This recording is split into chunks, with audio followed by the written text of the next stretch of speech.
Welcome back to the APL. It's time to dig into our final play day of Asia here in the Asia Pacific Dev, and joining me as always, Pengu. We're back down in APAC again, and things are getting spicy. It's time to set the stage for the stage finals with one final day of Asia. And the exciting thing is today, every single game has a reason to watch it. Every single game has some kind of impact on the standings, or some kind of little narrative going along.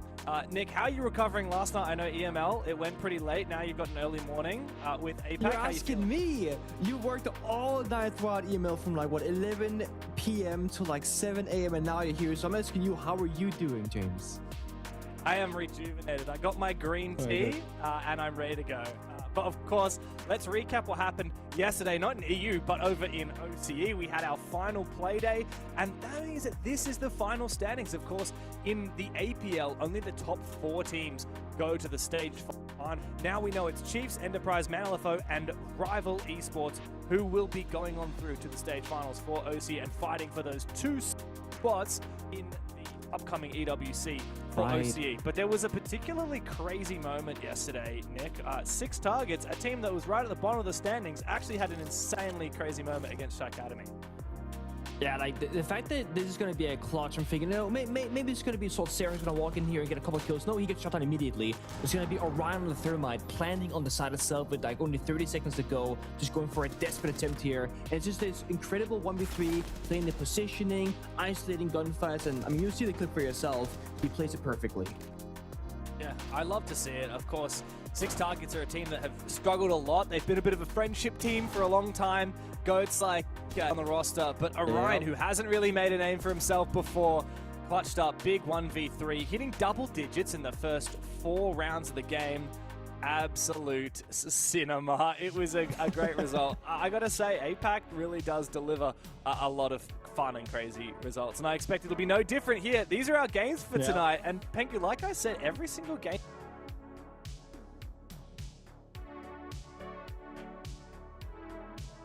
Every single game matters. It's completely correct, James. The thing is, you're going to think, okay, what is going to be at stake here? Well, for starters, we're going to have battle for last place. HL up against Elevate. That's going to be a story if Elevate can kind of get out of that position. Currently, they're actually ahead of HL, but if they lose to them, they're going to actually be overtaken. That would be a disaster for them. And in the final play there as well, you have Daystar versus Weibo. Literally the battle for first. And speaking of these placements, let's look at the standings, get a better idea of exactly where everybody lines up on the point score system here. Let's have a look at the standings for Asia APL.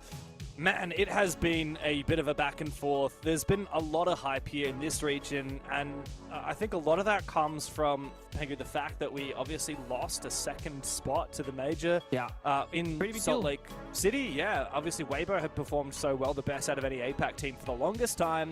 And that really changed in Salt Lake City. So Weibo and Daystar both went to the 6 Invitational, both went deep to Salt Lake City. But then because Enterprise and OC performed better, now OS has stolen Asia's 2nd spot, which means that it's a massive dogfight here. Weibo at the top, But, of course, Daystar are equally impressive so far. 6-0-0-0. And then a battle for the mid-pack in Orchid and Soul's Heart.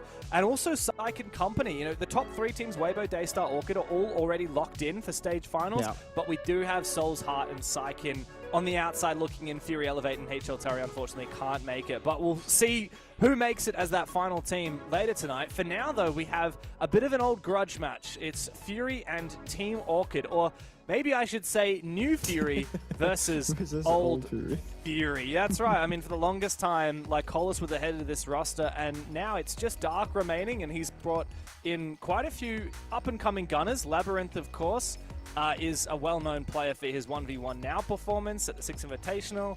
But sadly for Fury, it just hasn't been living up to the expectations of that old Fury roster. Yeah, you see last man standing. And I mean, speaking about their current history, how they've been doing so far in stage 1, it's been a very mixed bag of results. There's going to be, you know, a couple of good moments where it's going to be individual players stepping up or the whole team working together. But the consistency for Fury, it's not been there. So, you know, Dark, he's still here. He's chasing the light, trying to get that right result for the organization and with the team, but they haven't managed to get it here in stage 1. So it really is about the longevity, the long term for these guys, and saying, what can they do in the future, you know, going into stage 2? What could they learn here in stage number 1 and just get better and better? Because, as you said, playoffs, unfortunately, not within their reach. Yeah, very much so. Fury have had a bit of an up and down course so far. And if we look back at their results, we do have a lot that remains to be desired. Of course, not a lot of wins on the board. They beat HLT, but that's the only game that they've actually taken a victory on. While they did take points away from Elevate by going to overtime, that leaves them with, just 4 points on the board. And some pretty embarrassing losses, let's be honest. 7-0 against Weibo. Of course, Weibo is such a good team, but yeah, if you can't around against the best, then maybe you're not in that conversation. You know who might be in that conversation? It's the other Thai boys, the now Team Orchid roster, representing Fury as an organization for the longest time. BG Man, Crit J, Lycolis, and Exilotic moved over to Team Orchid. They left Dark behind, and now they've got Peeps, who has actually ended up being the star of the roster, even outperforming Crit J, technically by 1 point on his EPS. Okay. Yeah, that's the thing. Crit J, he's been a player we've been mentioning so much in recent times, and he's just keeping up that power, but he's actually, as you said, been joined by other members, and he's given Orchid not just one way to strike and one tip of the spear. They now have various players that can step up and really challenge their opponents, both individually, but also in the current meta of Siege, you know, with the Solid Snake, the Deimos, the Dokkaebi, having multiple strong players, well, you're gonna need to have those on those kinds of strong mechanical requiring operators. And we see in the highlight reel right now, it's everyone making plays together. So it's a really good look here. I think the current roster of Orchid fits the meta game really well, and they're clearly having a lot of fun on the server. So they're hitting all the marks, and I mean, they're locked in for playoffs, so happy days. Yeah, they are indeed locked in for playoffs, but I'm sure that it's one of the first times that they get to verse their old organization. This game will mean something for them, even if it doesn't affect the standings themselves. Let's see where we'll be playing today as we dig into our map. Veto, of course, best of one. The final best of one that we'll be playing between these teams for the group stage before we move into best of 3 playoffs. Is it going to be Lair? Is it going to be Chalet?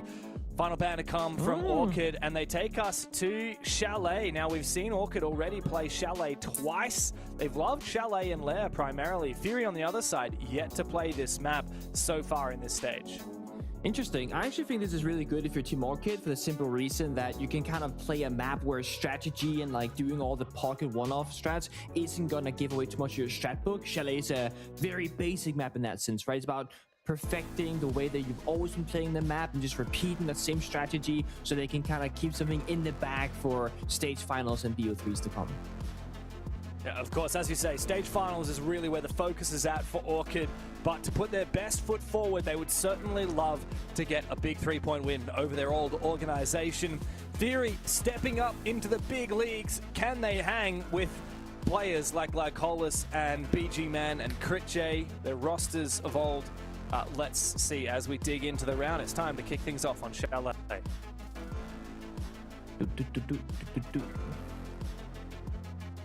little bit of love in chat, of course. Multiban, it's a staple, it's a classic, it's a necessity when you're playing against a team like Orchid or Luster on the shields. Asami, we often speak about, for example, yesterday during email games, you know, operators that affect the entire map, every bomb site, and they get picked with a very high frequency. It can be the smoke, it can be the Asami, it can be operators like a mirror on certain maps. And it's just about saying that, hey, whatever defense you're going for, we're gonna gain something from it by taking away this operator. That's the Asami. Now, the Warden, that's a different story, because the Warden says we're going to spam the Ying, the Glass, maybe the Blitz, and get the flashbangs and smokes in there. And it's actually very well read here, because the Warden bank came through, and at the same time, it's Ying in response. So both teams having an idea of what the enemy is going to be doing, go with a good bit of a counterplay. It's a beautiful start. Yeah, no, I love that. Love to see it. Always exciting to see the Warden ban come through. I am massively a fan of it, and Lycolis immediately jumping on that. Glaz, I love the fact that they still go for the Warden ban. Like, obviously no Ying, but you can still use the smokes, you can still use that Glaz. Just Fury actually haven't brought any util that looks through smoke. Of course, you can bring bulletproof cameras, and you can bring the Maestro, but they're not electing to go for any of that. I feel like really bringing some fire at the start right here, and as you can see, they do not re-pick that Glass at all. No, they're committed to it, and I think that's the right play to do as well. I also mentioned operators like, you know, your Deimos, your Solid Snake, your Dokkaebi, and Orchid also picking two of those operators, and then they're getting the IQ in case of any gadgetry, you know, information, the Echo, the Valkyrie, etc. They get the Lion, which pairs so with Dokkaebi and Solid Snake, because you can force people to stand still while the phone is ringing, forcing to blow up, etc. And just, again, restricting Fury's ability to rotate around the map. That's a lot about what Chalet is about. You know, you're playing this master bedroom office bomb side, but you're going to be having players downstairs in kitchen dining, holding solarium stairs. You're going to have people in library trying to extend across the map as well. Labyrinth was saying was downstairs, he gets shut down. Because when you get that Solid Snake with a Lion scan, you pop it, you sprint in, and you start taking those fights as early as humanly possible. That's going to put them into a strong position to start things off. Especially when you don't have any shield operators in play, which is quite rare. Getting that opening pick, it almost works the same as a shield. You just now have a lot more guns against the position. And Dokkaebi call and IQ downstairs, actually, using the scanner on Dokkaebi's gadget to get the floor bang on the mezzanine player. That is something that we don't see all that often. It's a super old trick that we used to have with Dokkaebi when that operator was first released. But in recent history, I cannot recall this being a dedicated play. But it was. Cool. They called that specific defender. It's super, super cool. And here comes another Dokkaebi call. Farlord's like, maybe I won't do that while I'm on soft floor. Don't want to get in the way of Critche. Careful not to overpeak here, Damon. Exalotic is keenly watching the angle. Easy pre-fire. Sometimes you just got to lash out when you're in a deficit. But now 3 players trailing behind. Fury are not looking good. Not really. It looks the wrong way for Farlord as well. It's going to be disaster. It's a flawless victory here for Team Orchid. It started off with a fast entry, then using their gadgetry, stabilizing the round further, and just re-aggress when everybody's ready for the push. Again, it's Chalet. It's about the small things and just perfecting the thing you've always been doing time and time again. Not giving away too much strategy, but just getting better at what you were already good at. Great to see. There's one thing I like about Orchid is the team that's always keen to try new ideas or maybe revive old ideas. So we love to see it. Fury, of course, need to be careful. It's never fun going up against one of the top dogs in Asia with the run Fury have had so far, especially defending a map like Chalet.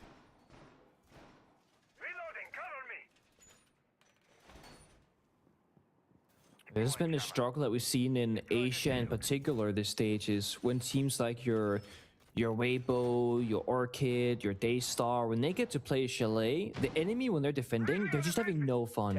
And it often comes down to something as simple as like a Lion DMR cutting across on those windows from the rooftops. It's just so unplayable.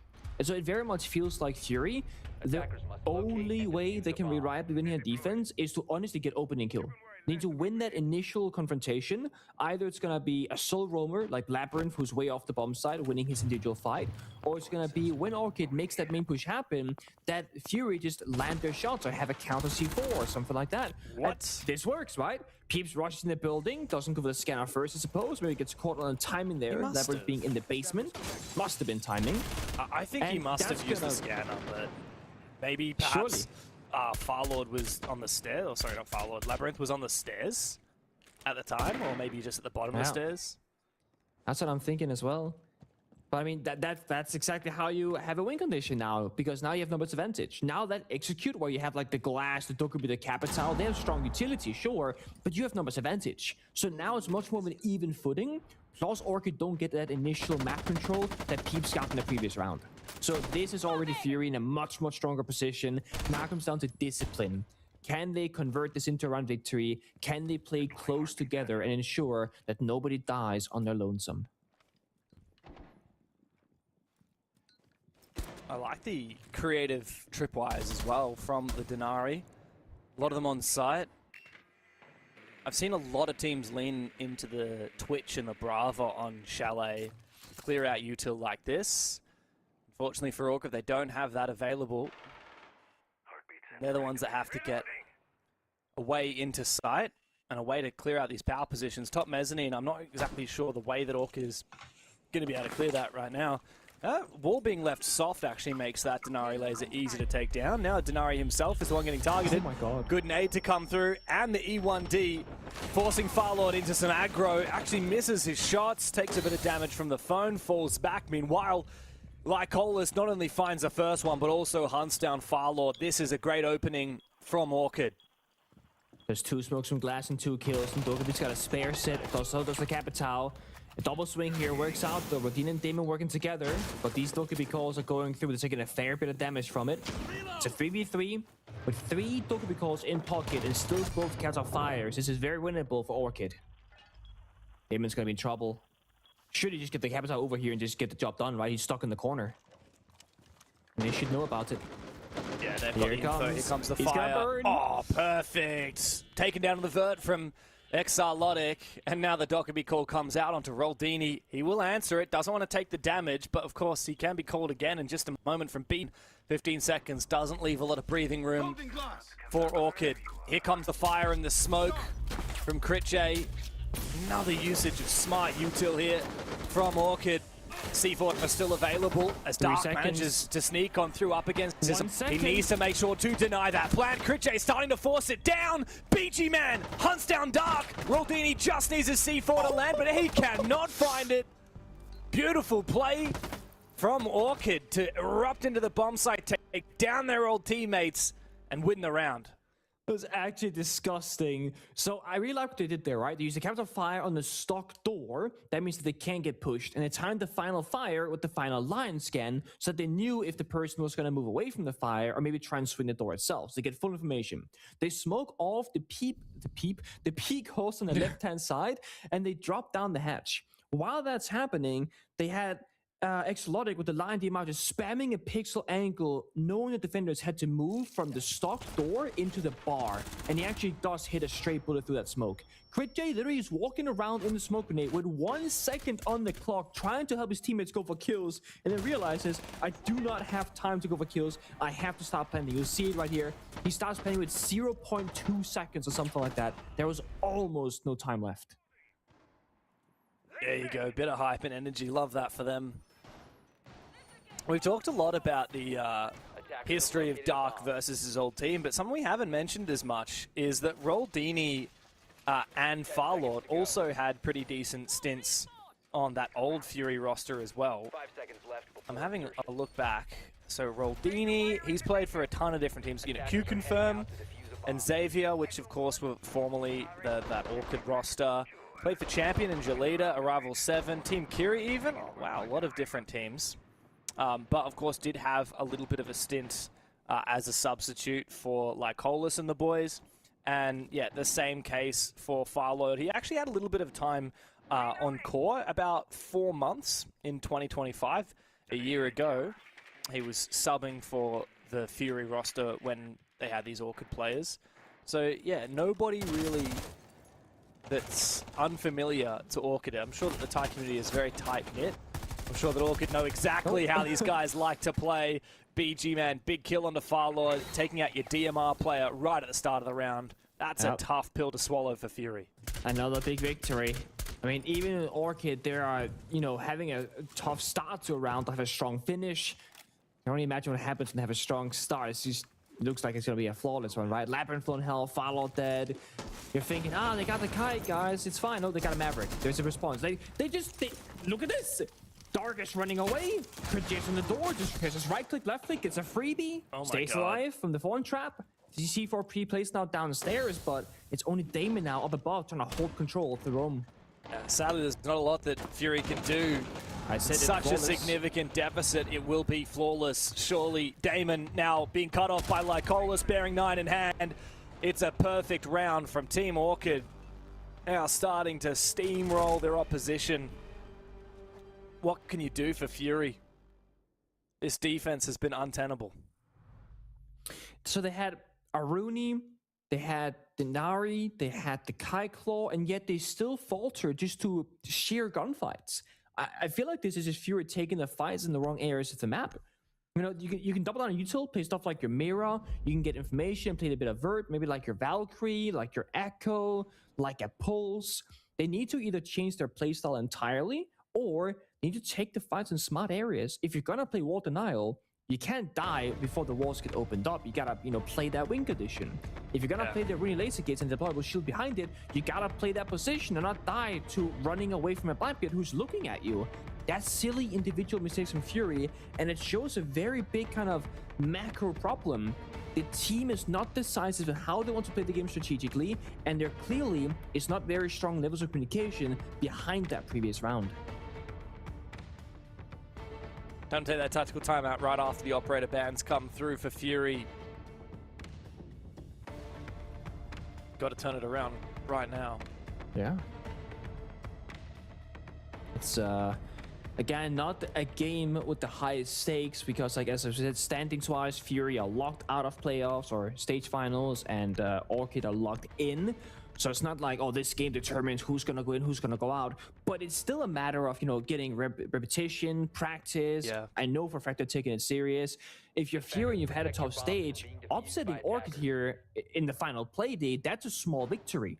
And the best practice you can possibly get is not going to be scrimming Orchid off stream. It's playing them right here in a professional setting where everyone is trying 110%. So we gotta see them put more into it. And Fury got so close in their last game. They took Elevate to overtime. That's a big achievement. Elevate's a pretty hyped roster, even though Elevate staring down one of the last places on the standings. You beat some veteran players, and that feels pretty good. If you beat your old teammates, your old captain, that feels even better. And Fury have had some really rough games so far this stage. 7-0'd by Weibo. They've also had really good moments. Almost took points off Daystar, Nick. That was a 5-7 loss for them. That is impressive. Genuinely impressive for Fury. And that's actually a better result that Fury got against Daystar than Team Orchid did themselves. Orchid only got 3 rounds off Daystar. Can't you just let this one slide? Have higher expectations than what they've shown in these first 3 rounds. Oh, I'd have to agree with you 100%. Now, I like the switch up here.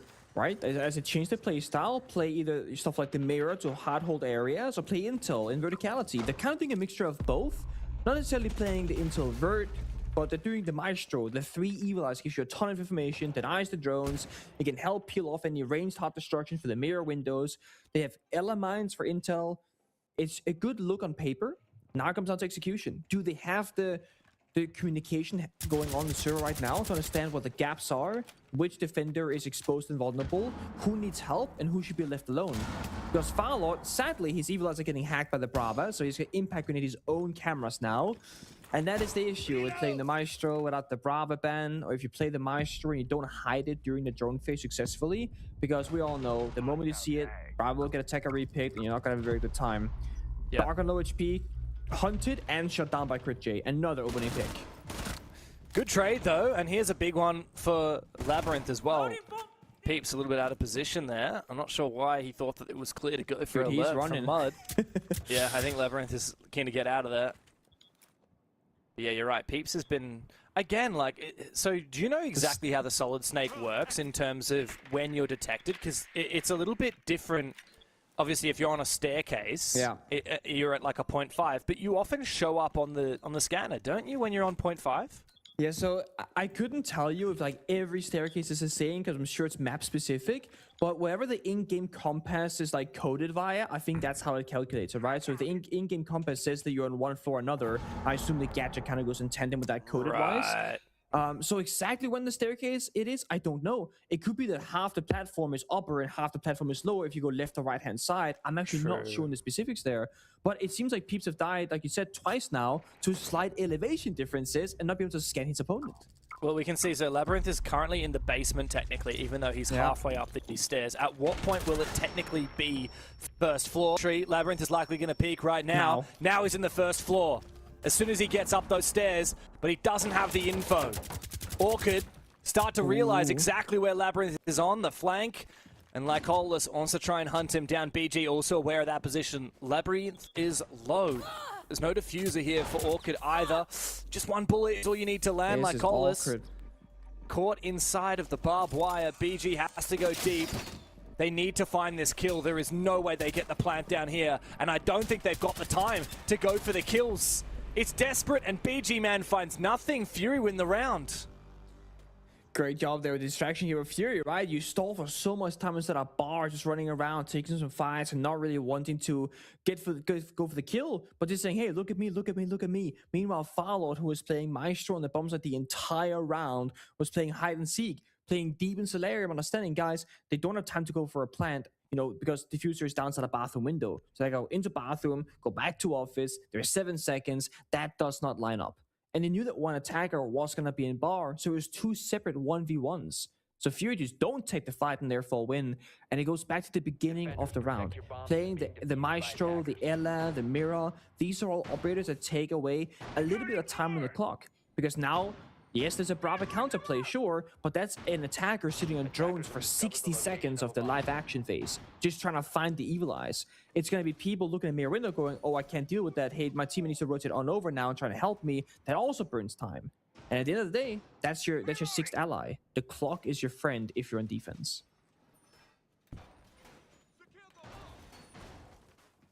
Shell is a pretty small map though, so you can get to site quickly. Can go for faster executes, but since losing that Glaz, it seems like Orchid have kind of changed their mind. In a way, that Warden ban is kind of nullified now. Ying and Glaz are gone.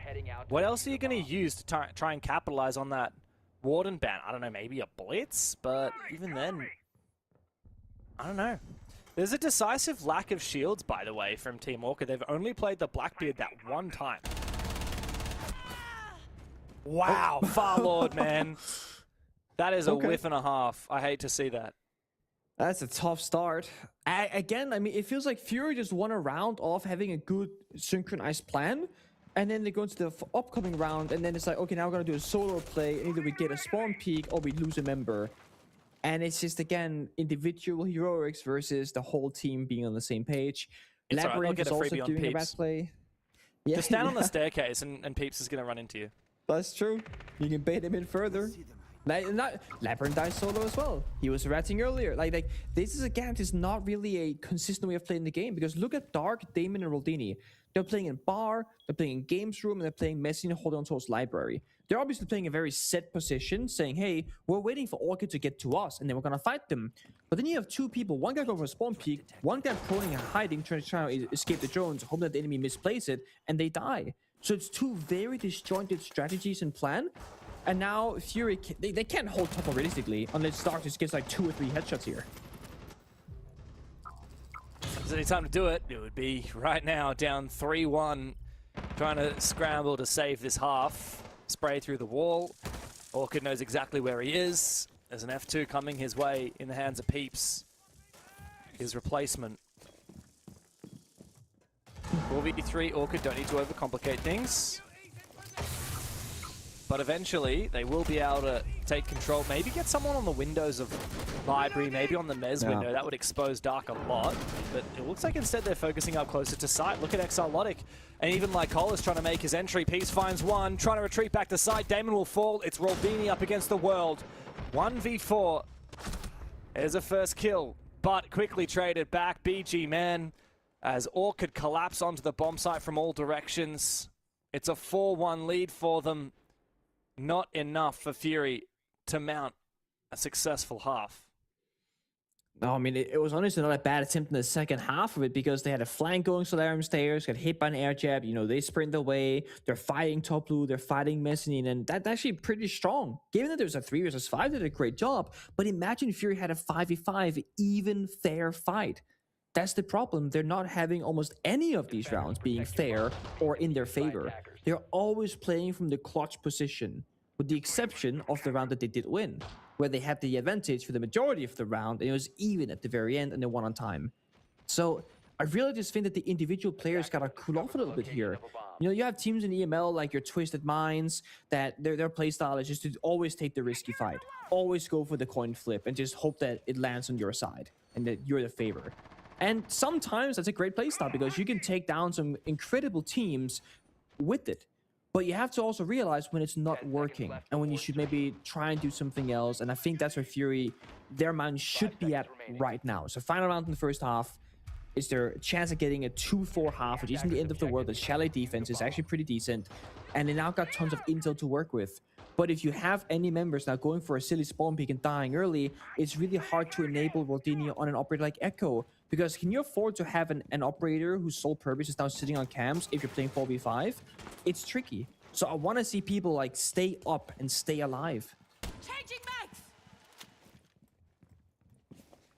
Does that mean playing more passively? And if so, does that give too much ground to Orchid? Looks like Peeps is already in the building. He's just using the Solid Snake every round to lurk inside. This time he's coming from the basement. Got to be careful around these staircases though. Yep. I think my understanding is it will... So he's currently in the basement. At what point walking up the stairs does it become the first floor? Because from my understanding, looking at the gadget, like he can see... Oh, he might actually be spotted in a second by that yokai coming his way. Alright, now he's in first floor technically.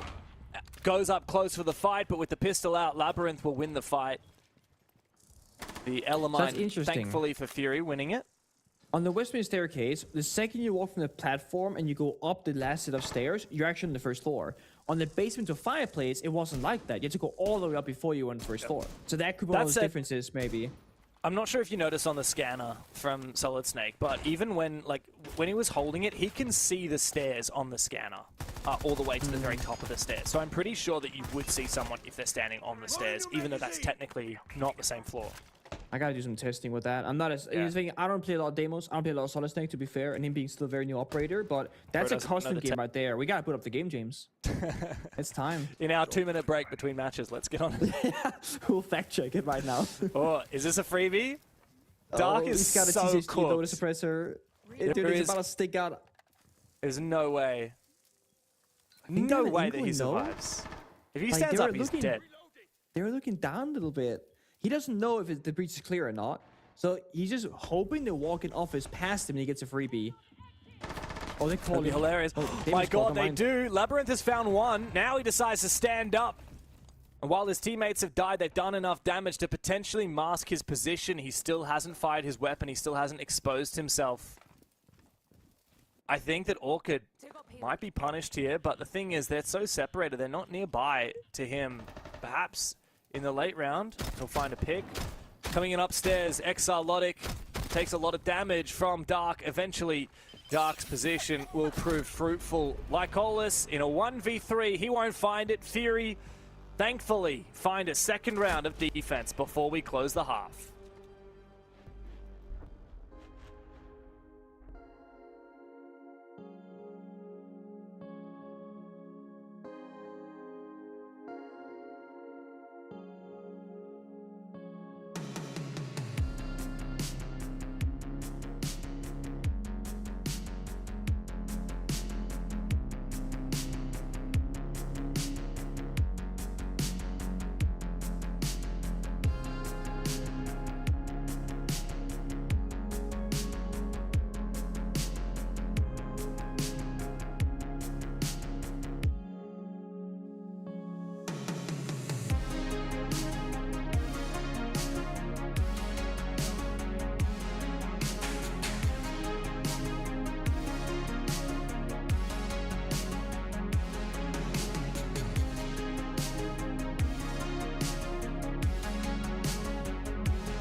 there might just be some hope at the end of the tunnel here for Fury because they have gotten what they needed to get done, right? They get the second round and a half. They're going to the much stronger side here of Chalet attack. An upset is still possible, but it only will be possible if Fury have been warming up into this game and are now at 100% capacity, because there were a couple moments there when they were playing defense where they didn't look like they were on the exact same page. Yeah, but of course, Chalet is a map where you can dominate on the attacking side. We've seen that plenty, especially in Age League. Remember, every single Weibo game we've seen on this map, they have just abused the hell out of the Deimos Dockerby. On defense, they've abused the hell out of the traps. And look, credit to Fury. I really like the way that this is actually a leaf out of Speakeasy's playbook on both sides. We had Orchid ban the Brava and the Twitch. We had Fury ban the Denari and the Malusi. Those are operators that counter each other on both sides. So Fury clearly want to ban the drone operators to lead into the traps, and Orchid want to ban the traps to then not have to deal with those on the bomb site eventually. But of course, with the current standing of the operator ban phase, we have a lot of traps on the board still available, like your what's it? Fenrir, there we go. I always get Fenrir and Denari mixed up. The Fenrir and the Ella, but we don't have the Twitch and the Brava to deal with, though. I think that this is going to be a challenge for Fury if Orchid really go big on traps here. And have a look at that lineup. We got Frost, Thorn, and Fenrir. Jesus. Even the Aruni, if you count it. Aruni, of course, no longer has the Brava to counter her. So this is going to be a really challenging attack half for Fury. So, a bit of a funny thing you can do, and if Fury are opting for it here, you can basically say, screw the trap, screw the setup, we're gonna brute force our way straight through it. You can do that with operators like your Blitz, your Glass, your Ying, where you can just kind of throw so much utility in the face of the defenders that the Arunigate, the Frostmap, the Razor Blooms, they're not gonna really have much of an impact. Because trap is all about controlling the map space and, you know, having a frost trap on that particular window, a thorn trap on a staircase, and just playing around a lot of the building. With having this kind of direct potential, you can maybe ignore half of the pre-placed utility, because that's the benefit. Vendors put down most of the stuff during the drone phase. Attackers only have to utilize the stuff in the active round. So if there is too much of a setup on library, you can just go for, you know, a direct attack from Office, Solarium, etc. Right now it's a split take. A little bit library, a little bit of solar, just taking the distraction. I think trying to force the rotation and make them go away from library so that they can take it for free later. But Orchid are not over-rotating. They're still holding to mezzanine, still things at a piano hallway. Important not to overroll when you get baited into seeing an execute. Yeah. Oh, nice shot there on the Critche. Dark just pre-firing as Damon walks inside. However, Damon's taking a lot of damage. I didn't see where that was from. Perhaps, I don't know, did he just take a Renegade? Is that what happened? I think a DMR tapped in the toes, the shoulder from this Office line of sight. Oh, I see. But I'm not sure exactly, to be honest. It's a lot of damage onto a Blitz. He's still vulnerable, like 2 shots to the feet, and he might go down depending on what weapon it is fighting against him. Still a pretty solid setup here for Orchid despite losing early mezzanine control. An awkward spot here. BG Man is going to have to play the Office position to his grave, most likely. Peeps going for a flank on Fireplace Staircase, so they have different win conditions. BG Man can get a couple of kills, Peeps can get the flank going, Exolotic hold on to piano control. It's Fury who has to make the first move. Peeps shouldn't flank until they start going for a bit of an execute, because he needs sound cover and needs the attackers to be more distracted. With this smoke and this window repel, it's going to be time to flank after this land scan. Nice shot though from Lycolis. That alleviates a lot of the pressure on the window. Indeed they are. Retake for Orchid here, and they find the kills to make it happen. Damon also will fall on the Blitz. Everybody collapses. Big flank from Peeps as Exolotic lashed out from the bomb site. A nice attempt there from Fury, but so cool and calm. Orchid collect themselves and go for a quick retake. I think it is so the right play, you know, because they have Peeps flanking, and he's gonna flank, like I said, when they're going for an execute, when they're distracted and there's sound cover. The smoke grenade being tossed on out, covering the Office to master bedroom holes, that is signifying the execute. So Peeps starts flanking, but at the same second, the line scan and the Candelas get spammed. So now they have a choice to make. Either they push into the Candelas and everyone's blinded on the bomb side, and Peeps walks through the line scanner and gets red pinged, and the flank is dead essentially, right?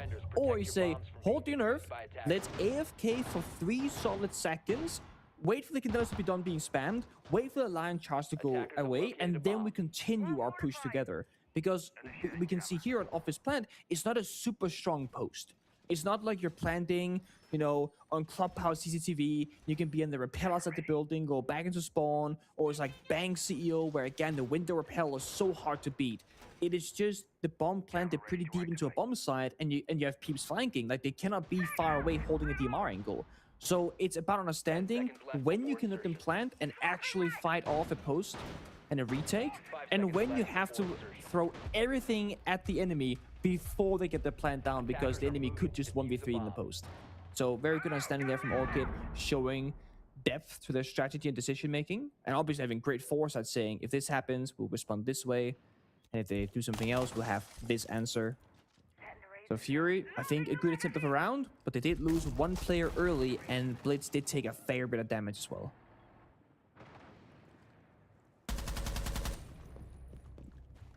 Oh, no. All right. Bye-bye, peeps.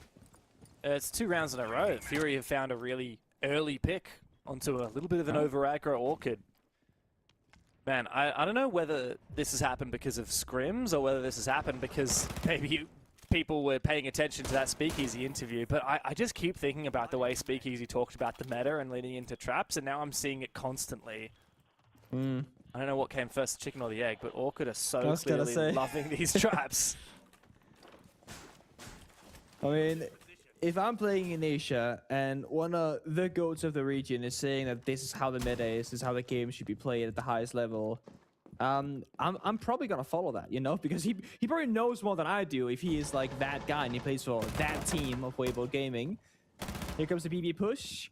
Not to be afraid, he can roll on back, sprint on the desk, and just about survive. Crit 1 HP to his name, but his BG man elsewhere, making the play and taking down the Dokkaebi of Labyrinth. So Orchid, whenever a play is happening from Fury's side, they always have an answer. Whether it's a kill, a rotation, or utility.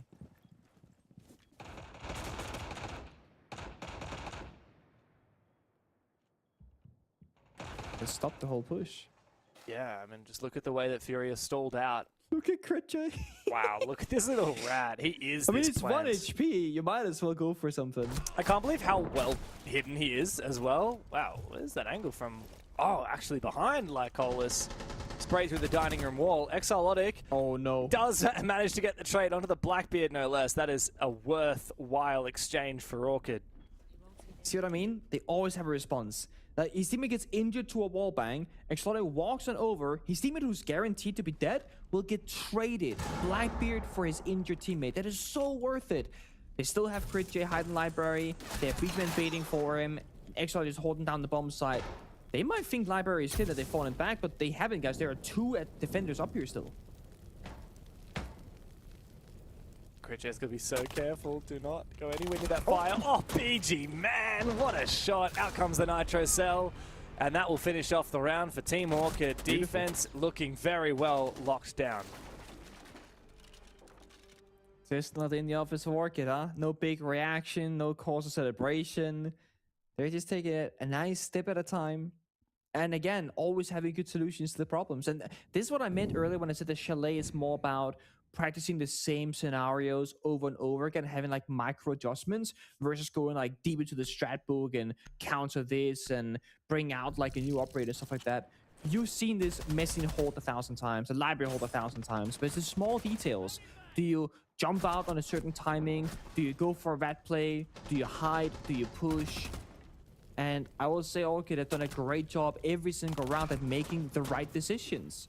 It also helps that players like BG Man, he's just hitting every goddamn shot and C4, making it much easier to hold on to that control. Match point. Not a fun spot to be for Fury, and one they are sadly far too familiar with. And you can see on the round summary, it's been not particularly back and forth. It's really been a streak of rounds at the start for Orchid, those attacks untouchable, and then 2 little defense wins from Fury, and ever since the side swap, Orchid locking down 2 different bomb sites, now going to a 3rd. Fury have pushed most of their games pretty close, with the exception of that Weibo match. Fury haven't lost this badly. If this ends up a 7-2, that'll be the 2nd worst result from their stage, which is such a disappointment, going up against their old teammates, going up against or an Orchid that actually hasn't been peaking quite as high as we would have expected. Like I mentioned before, they lost to Daystar, they lost to Weibo, they haven't looked perfect. Well, it's not the expected outcome so far, that's for sure. I was expecting a bit more of a fight, but it's been a tough time for Fury. Individually, they have two players who are just not really fully into the scoreboard. Damon and Fowler falling a bit behind the curve, being 1-8 and 1-6. When your shield player is having a super negative statistic, it's not the end of the world, but it's often Damon either dying early as the shield player, or his teammates are dying around him, and now having a shield is just less valuable. So they haven't been able to utilize, the blitz in the very first attempt, or the Monty so far in the first 60 seconds. Gotta get a bit more out of it. Here's Pete. He's a staircase demon, either dying or getting a kill almost every single round. The phone call going out, targeting. Actually, no mind. It's just Dokobi going on drones right next to him, rather. Checking for fire players, watching the flanks. If you get the timing right or pop the scanner for Peeps here, you could get a freebie. All about timing. Is watching. Oh, no, you're right. The scanner gets popped from Peeps. He doesn't know. At that range, I don't think there would have been info. Oh, what a shot from Damon. Somehow Peeps managed to find one, and big swings from Lycolas to take down Roldini. Exarlotic traded back. 2v3 now as Firelord and Labyrinth very scarily staring down the barrel of defeat. Trying to execute onto the bomb site now is not going to be fun. You've still got that Maestro up. How do Fury try and crack this one? That's a hard one. Again, they have no drones. They do have 5 Dokobi calls in pocket, but I mean, you can just tank them if you're Orchid and just take a bit of damage. Or you can just answer them for Lycolas right now. You dry peek in all these angles, gotta have some sharp shots. The issue is the bomb site isn't upstairs in the office and master bedroom, it's downstairs in kitchen dining. If you look at the locations here of Orchid, they're all below by the side, playing Trophy, Dining, and West Main. They're just waiting for the attackers to either drop down that hatch or walk down the staircase. They could go for a hot drop here, or just a bit of a cheeky hatch play. But this is the thing, Orchid are not exposed to those unnecessarily dangerous angles. They're playing it smart, they're playing it safe, waiting for Fury to come to them. How comes the Dokobi call? You're right, Orchid's so patient. Yeah. Lycolas top fragging for his team, by the way. There's number 11. He goes for a little bit more. BG Man finishes off the game. And Team Orchid cap off the group stage with a big win. Fury cannot take the fight to their old teammates. And for Team Orchid, it's a great way for them to cruise into the stage finals with their best foot forward. Oh yeah, very, very convincing game. I think, again, the fact that they get Chalet here in their final play day and they can save more of a BO3s and just keep cooking up stress and such, I think that's also a very big story.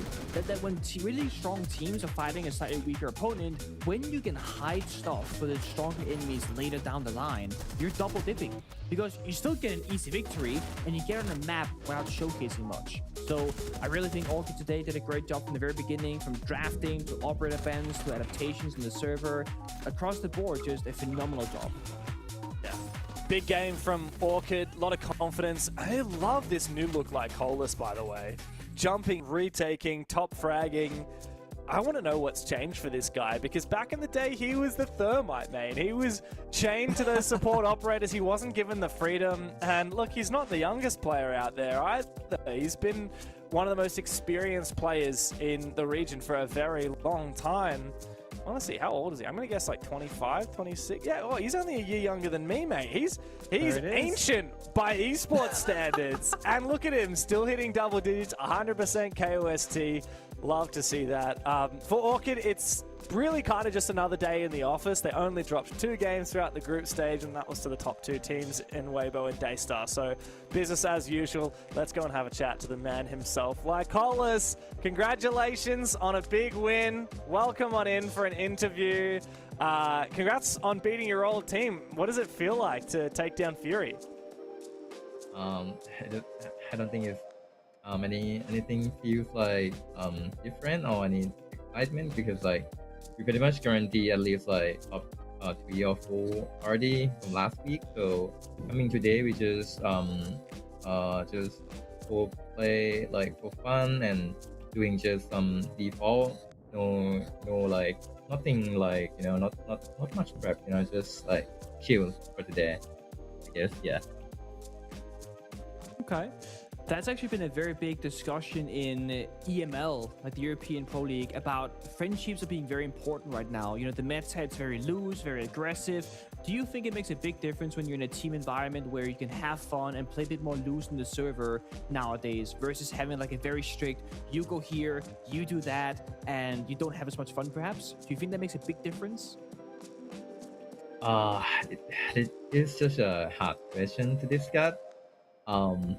From my point of view, I think it's like it's just like depend on the situation and depend on what we prep and depend on what is going on inside the game.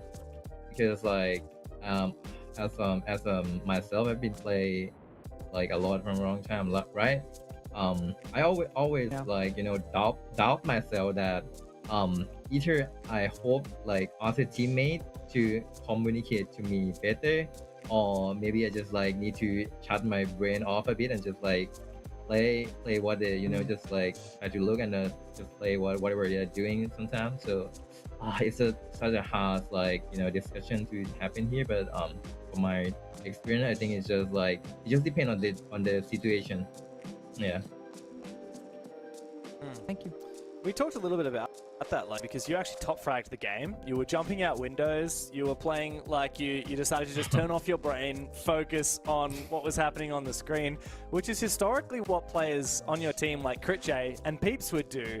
But you've been being a little bit more aggressive and you're looking a lot more confident. You've been fragging out like crazy. Is this a conscious choice from you to change your role or change your play style, or is this something that's happened naturally? No, it just happened for today match, I guess. Because like for today, Vijay got like killed a lot during a defensive game. For me, I think it just happened that in the enemy team are not playing, not really like cooperative. I just happened to be there to get like a kill when they are off guard or like not doing the right thing, or like I don't know what they're doing basically, because like it's just like they're not like that much like cooperative, so just kind of like an individual play. And well, and as you know, like today we don't have anything to really feel stressed, so it just happened naturally. Yeah. Fair enough. Well, congratulations on a convincing win today. Of course, you still have a chance to make it to the Esports World Cup, but you will have to continue that campaign through the best of threes that will come in stage finals. Good luck, Lycolis, and we'll see you for next week's games. Thank you. Hope to see you. Bye-bye. Thanks, Lycolis. Love to see a little bit of impact, a little bit of insight. I love how he was like, yeah, no, I didn't really decide to play aggressively. It was kind of just because the opponents were playing back. Yeah, I mean, I really enjoyed the aspect of him saying that he's been playing for a long time, and he's at the point where sometimes you overthink it and you think, oh, I gotta do more here, or I'm not doing the right thing. I could really relate to that myself, where when I started my own career way back, 10 years ago, you're just doing what you don't even know what you're doing is right or wrong because you're still learning. But when you get deep enough into your career, you get an idea of like what's right, what's wrong, what's been working for you, what you should be doing, what you want your teammates to be doing. And it's so easy to get stuck in your own head negatively saying, I'm not doing enough, or I'm doing the wrong thing. And sometimes what you need to do, as he said, turn off your brain and just play the game. Yeah, of course, Team Orchid are now locked in for stage finals, but we still have 3 more games today, and each of them have high stakes. Our next matchup is the battle for the bottom. Who can crawl out of the hole that has been stage 1? It's HL Tori versus Elevate coming up after this.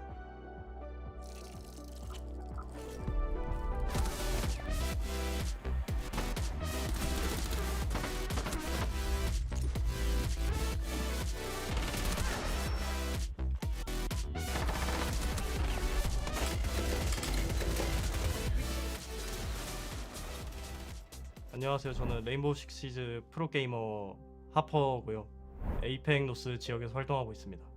제가 게임을 처음 시작하게 된 건 이제 가족의 영향이 제일 컸고요. 그 중에 특히 집에서 부모님 둘이서 이제 컴퓨터 2대를 가져다 놓고 같이 게임하는 걸 매우 좋아하셨고, 이제 집에도 플레이스테이션 2, 3, 1까지 다 있었어가지고 뭐 자연스럽게 그런 환경의 영향을 받은 것 같고요. 제가 제일 처음에 했던 게임은 메탈 기어 솔리드 2였고, 제가 제일 좋아했고, 뭐 컴퓨터도 있었어가지고 뭐 RTS, FPS, TPS 정말 여러 장르를 하면서 이제 FPS 할 때가 제일 즐거웠던 것 같습니다. 근데 저한테는 8살 아래 남동생이 있고, 남동생한테도 레인보우 식스를 추천을 해서 같이 해봤었는데, 한 중학교인가 초등학교 6학년 때 생각보다 잘하고, 제가 게임 지식만 알려주고 뭐 에임은 저보다 반응 속도나 이런 건 좋더라고요. 피가 이어져 있는지 모르겠는데 그래가지고 생각보다 즐겁게 했었어요. 스트레스도 안 받고 좀 못해도 귀여우니까. 특히 저희 아빠가 클라우드9에서 제이가 왔다는 소식을 듣고 제가 어떻게 할지 고민하는 척 연락을 해봤는데, 오히려 부모님이 더 좋아하시면서 절대로 해라, 너 이거 안 하면 너 끝이다 하면서 무조건 하라고 등 떠밀어 주셨던 기억이 있습니다. 아직 국제전 우승은 없어가지고 막 그렇게 특별한 기억은 없는데, 그래도 막 국내 대회 우승하거나 해외 진출한다고 했을 때 막 부모님이 막 회사 사람들한테 자랑하거나, 그리고 막 제 프로필 사진을 메신저 프로필 사진으로 바꿔놓는다거나 막 그런 건 보였어. 민망하기도 한데 뭐 한편으로는 좀 뿌듯하기도 하고 나쁘지 않은 것 같아요. 본인한테 들은 얘기로는 운동선수 쪽으로 간다고 하고, e스포츠 커리어는 뭐 저랑 같이 게임했다 정도밖에 없는 것 같아요. 좀 복합적인 것 같은데, 그래서 저는 레인보우 식스를 플레이하기 전까진 다른 게임에서 경쟁심이라는 걸 딱히 느껴본 적이 없었는데, 이제 이 게임을 시작하고 나고 이제 저보다 약하다고 생각하는 사람들한테 지거나 할 때부터 약간 막 가슴에서 좀 불이 나는 듯한 느낌이 들으면서, 이게 뭔가 계속 열심히 하는 게 이제 꾸준히 반복되다 보니까 이렇게 된 것 같네요.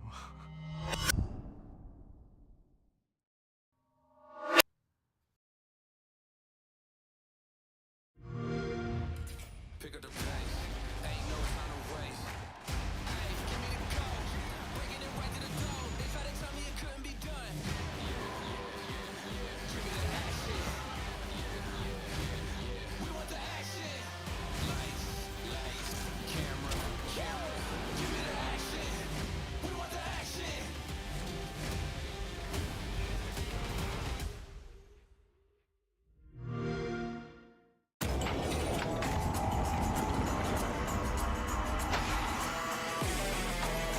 They've come out windmilling like an Englishman looking for a scrap. But talking of a scrap, Pino! If he goes uncontested and the kick goes cold, that would be devastating. The grenade goes through, there's the swing! Cyber and Bullet are able to get one apiece with the kit so far away, and Canadian down upstairs. Wow, that was special.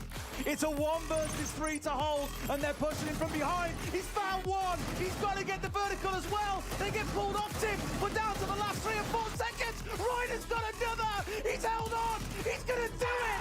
And PSG take the 2-1 win. Both players spotted, but the res can be made successfully. Information from the bees. It goes dead.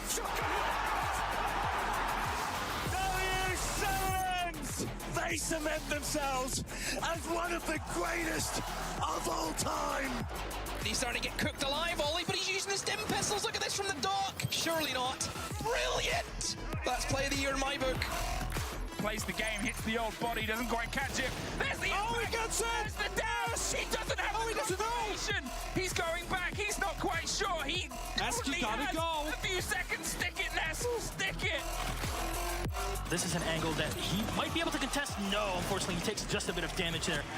A walk, I guess, the second one. Eclipse, though, will get one, turning it into a 2v2. Now they push it on the side. The Bandit will lose out on this. Eclipse, the last alive on the Ella. Spots the head and takes him down. The ace for Waka. He will down VC. Canadian positioning to pick up, but that's going to result in a double nade from Vertical. That's 4 for him in the round. Necrox, the final defender against Vertical. The ace, absolute domination. Believe in magic, Michael. Team 1 does as they win the Mexico Major.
Of course, in every league, there comes a time when we must say goodbye to some teams as the group stage ends and we move to stage finals. We already know that Team Orchid have booked their spot in the stage finals, but Pengu, on the very other end of the spectrum, we have the bottom teams who are just fighting for pride and dignity, and that is the match that we're playing right now, is the battle to avoid last place in the league, HL Tori and Elevate. Yeah, and I think it's very surprising that Elevate find themselves in this position, because I thought going to stage 1 here that they were going to have a little bit of a better result, but they are in fact fighting to just not be in the very last spot. So let's do a bit of a deeper dive here. This is the roster. You see the players. You see the stats, right? Take a look at NICal right now. This man has individually been popping off, right? Yet Elevate are not finding success. They clearly have a single star player that can really shine individually. Then they have two older players come back into it. Told you in Hysterics, they've really been struggling, kind of equalizing the performance in the middle, right? But Elevate is a team.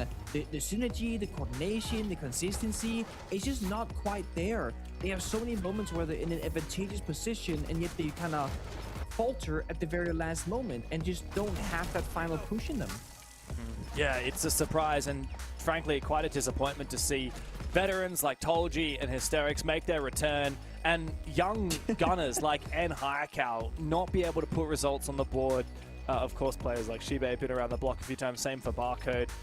But yeah, the real, I think, sad thing is not just the veterans perhaps maybe having seen their time pass, but even young gunners full of so much promise like the Singaporean N Hayakawa. Once upon a time, Singapore was one of the strongest feeders for talent in the Asia region. Players like Speakeasy, once upon a time Hysterics, Lunar Metal, etc. But N Hayakawa, who's been a young up-and-coming Singaporean, just has not found success. I know he's vented a lot of his frustrations on Twitter as well, with a tweet that's now been deleted about how rough this stage has been. And knowing Elevate as an organization, Pengu, let's be honest, we'd be very surprised if the team is probably not going to stay together, at least in this iteration, in future stages. I think once that transfer window starts, we probably will see some players get dropped in. And, you know, these guys really need to be playing just to prove that they're worth keeping. On the other side, they have their opponents, right? Hazel Tori, a team that came in during kickoff all the way from CL into Tier 1 competition, and they had a, let's say, a challenging start to kickoff, right? They really go according to how they wanted, I imagine. They go into stage 1, and the big question for all of us watching is, how much have they been able to improve, and have they figured out more of a play style? You know, you think with a lot of teams, oh, these guys are going to play aggressive, they're going to play passive, they play strategy. It feels a bit like Hazel Tori, they haven't found their true identity of their own, so they're doing a bit of everything and not really mastering one way of playing the game. And that too, much like Elevate, is causing a ton of inconsistency. That, plus they haven't actually had like a really high-performing player so far individually, so they haven't had those big hero moments either. They're all losses currently, and ending the stage here for win against Elevate would be a great way to end off stage 1, and hopefully in the future they can just keep improving step by step. Yeah, I've had a little bit of a chat to some of these players behind the scenes. Of course, they're coached by Vaughn, bit of a legend in the Thai scene from coaching the Fury guys back in the day. But this HL Tori roster, formerly known as Dolphin Esports during the Challenger Series way back at the start of the year, they've been kicking around the Tier 2 for a little while. This was their big break. They were one of the teams that we looked at and said, oh, Thailand is starting to dominate. Thailand dominated the Challenger Series. They now have more teams. There are more teams speaking Thai in this league than there are speaking any other language. And that is genuinely so impressive. And yet, HL Tori have failed to get any results. The best match that they've had so far was actually their first game, and that was a 3-7 loss. Every other game they have lost 7-1, except for a 7-2 loss against Fury. So they really just need to fight for any form of redemption. A big win here over Elevate would mean so much to them. Let's dig into the map, Vito, and see where we'll be heading. For the most part, HL Tori have just played Labs and Lair so far, with one dabble in Fortress. And as for Elevate, they've played a few. Where will we see? You do not want to see Consulate, huh? I did, but they insta-banned it, so I guess they don't want to show it.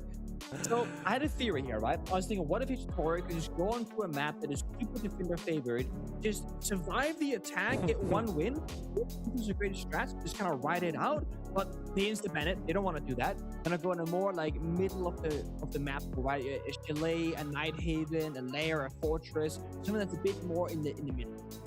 Yeah, so Fortress is where we go. This is where both of these teams played their last matches. In fact, HL Tori suffered a 7-1 loss to Weibo.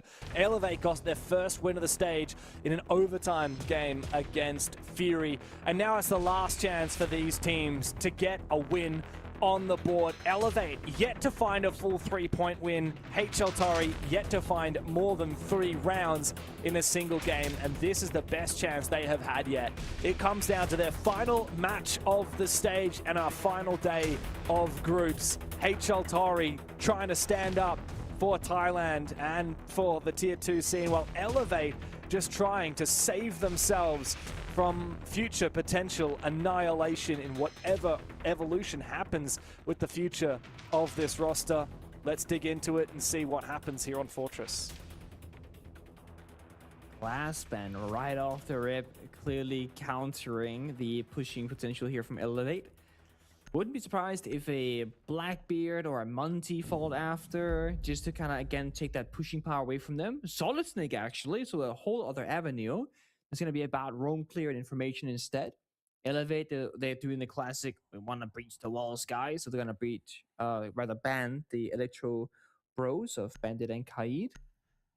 It's something that we see extremely frequently, and James, you and I, we cast email last night, and we actually saw a game, maybe 2 games actually, where a Bandit and or Kite was left unbanned, and the defenders would pick that plus a 2-brow, and we were just watching teams stalk outside the building. And it's been a while since I've seen it because the Bandit Kite ban is so frequent in every region these days.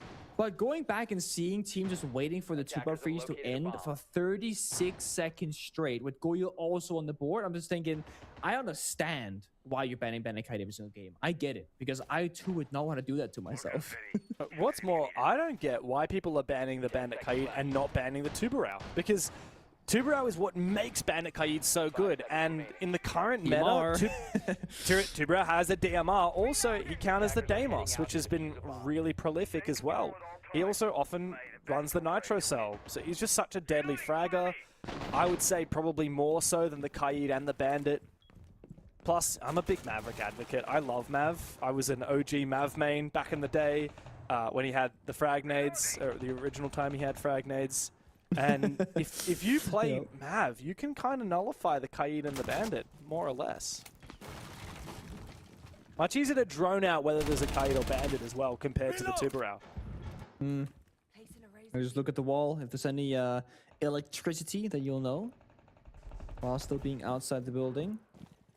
Now, I think it's so hard playing in Tier 1 play right now. There's so many strong operators to kind of go between different ways of playing the game, obviously. One thing that's very consistently played is time operators, right? The Smoke, the Shanka, the Goyo, the Tuba that we just spoke about, Bandit tricking if they're being left open. Because the game has advanced a lot. We've gotten stronger defenders, stronger attackers, maps have changed, they got reworked, etc. But we still only have 3 minutes. And with all those changes, that's caused some maps and some bomb sites to just be so difficult on the attacking side to do it all at once. But when you get the opening kill, which NIKL is excellent at doing, that buys you time on the clock. Now, you don't gotta worry about the push downstairs. You don't gotta worry about being tracked the entire time. You also, because you live with the Deimos, now you have 2 frag grenades to deal with the lasers of the Nari or the Goyo fire canisters, which further can help you speed up the pace of the round. Oh, hello and goodbye, Sunstrike. 2 kills now for Elevate. Our third surely to come by. Chatterman gets red to perfection, and Highcal is farming. 3 kills, looking for a 4th. He gets it. Give him the ace. Never mind. Killers has lashed out, put Highcal down. 3v1 though. Surely unlosable here for Elevate. I think it's just plant. Just get BB in there, or just get Shibe to plant with a Nomad. BB can walk in forward, get information, because there's a Goyo. There's no plant denial, there's a TCSG in hand. Plant's going down. No Nitro. Needs to take these fights. That's a black pit. How do you win that fight? Oh, okay. Maybe you peek over the top and smack down Barcode. 1v2 is so winnable here. Flashes available for Shiba. Barcode is tilted. I don't know what's going on there, man. Killers could definitely win this. He just has to wait for the bees to subside. 2 flashbangs, an air jab, and 1 more bean pocket. There's plenty of util here for Elevate to utilize. Can he bait it out? Needs to create the sound cue. There's 1. There's 2. There's a headshot from Hysterics. Well played from Elevate. A little bit dicey there, but Highcal getting a 4K at the start of the round never hurts. He looks like a villain. He was all covered in darkness in the player cam because his monitor wasn't lit up enough from the game visuals itself. And speak of the man, speak about his individual heroics and how great he's been so far. Literally first round, he does everything himself. Just finds the post downstairs, goes up, clears horse, which is like a power position for defenders. Here's the flanker behind him, flicks him as well. It's ridiculous. And I know that people are gonna go, oh, but it's a Tori, worst team in the region right now. Sure, but NIKL will do this against most teams. Sure, a team like Weibo Gaming can shut him down, and maybe Daystar as well, but against everyone else, he can put up these kinds of numbers every single play day. He's mad consistent. And it's also why, that fear of if Elevate don't get the right results, will they just make a bunch of roster changes, as you alluded to earlier. It feels like a shame to not let a roster gel and have time to succeed. And we see this not just in APL, not just with Elevate, we see it across the board. If you look at Brazil, there are so many teams that stick together through thick and thin. Think of Liquid. How many years they stocked that roster in Brazil, never lifting a trophy. And they're still aiming for it and dreaming about it together. Then you have other regions where Fnatic and EML, Elevate here in APL, every stage, kick 2 players. And I just think you need a bit of stability sometimes, and not fear for your job, because you can't get the right results. Because it's going to add even more pressure onto all the players, especially the rookies. Fully agree. I've seen so many teams feel that pressure so often. Always gets to them, affects the performance, no doubt. For Elevate, hopefully they can get a little bit of confidence based on this game and maybe prove that they're worth keeping. Big peek from Zoshav. Gets down in the process, and Barcode finishes him off with a Twitch drone. Okay. That's one way to play it. 4v4. As I say that, and Highcal does what he does best. Good, long, thin angle against killers. It's all about slicing the pie, as we say. You're cutting off all those angles and you check in the staircases, the corners, the doors, etc. Just like knowing when your crosshair aligns with the angle of pre-fire. And it's something that if you see a player who used to play a game like Counter-Strike very frequently before Siege, you can tell that in how they clear angles. You got players like Newers, like Spoid, they have that mechanical skill of how to slice the pie, as we say. And NIKL, I don't know if he's that kind of guy, but he certainly clears angles in a similar fashion. Ooh, Sunshine wow. on the 5 from the drone hole. Now, the drone hole angle in bathroom is a lot deeper than you realize. And that's why Sunstrike is surprised by getting shot as well. Then he stuck down that ball with shield and save coverage, and NIKL this time does get flanked. Yeah, Chatterman also puts down an Elamine. Managed to get back to site safely. However, Barcode finds the opening on the bomb site. Chatterman wants to try and rotate back. Good shot with the Scorpion. Ooh. 2v2. Tenno wants to lash out as well.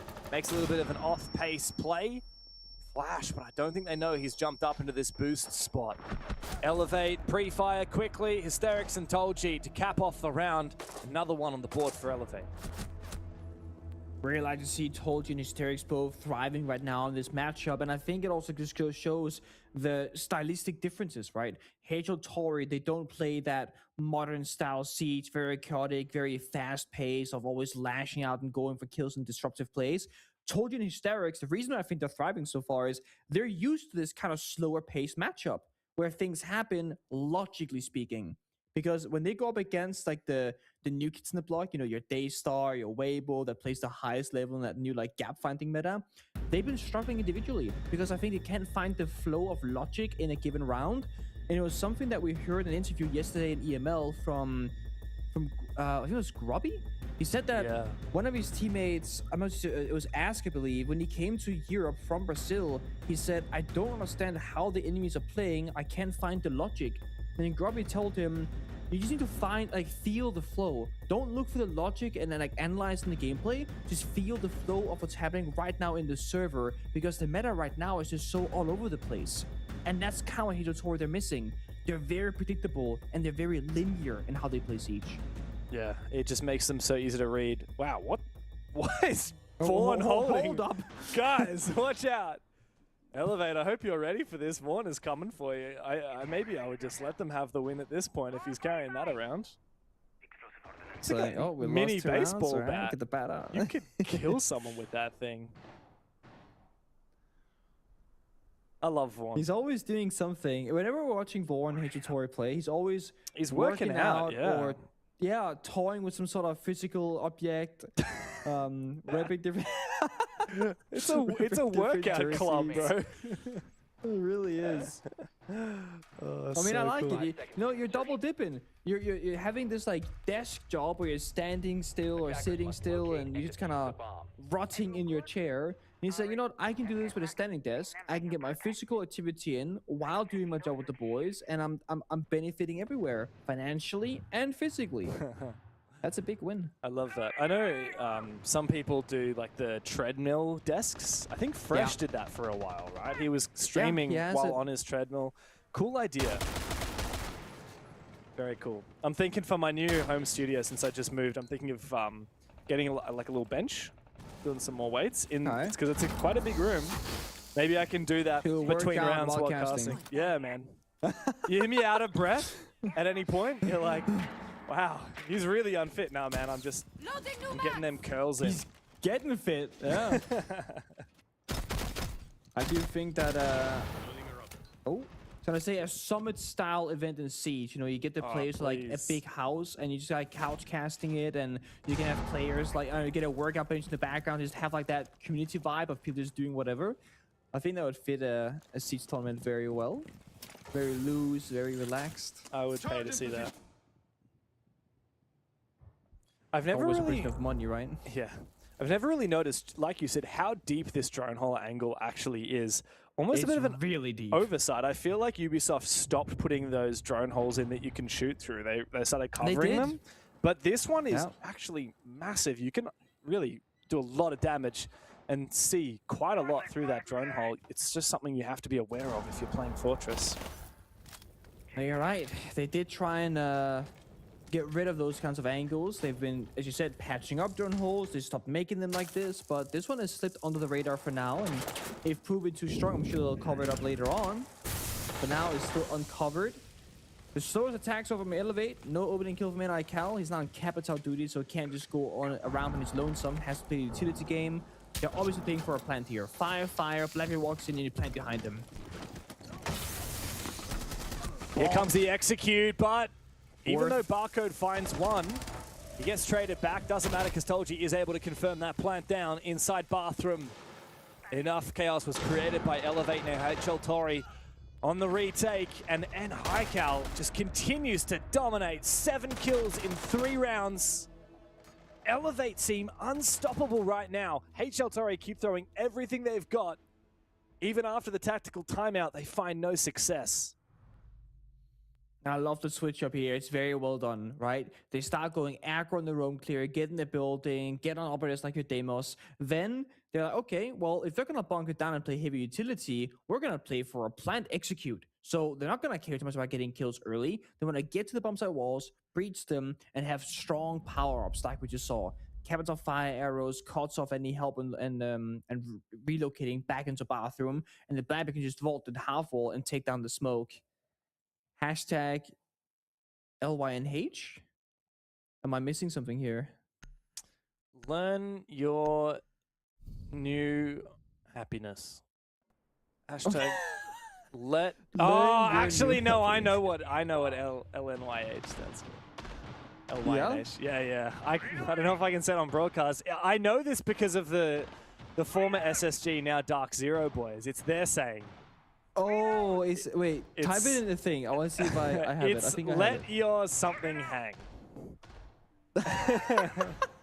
And it's call outs mentality for Dark Zero. Yeah. Sometimes you just have to LYNH. Go for it. Oh man. It's been a very big talking point recently, actually, call out. I'm not sure what the exact correlation was, but there was some people that were like tweeting at him, asking for a bit of the mental side of esports. I think it was when he's doing his episode with Park on the Dump It Out podcast and stuff like that. Yeah. And it's been a very big talking point about the different mentalities and how coaching staff can approach things from like strategy, management, or in this time, the mental philosophy of things. And a lot of players are very young, very inexperienced, both as players and in life. And having a little bit of an older coach with more experience that can help you mentally through this journey of esports can be super beneficial. I love it. I love it when teams, and especially coaches, really put that extra focus on the mental aspect of the game. Sometimes it's not just about your skill level, how smart you are, how talented you are when it comes to gunfights. Sometimes it's about getting out of a rut. And that's where HL Tori find themselves. Shibe also finding a big kill. Barcode clearing that top floor with the blitz. Elevate continue to dominate. Not much to say here for HL Tori. They've tried so many different bomb sites now, and deep into the 4th round, it looks like they're having no such luck here on the kitchen bomb site either. Yeah, losing 2 players early is gonna be making this almost impossible. There's so much bombs to cover, different avenues in, but Shadowmint, he's good at lashing out. He does it again. Takes 99 Cal, the Demo, so one of the most important attacking operators, and leaves a bit more up to Barcode now, leading the front charge with that Blitz operator instead. And when they're ready, they could use smoke off an angle, drop down a flashbang from that hatch, and just get Barcode in the action. If you can get close enough to any of these defenders and then the flashbang, that should just be a guaranteed kill. Not ready yet, though. No. Well, look, if you take down in high cal, anything's possible. That's one thing I know about Elevate. He's got the majority of their kills. Time's ticking away. Elevate need to now redrone, figure out, okay, what's clear, what's dirty. A big position on this bomb site is Infirmary. Sunstrike in this pivotal connecting room, about to get focused up by Barcode. He does go down. Great timing there. Tolji doubles up. The Indonesian getting active now for Elevate. Barcode to finish things. Another dominant round for them. 4 in a row, and HLT cannot get into it. And again, it's Toji and his terrorists doing a great job. Again, when they can just get to execute and take it step 1, step 2, step 3. Again, it's logical. They understand what's happening in the server. They keep finding more and more success. And you can see her from Lauren just pacing back and forth, right? The rest of HLTori, it's a lot of like, we're trying this, that doesn't work. Change your playstyle, that doesn't work. Tag timeout, that also doesn't work. And that has literally been HLTori's biggest problem throughout the entire stage and kickoff. Like I said, they haven't found their playstyle, their one way to play the game that they excel at more than the other styles. So they keep changing every round. This, that, traps denial, reinforcement, playing open, play deep roam, play passive roam. And it's the same result. Like you said, they've won at most 3 rounds in a given matchup. They've never gotten much further. And this game looks to be a very similar case. Like, are they even gonna get 2 rounds? At the current trajectory, I'm not so sure. Attackers are moving to defuse a bomb. Attackers have dropped the bomb diffuser.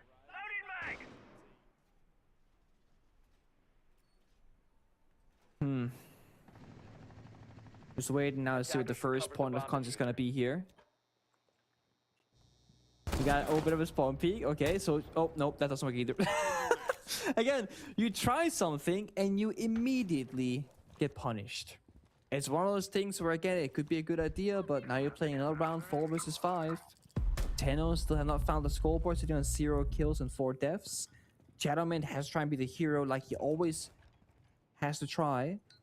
It's a flying down as an infirmary, looking the wrong way, and he becomes the freebie himself again. And Akel has his number.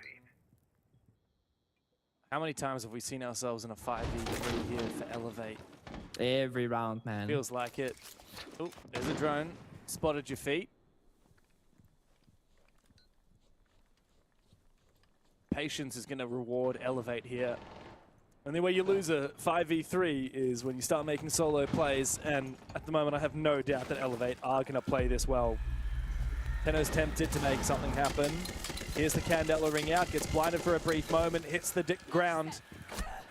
Tolji wants to get active. Ooh. I think he might be able to find this angle as well into Tenno, who's just prone. And Haikal takes down Sunstrike.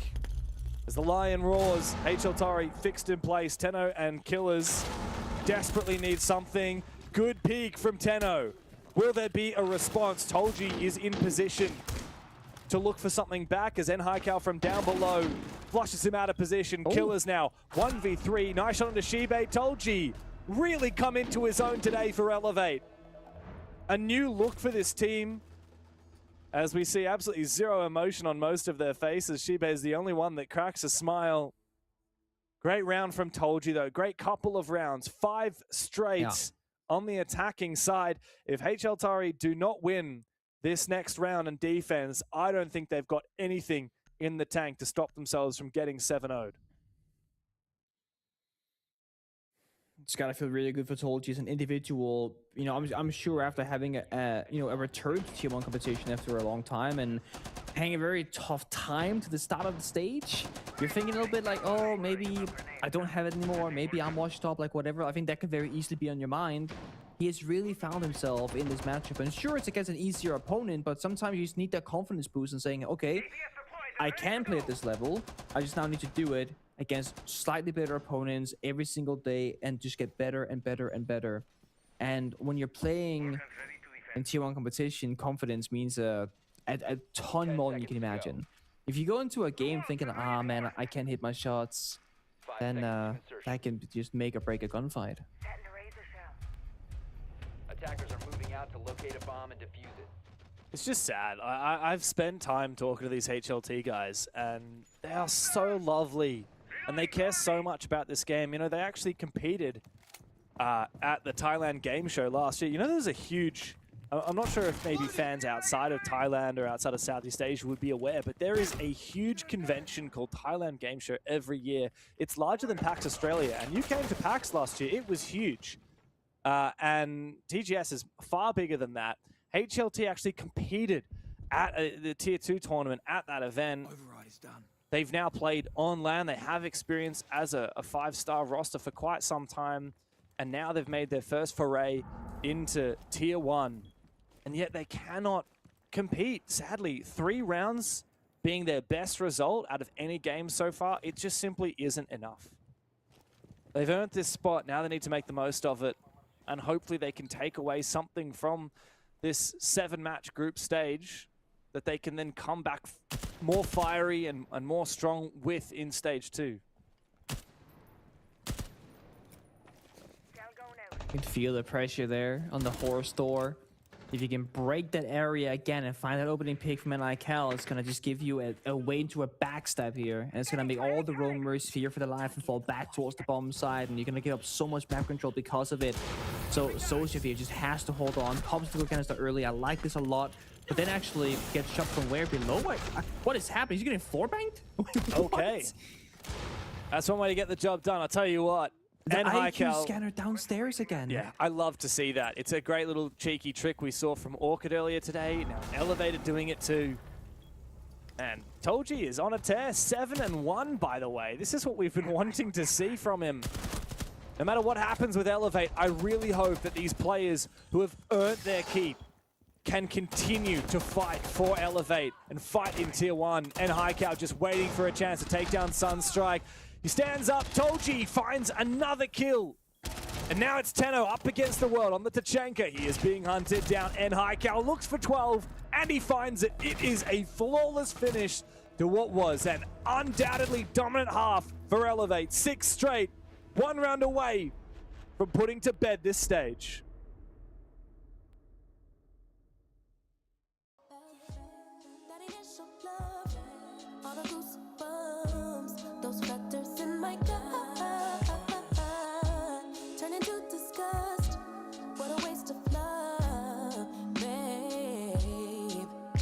Wanna go back to how it was, lay in each other's arms all day, send me gifts just because, tell me where we went wrong, started out as homies, ended up as lovers, how they get so ugly, can't we rediscover, baby, what it was, or let's be honest, it was just a love bomb. You were so romantic, we were picture perfect, so much freaking passion, while we never got it back, babe. It was just a love bomb. Yeah, trying to get you out my thoughts today. Still chained to you when I walked away. Still chained, you know it'd be hard to break, cause I kept it way too real to automate. I wanna talk to you for my conscience sake, trying to make my mind and body cooperate. I used to have some shots to give for ones you take, but then I took them all to heal and lost the way. Got me riding around listening to Marvin Gaye, reminisce what was, cause now it ain't. And through my mind I trail for hours till it all devours. I'm amongst the prowlers on your page, see how you spending days without eating me inside, that I'm phasing out, but I plays it, and it drains me. I done made some, but it pains me.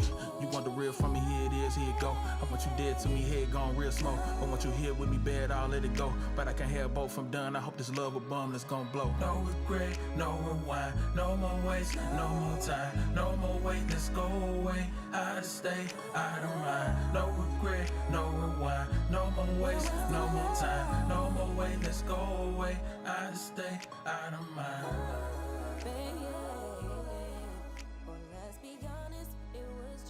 Big smiles for Tolji. Nice to see him really coming into his own after a bit of a rough stage so far. I remember one of the games Elevate played, both Tolji and Hysterics, the veterans who have returned to this roster. I think they went donuts or 1 kills. I think Tolji had the worst EPS I had ever seen in that game. Yeah. So it's so lovely to see him really coming into his own. Of course, if there's any game you're going to perform well, it's against the worst team in the league here. HL Torre sadly fit that bill with how they've played for their last 7 games. Now they're staring down match point with not a single round on the board.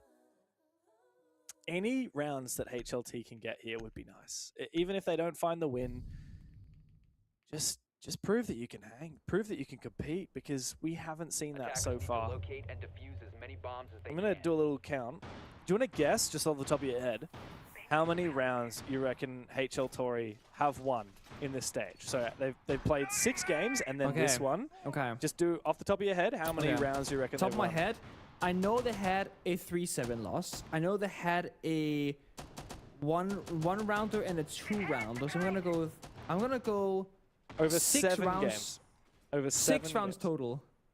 Well, you're now making it look less impressive. They have 9 rounds, but that's 9 Wait, rounds. Wait, what am I missing? What did they have? So Wait, they've hold had up. 4 7-1, 7-1s, 1 7-1s. 7-2, and then a 7-3.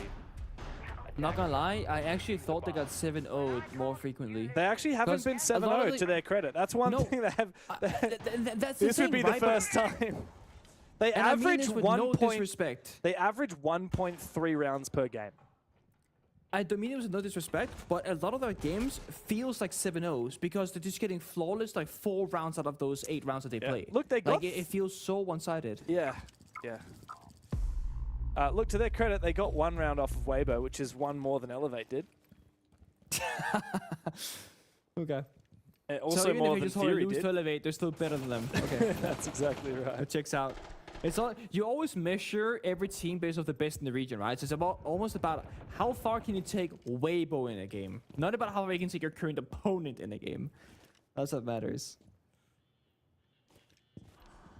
All right, HLT, So, what are you going to do on your attack? It's Monty time, it's Dockerby time, it's Lion time. I love to see that. However, roam clearing downstairs, I almost never see it work out in favor of the attack. I am terrified for them. Let's see it. First pick so important. Hysteric stays alive for now and gets out of dodge. He sprints on away. Healing back the layers and stalling for time, burning more and more Dokkaebi calls. Hysterics will take the damage. Tank it. Yeah, loses phone in the process. Barcode hasn't been dealt with. He could deal some serious damage here at the bottom of the main stairs.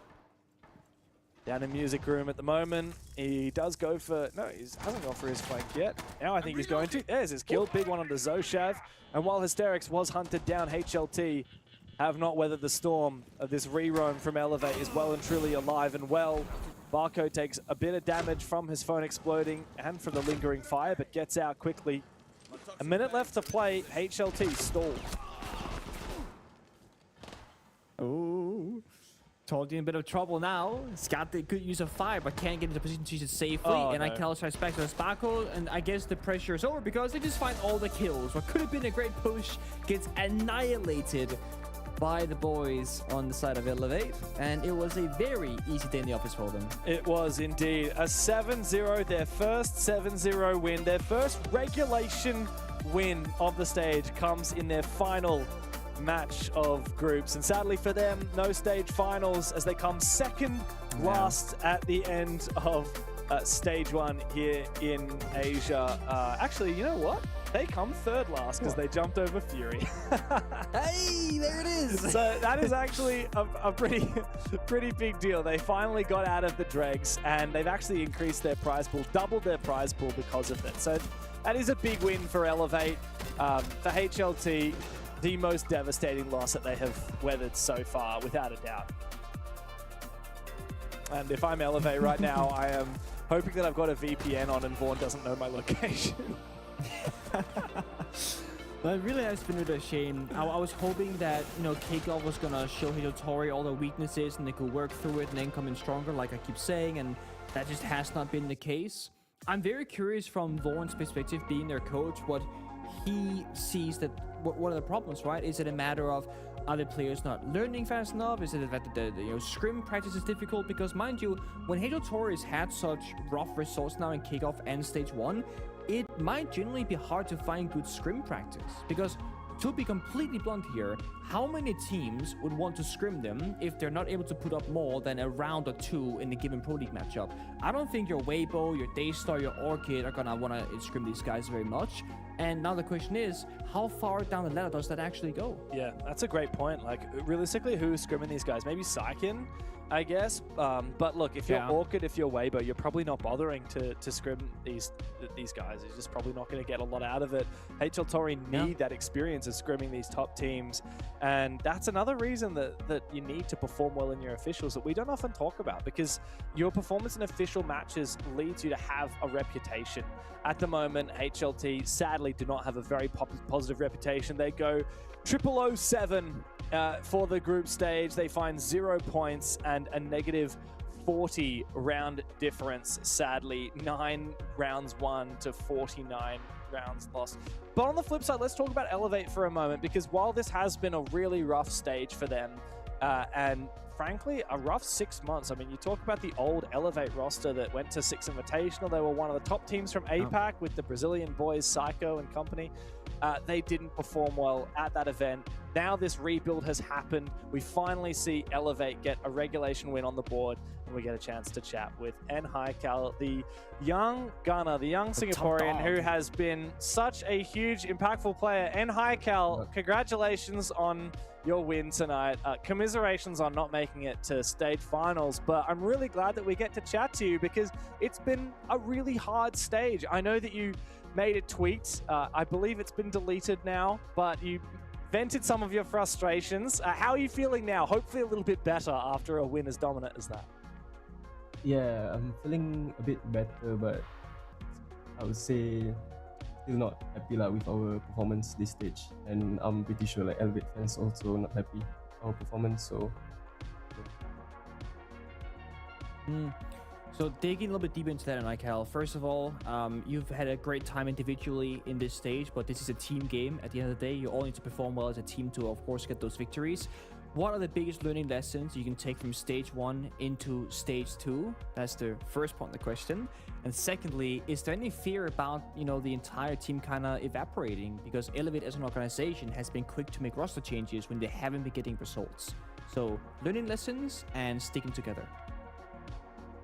For me, I would say learning lesson is we should not take anything as a advantage. I guess we should try to build back up by like the first form. And for the fear factor part, I don't think we really need to be fear of getting dropped, because we are building something and it's a progressive work that has to be done. Yeah, good.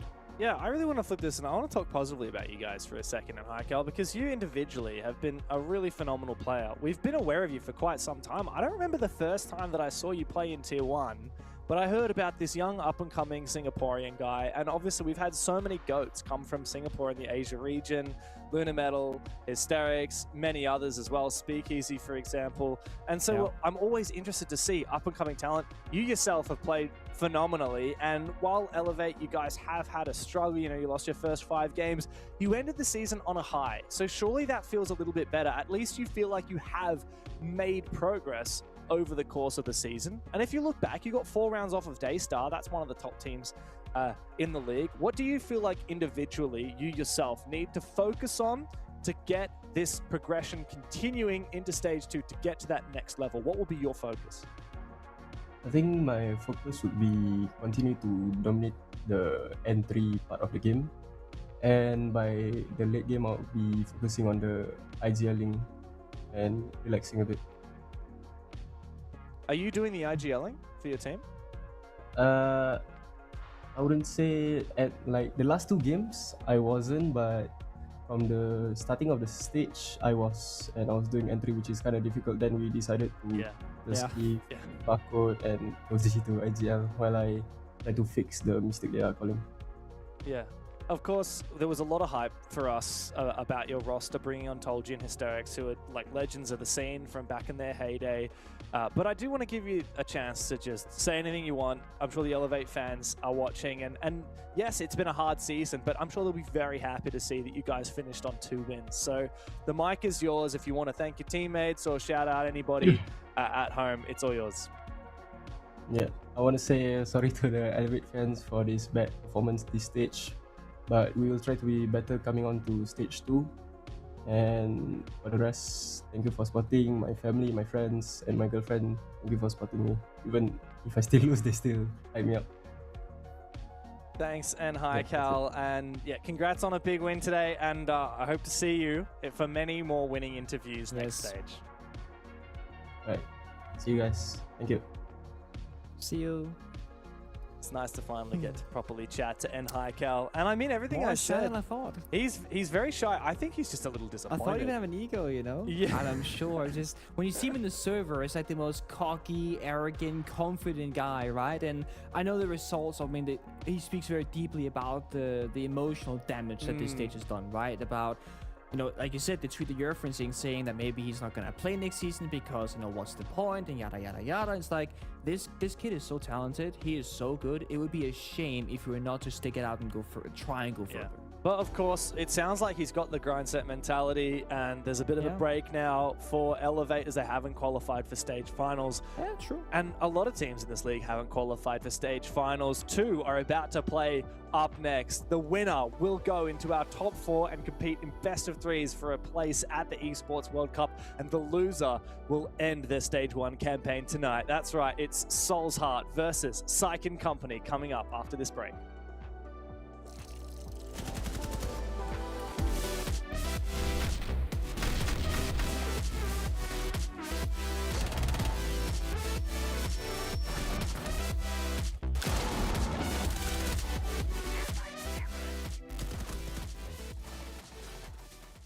สวัสดีครับผมชื่อนายปัทรนัยผลทรัพย์ชื่อในเกมชื่อเลเบลินครับตอนนี้เล่นให้กับโฟลี่ครับผมก็ตั้งแต่ผมเกิดขึ้นมานะครับพ่อกับแม่ผมเนี่ยเขาเปิดร้านเกมแล้วผมเนี่ยก็อยู่กับร้านเกมอยู่กับเกมมาตั้งแต่เด็กนี้พอผมโตขึ้นผมก็เล่นเกมไปเรื่อยๆเพราะว่าบ้านผมเปิดร้านเกมผมเป็นคนที่ชอบเล่นเกมยิงปืนอยู่แล้วนะครับแล้วทีนี้พอเล่นไปปุ๊บก็มีคนมาชวนเข้าทีมนั่นก็เลยเป็นจุดเริ่มต้นแห่งการเป็นนักแข่งก็ตอนนั้นตอนที่ผมผมเปิดร้านเกมนะครับเกมแรกที่ผมเล่นแล้วรู้สึกสนุกเลยก็คือเกม PB Point Blank อะไรเงี้ยเป็นเกมแรกที่ผมได้มีการแข่งขันจริงๆแล้วผมก็เล่นทุกเกมครับไม่เกี่ยวว่าจะต้องเป็นเกมยิงปืนแต่ว่าถ้าส่วนตัวแล้วก็ชอบที่จะเล่นเกมยิงปืนมากกว่าเพราะถ้าเกิดว่าพ่อกับแม่ไม่ได้เปิดร้านเกมนี้ผมอาจจะไม่ได้เป็นนักแข่งหรือว่าอาจจะไม่ได้เล่นเกมอย่างที่ทุกวันนี้เล่นครับเหมือนว่าตอนนั้นผมดูแข่งแล้วผมเห็นมีนักแข่งเล่นแล้วเห็นรู้สึกว่าเขาเท่ดีแล้วเขาตะโกนเขาเท่เขาไปแข่งเป็นทีมอะไรอย่างนี้มีชนะมีชูถ้วยทำให้ผมรู้สึกว่าถ้าผมเป็นนักแข่งเนี่ยผมก็คงอยากจะถือถ้วยอยากจะชนะอะไรอย่างนี้บ้างเป็นโมเมนต์ที่ดีก็เวลาที่ผมแข่งแล้วก็รู้สึกสนุกแล้วก็จริงจังไปกับมันส่วนตัวผมเป็นคนชอบตะโกนอยู่แล้วก็เลยเวลาแข่งก็รู้สึกสนุกดีถึงแม้ว่าเวลาแพ้จะเสียใจจะมีร้องไห้บ้างอะไรอย่างนี้แต่ก็สนุกดีที่ได้การเป็นนักแข่งครับก็ถ้าเมื่อก่อนก็จะการแข่งเกมก็อาจจะมีการรายการค่อนข้างเยอะอะไรอย่างนี้แต่ว่าเดี๋ยวนี้ประเทศไทยไม่ค่อนข้างที่จะไม่ค่อยเยอะเหมือนเมื่อก่อนแล้วเมื่อตอนที่ผมเล่นเป็นนักแข่ง CSGO นะครับมีเพื่อนมาชวนให้ผมไปลองเล่นRainbow Six ดูแล้วพอผมไปเล่นแล้วก็รู้สึกว่าสนุกกับมันแล้วก็พอผมเลิกเป็นนักแข่งของ CSGO แล้วก็ไปเล่นกดแรงที่ Rainbow Six แล้วก็มีคนมาชวนเข้าทีมผมก็เลยนั่นก็เป็นจุดเริ่มต้นที่ทำให้ผมได้เริ่มต้นรู้จัก Rainbow Six แน่นอนครับผมก็ยังสนุกกับการแข่งขันของเกมอยู่ถึงแม้ว่าผมจะอายุเยอะขึ้นแต่ก็คิดว่าก็คงจะแข่งเกมไปเรื่อยๆจนกว่าจะรู้สึกว่าไม่ไหวแล้วก็พ่อกับแม่ผมก็คอยซัพพอร์ตอยู่ตลอดไม่ว่าจะยังไงแล้วก็ล่าสุดก็ที่ปารีสก็มีการซื้อตั๋วให้แม่กับป้าไปเชียร์ที่ปารีสผมรู้สึกว่าก็ดีกันที่พ่อกับแม่ซัพพอร์ตก็รู้สึกว่าชีวิตหนึ่งมีครั้งเดียวก็อยากให้พ่อกับแม่เห็นในความสำเร็จของเราที่ได้มาเป็นนักแข่งได้มาแข่งในต่างประเทศอะไรอย่างนี้ถึงแม้จะไม่ชนะแต่ว่าการที่พ่อกับแม่มาดูเราแข่งก็เป็นสิ่งที่ครั้งหนึ่งในชีวิตต้องมีก็ครอบครัวก็รู้สึกดีถึงแม้ที่ผมเป็นนักแข่งแล้วพอผมชนะได้ไปแข่งนี้เขาก็รู้สึกว่าดีใจจริงที่มีลูกไปนำชื่อเสียงให้กับพ่อกับแม่อะไรอย่างเงี้ยก็ขอบคุณพ่อกับแม่นะครับที่คอยดูตามเชียร์รวมถึงป้าด้วยครับก็ทุกๆคนที่เชียร์ผมก็จะทำให้เต็มที่ทุกๆปีจนกว่าจะเลิกแข่งจะทำให้พ่อกับแม่เพียงเท่านั้นนะครับรักพ่อกับแม่ครับ 「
get you down.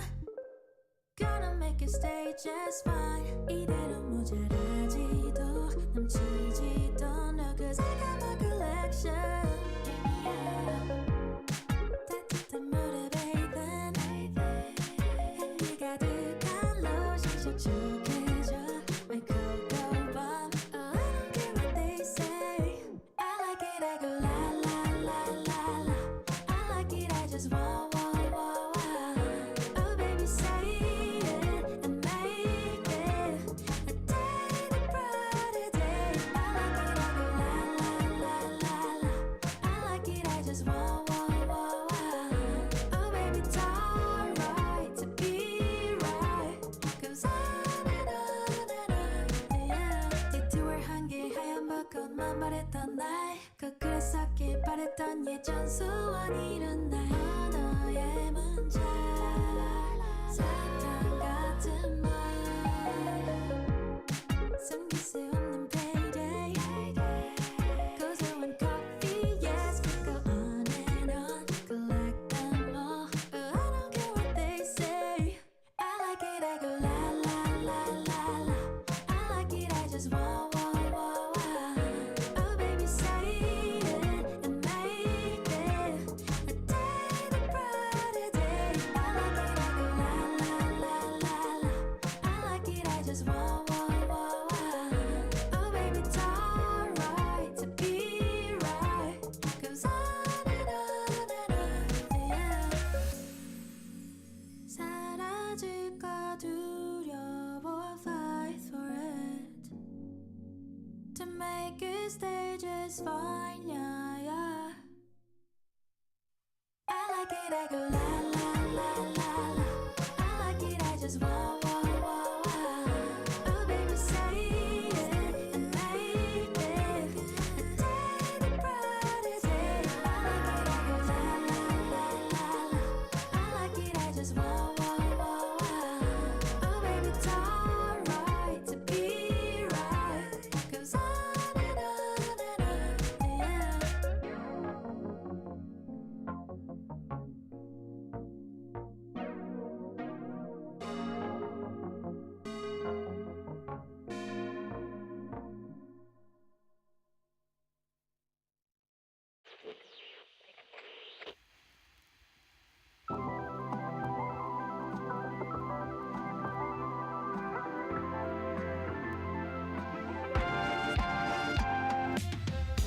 이 마음 웃긴 다수 마음도 놓서도 나가네 때遠くで揺れる光同じ先見つめ Yeah 心はもうきっと気づいてる君じゃなきゃ意味ないありきたりかな口ずさむラブソング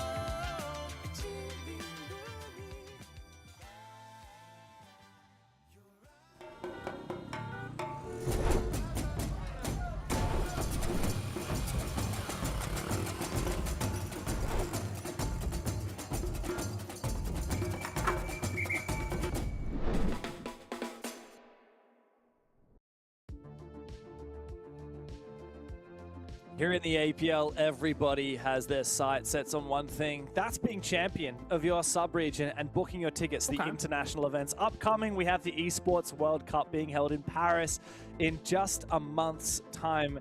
And Pengu, we have one more spot into the stage finals to compete for that place for Asia at EWC. It's either going to be Psych & Company or it's going to be Soul's Heart. Which one remains to be seen? It is a head-to-head between Joe Gore and I9. For one of these players, their ascendancy will end tonight. It's not the position I thought we'd find ourselves in, to be honest, because on one hand, Soul's Heart, you know, guaranteed top 4 in my mind. On the other side, Psych & Company come into this with, you know, a newfound roster, and, you know, I'm not sure about whether the level's gonna be yet. They're actually causing some upsets. They're taking some names, and if they were to beat Soul's Heart today, that would be a great end to their campaign and also lock themselves into top 4. Yeah, and sadly, it's been a tough stage for both of these teams. There's been a lot of tough moments. Notably, I mean, any time where they have just seen themselves say goodbye to their tournament hopes. I mean, Joe Gore, he's been to such highs at the Six Invitational with Daystar, and of course lows like losing with Elevate, being dropped from both of those rosters. Now he looks to try and forge his path with Psych and company. Let's talk about this roster. Of course, formerly known as Unreal Nightmare, they got picked up by Psych and company for stage 1, and this roster just hasn't quite been at the heights that maybe we'd hoped for, but at the same time, we didn't have the highest of expectations for Psych, knowing that, of course, they came through the Challenger Series and competed in stage 1 as Unreal Nightmare. If anything, the wins that Psych and company have had over Fury, Elevate, and even a dominant win over HL Tori has kind of impressed and perhaps even surprised us. They also took Orchid really deep, 5-7, almost took points away from them, almost sent them to overtime. So I think Psych and company, despite having some troublesome games, I think they also have a lot to be happy with. I mean, if a couple of rounds went their way, they actually could have had a very different story, right? They've had some close-fought victories and some very hard-fought losses. Like you said, they had a 5-7 to Orchid. They had a 7-5 over Elevate. They had a 7-5 over Fury. They've been putting in a lot of good numbers, and they've been impressing me. I was fearing that they weren't going to be super consistent when we started for this stage, but if you look at their results, win or loss, they have been very competitive. Yeah, for sure. Let's dive into their opposition, of course, a team on the other end of the spectrum with all the experience in the world. Yeah. It's Souls Heart, DCH, Mark, I9, Mr. Punch, and Scatman. Every single one of these players has made a mark on the international stage. Scatman, DCH, and I9 with a core of that roster represented by representing the Elevate brand way back 4 years ago, 4.5 in fact, at the Six Invitational in Stockholm in Sweden. And that team went extremely deep. Of course, Onigiri was a mainstay name on that team. I9 then had a stint over on the then Orchid and Fury roster. Now he's back with one of his best friends, Scatman, on the same team. And they've got Mr. Punch and Mark, who have proven to be really strong players. And yet it's been such a long time since we've seen Souls Heart really win when it matters. Yes, they were champions of the APAC Cup in Tokyo in January, Pengu, but that was a tier 2 tournament technically. It was not like leading to an international event. They haven't had an appearance at a Six Invitational or a major for many years, and they are meant to be, the best team from Thailand for a long time were. Now, if they want to join their brethren in Orchid in the stage finals, they're going to have to win today. They are, and to get a win, you need to get onto a map. So where will the veto take us? That is the last remaining question, because mind you, this game matters so much, right? The winner goes to the top 4, so you cannot hide strats or play it safe. You gotta go to what is gonna be the absolute best case outcome for you. Clubhouse, attention fundamentals, or Cav, it's all about the window repels. It's gonna be that club, so we're going to a super deciding matchup here. The winner gets into top 4, guaranteed in playoffs, and it's going to be on the most fundamentally sound map in the pool. Now that is exactly where I want to go. I love it. There's nothing quite like some classic Clubhouse. We haven't seen Souls Heart play it. We haven't seen Psych and company play it either. This is not at all about what you can do to VOD review the opposition. This is all about what happens once we kick things off, and that's what's about to happen. Souls Heart Esport versus Psych and company for the final spot up for grabs at stage finals here in the APL Asia. Will it be this roster with so much history and talent, but Souls Heart have not been able to reach the upper echelon for such a long time? Or will it be the up-and-comers led by Joe Gore, the Larrikin himself, on Psych and company? Whoever wins today makes it through to the top 4. Whoever loses says goodbye to their stage campaign. Let's go to Clubhouse, Pengu, and let's kick this off. Yes, please. Take me there. Operator bans, I'm actually very curious because it's Clubhouse. It's not going to be as simple as like banning the shields or banning a Deimos, because they're not going to be as influential as they are in some other maps. While we're excited about the map, all the players are leaving teams because they said, you know what, we don't want to go to club just yet. They're gonna have a quick rehearse, I think, as a player crashed in the beginning of the Operator ban selection. But we did see a Thermite ban come out, and I think it was a Kaid or Bandit in response. So both teams, of course, playing very much around the hard destruction or hard breaching / covering of the walls, which is peak Clubhouse. It was one of the very first maps where teams really started practicing bandit tricking walls on every single bomb site, and then attackers would figure out, okay, we can get like a grenade in the window or a caps on fire or an IQ below, and it became the Thatcher Sophia meta, right? Where you'd EMP the wall, and then Sophia stunned the drone holes and stunned the bandit, and in the response, if you started barricading the doors or blocking them with a Clash shield, when Clash came into the play, then you could actually physically block the Sophia stun, and that wouldn't work anymore. And over the course of like 8.5, 9 years or whatever, we've seen Clubhouses continue to evolve time and time again. Yeah, it's one of the things I love about Clubhouse, so many different evolutions of the meta. One of my favorite evolutions was, as you said, when Clash would actually not hold the shield out, but sit with the shield on her back and crouch down so that it blocked up that drone hole, prevented the Zofia from concussing it. Do you remember the first team or player that you saw do that? Because I actually remember. It was in APAC. I want to say, was it Mentalist or was it Hysterics, Mentalist or? Close. You got the right nationality. Come on. Oh no, no. Come on, you're gonna get this, man. He's playing later tonight. Oh wait, is it Speakeasy? It was Speakeasy. I'm like 99% sure it was Speakeasy playing the Clash. Way. Crouch down, and I think at that point they were called Invictus Gaming, if you remember that. I do remember that for a little bit. That was a crazy roster, by the way. IG had Speakeasy on it. It had Hysterics on it. It had Nate on it, the coach that now coaches Chiefs in OCE. Yeah. It had Jigsaw, who plays for EP. Oh. Yeah. I can't remember who the fifth player was on that IG roster, but man, like, what a mix. It was a deadly team. It was crazy. It was because we played in APAC South back then, so technically players that were in Southeast Asia and Oceania could be on the same team. Ping was fun.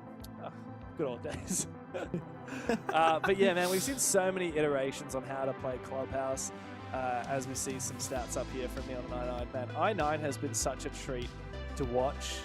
But I want to stay on Clubhouse for a second, Pengu, because we got to see some insanely high-quality Clubhouse last night. We got to see G2 play it. We got to see Falcons play it. We got to see VODs Pro play it. I'm trying to remember who Falcons played. I cannot for the life of me remember who Falcons playing. Ooh, I feel like we have this. Was it a bottom? Was it Shifters? I feel like, was it Shifters? Was it Shifters? Hold up. I was going to say it was like a lower level team. I got it for you in just a second. They played Shifters, yeah. Yeah. Because it was Freck on the Windows, right? Yeah, that's right. So yeah, I was going to say we got to see a lot of good Clubhouse yesterday, and we'll talk about the evolution of how this map gets played out in the meta over the years. No longer are we really seeing many Maverick tricks. No longer are we seeing the Zofia Bandit face off. What is the most modern interpretation of Clubhouse, the most modern little bit of tech that you've been seeing recently? Ooh, okay. In the most simple terms, and this is going to be so boring, it's going to be Capital. You can bring Capital on every single bomb site to like insane success. And while that's technically always been possible, I feel like with the small buff to the fire lasting a few seconds longer, Doc being weaker without the ACOG, because you could play Doc and just heal yourself and tank the fire, those small pocket counters aren't happening. So yeah, Capital's ban rate and pick rate, very, very high. If not banned, then picked, definitely. The other one is what we saw just yesterday in EML, is actually the introduction of Solid Snake, which Neon right now is actually going to be sitting on. You can get so much value. We saw yesterday from both Benjamaster and Frag from Shifters and G2. They can just sit outside like the master bedroom window or the connector window on a top floor attack, and you can easily find 4 or 5 defenders, because you can see into tower rafters, CCTV, cache, connector, master bedroom, and a little bit of office. So Solid Snake, because the rooms are so compact and close together, can just get absurd value. I'm going to just rapid fire hit you with a couple of different things that I've seen recently in Clubhouse that seem at least reasonably modern. Some of these, like the Capital, have been used for a while. But I'll hit you with one. So it's the Blackbeard versus Goyo battle that happens in Dirt. I feel like we see that so often. Blackbeard tries to take Dirt, there's a Goyo in there, maybe a smoke, and he's popping his Goyo charges, using his smokes, just trying to burn as much time as possible to hold onto Dirt, and then eventually falling back. Number 2, I've got on the basement, the Church triple wall. You leave the middle one soft with a rotate, and then you potentially reinforce over it in the late round if you decide to fall back. Yeah. What else we got? On the top floor, I feel like Cash is the one that gets really interesting because it's such a, frankly, bad bomb site, and so teams have to get really creative. Difficult to play, James. It is. My favorite modern iteration of that is double reinforcement on the Cash and CCTV, sorry, the CCTV into rafters walls, and then you just play someone in there, and you know that they're going to die, and you just let them die. And their goal is to waste as much time as possible. I actually have one more. You actually keep the single wall right next to DCH here into connector soft, and you can kind of try and hold master bedroom from the side itself, creating a new line of sight. Oh yeah, that's a good one. Because it's not a double reinforcement anymore. Yep, it's a single wall, and you could, at least upon a time, not sure if you still can, put a bulletproof shield or deployable shield on top of the green box, and you can actually have like a very safe position holding that line of sight. So I got another modern bit of tech that I'm seeing, and times. we're actually seeing it right now. It's players with shotguns, and in general, just playing on the main stairs like Mark is right now, especially paired with a Denari. Denari's the ambi spot from Sonics, I believe. Sure, yes. We've seen teams I think be they were really like good at it. innovators. Yeah. It's always interesting to see that the way things have changed. For this particular round, this is a massive row. You've got two players upstairs in DCH and I9, not to mention the way that Mr. Punch and Mark were aggro on the staircases. Burning a lot of time from Psychic Company's attack. They're doing a great job here from Soulstar. They got Goyo fire cannons so they can pop. They got Yokais for intel, and they barricaded off the third door so that they say, hey, you can take third control, but we'll know if you go in there because you have to break the barricade before hitting the bottom side. Psychic will strike first, though, taking rid of DCH. It's going to be a Sami, so honestly, at this point in the round, not the biggest operator to lose here on defense. You lose a bit of roaming presence, forcing Alan to fall back towards Garage.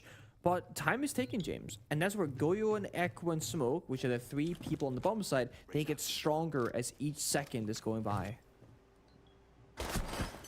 Oh, nice long angle there. This punch actually does deal a lot of damage. Aggro underneath the hatch. Mark finds one. Likely going to get pigs, though, from the bottom of main stairs. Calf, though, very low on HP. Has to fall back. Can't worry too much about the smoke, but he's going to have to when he's low on HP.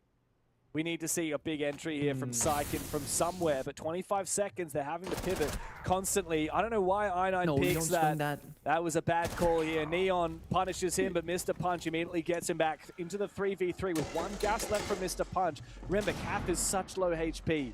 We also have Yokai's up for Scatman. Nice aggro peek from Mark. Psychic deep in the bomb site, didn't realize Scatman was tucked away in the corner. Time for a plant from Jokor. Still a smoke available from Mr. Punch.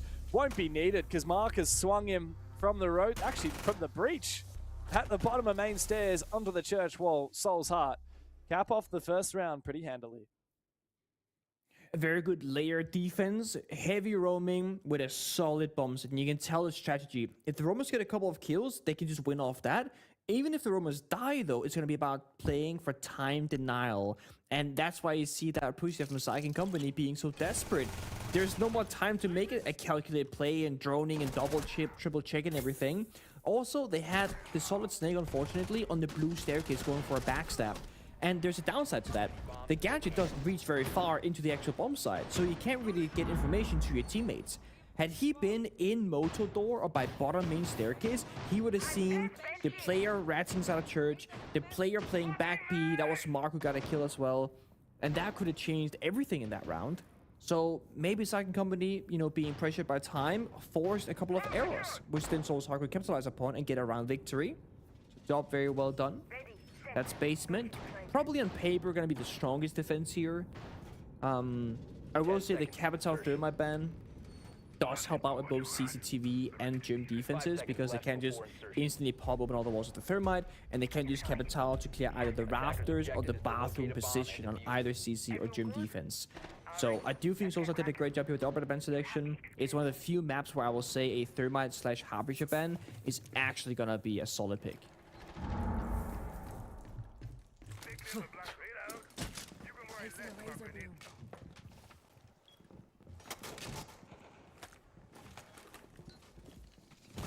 Always looking at Psychic to see how they look to try and abuse what power operators are left up. Because as we've said, the Capital's banned out. But a Thermite I don't feel like is the biggest ban here. I don't think it's hugely impactful. We've got two dedicated hard breaches, and then the little spice that's brought is not the most spicy, but it's a sense. from Fenglix. What is his intention to use these Sens walls? Often on gym bedroom, the bomb site. Oh, did Joe Did he fall? Oh, he fell. That's a rip. I think he might have tried to do the boost spot on the office hatch. You can see down the hatch. And if you mess it up, well, that happens. you fall. So up he goes again, I guess. And if he does it again and fails it, he will just die. So not sure it's worth taking that chance. But you can get an angle like the drone sees here. You can shoot in towards the gold, rotate, etc. It's quite a nice spot to be in. But likewise, if they know that you're there, you're an easy pre-fire kill. Wants it. Oh, bro. You know the hilarious part about that is Jogor, if he hadn't fallen off the roof, he wouldn't be 20 HP. He wouldn't have died to one bullet to the foot. That's right. What could have been? Small mistakes that can cost ya. Now Souls are with that. They can peel back one more defender because they, they don't want to lose too many people in the roam game. It's all about the bomb site. They heal the players outside the Jacuzzi breach. They're gonna try and go for a bit of destruction, a flashbang, get that deep bathroom line of sight. And they get a pick as well. Big gaps found. Now the info from Neon as well on where these defenders are playing. That's such aggressive play from I9. Uncharacteristic of him to go down, playing too aggressive. 2 rounds in a row with no impact, no kills. Scatman cannot 1v4. Psych and company on the board with a quick reply. Yep.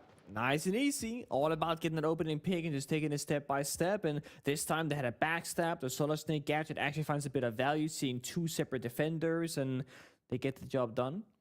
And that's the thing about those tough bomb sites and why they're typically harder to play. It's much more open, right? All the windows on connector, master bedroom, getting fought from the breaches on the exterior of the map. There's so many easy ways to die where you just don't have much of a fighting chance. And Clubhouse isn't a map where you can just play a Rooney 2 Brow every single round that have strong DMR players, because you're gonna want to have like some wall denial that's open, or information, or a C4, or plant denial, a strong operator with a good gun that can play freely on the roam, a castle for protection, and a salmon for protection. You're spread so thin already, you can't just go a Rooney 2 Brow, play for kills. You can of course try and do it, but then you're just up against so many strong attacking operators, and you're probably just gonna lose the utility yourself. So it means that Saikin can leverage that to their advantage and play from the outside the building as much as they can try and force. Now Souls have to go CCTV. Gonna go through the motions here. They got a Sami and Jaeger for cat or grafters. So that means, and the double reinforced all that you said is like one of your favorite ways of doing it. You're leaving a player to die. And the reason why this is so effective, the Jaeger is pure passive user, right? 3 ADS on catwalk and prep phase, boom, done. Double reinforced walls, boom, done. Now you just leave I9 on Asami, who has active utility. Those Asami keepers he can throw out whenever he wants to. And even if you lose I9, you're gonna burn so much time in this round. And grenades and flashbangs and whatever else.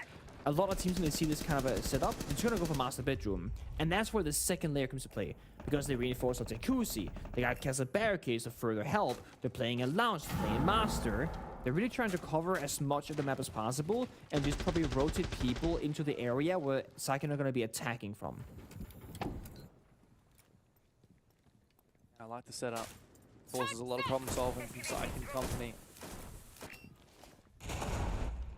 Soulsheart consistently want to play to hold on to a lot of map control. We've noticed that in every round they've played so far. They just have to make sure they have a good enough setup to have a healthy hold, because last round they far overextended in connector, and that's why they just started dropping picks left, right, and center. Saikin start to put some pressure on to execute onto the master bedroom side. Fenglix throws out one Candela. He's being patient here, waiting for his team, which is good. The good thing about running shotgun, he can just walk up to that soft wall in bathroom, smack it once. Oh, he can also flash over the top. This is a good play. I like the idea here. He should be able to surely win this fight. On the other side, Mark obliterated. Well played. Nice opening for Saikin company. Although they've lost K3, Soul's Heart. At what point did they decide to fall on back? The Candelas again. Beautiful shotgun work from Fenglix. Saikin company really maximizing the value out of that Ying. And it's forcing I9 to make a tough call. Does he fall back to site, or does he keep on fighting? Oh. Well, he takes a lot of damage from the Dokkaebi call. He survives. Just barely. Low HP. Makes a big difference. The same will keep us in progress. At that one impact grenade at least to make something happen later on. Possibly look at this. The players are stuck in corners. Those external angles, the softballs. It's a tough position, and TCH has to land the shot.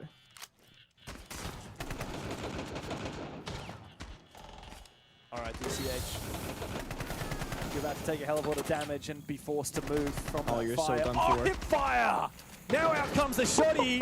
Can't win the fight. Triple for Fenglix with the Ying shotgun. Low HP now as I9 wants to try and get this kill, but he's caught off guard from outside. Great opening kill there to put Scatman in such a difficult position. I don't think he has the info. Impact is huge. That's plant denied. Maybe, just maybe, 5 he can seconds. survive this round. 5 seconds, but Jogar looks for a reattempt. I don't think he has any Yokais left available. He does. How Oh, was he his does? teammates What? not calling for this? It could have surely rotated That's a into position blunder. and won this round on time, but now he's forced into the nigh impossible task of going for a retake up the stairs. Calf takes him down. A second round on the board for Psych and Company. Honestly, that is heartbreaking. And you said it so well yourself. How does his teammates not tell him that he had a yokai up and alive?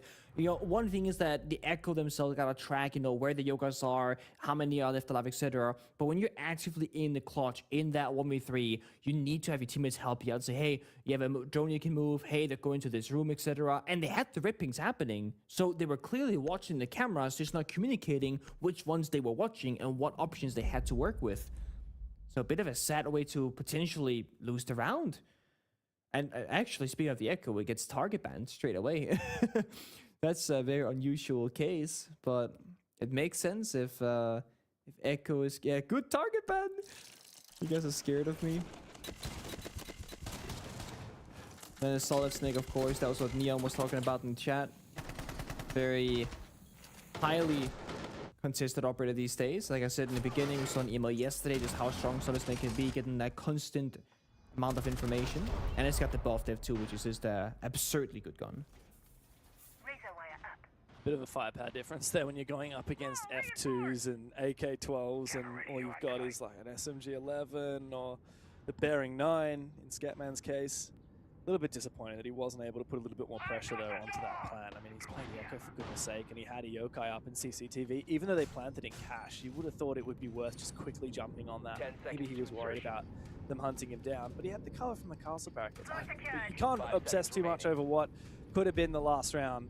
You need to focus on the future and, well, focus on the present for one. And Pengu, presently, I see that Soul's Heart are losing on their clubhouse defense. 1 round to 2 for Psych and Company. That is not where you want to be. They should be gunning for a 3-3 or ideally a 4-2 split here, which is so possible on Clubhouse. Really? I think it is possible at this. Okay, where we were casting EU yesterday, Pengu. Okay, good. It's a different case. And we Okay. talked about this yesterday. The higher skill level, the more likely it's going to skew attacker-sided. That's why I think a game like G2 VP is going to be attacker-sided.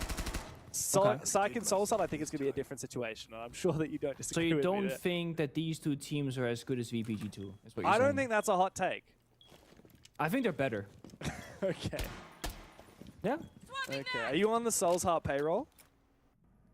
I am not, actually. Wink, wink. I'm not.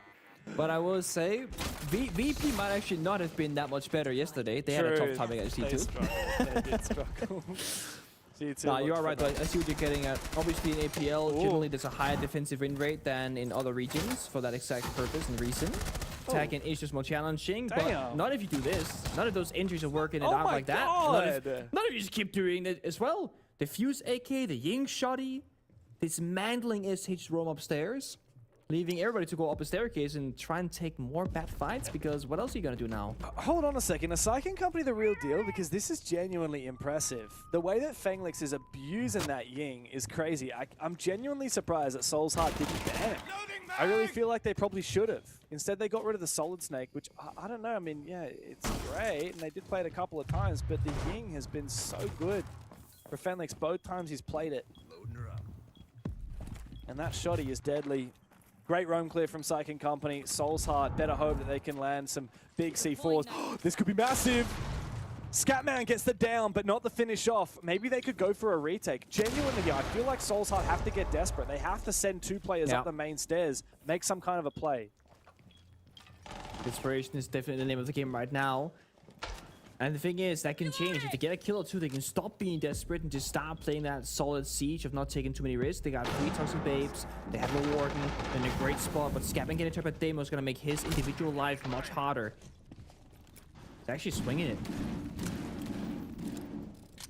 Track from Neon is good. The madman. I mean, you need to swing it. You need to be a I mean, little bit 20 mad. seconds. It's time to go, boys. Syken got to go now, but they have 3 Candelas in pocket, and they have Jogor on the shield. Fenglix preparing the flashes. Wow, pre-fire from Neon. He reads Scatman to perfection, almost doubles up. Fenglix comes through with the Ying. It's a 1v4 for Mark. Fenglix, another kill! My God, these guys are so damn good. That's another round on the board. 3 straight. Soul's Heart, call your tactical timeout right now. Or eat your heart out. I've had enough.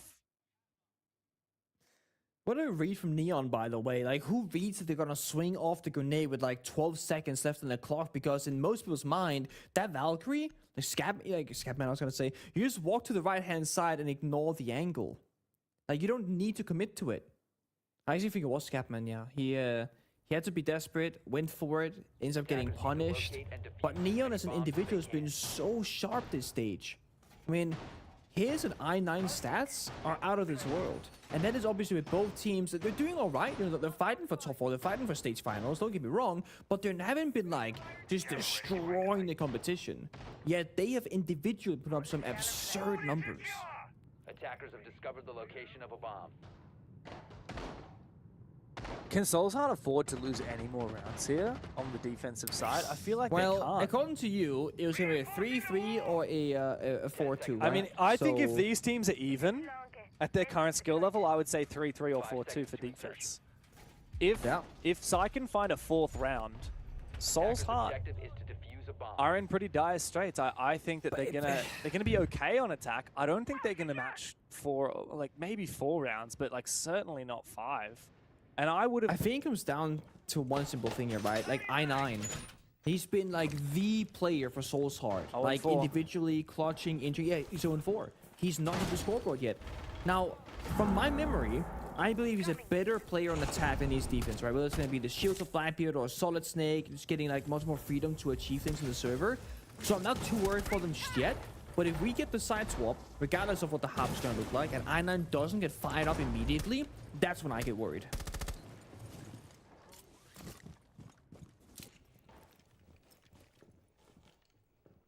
Yeah, I think he's got to step up now. He's on the yellow, which is the best operator to deal with Jogor on the Blackbeard. Maybe we will get that head-to-head that we were so anticipating.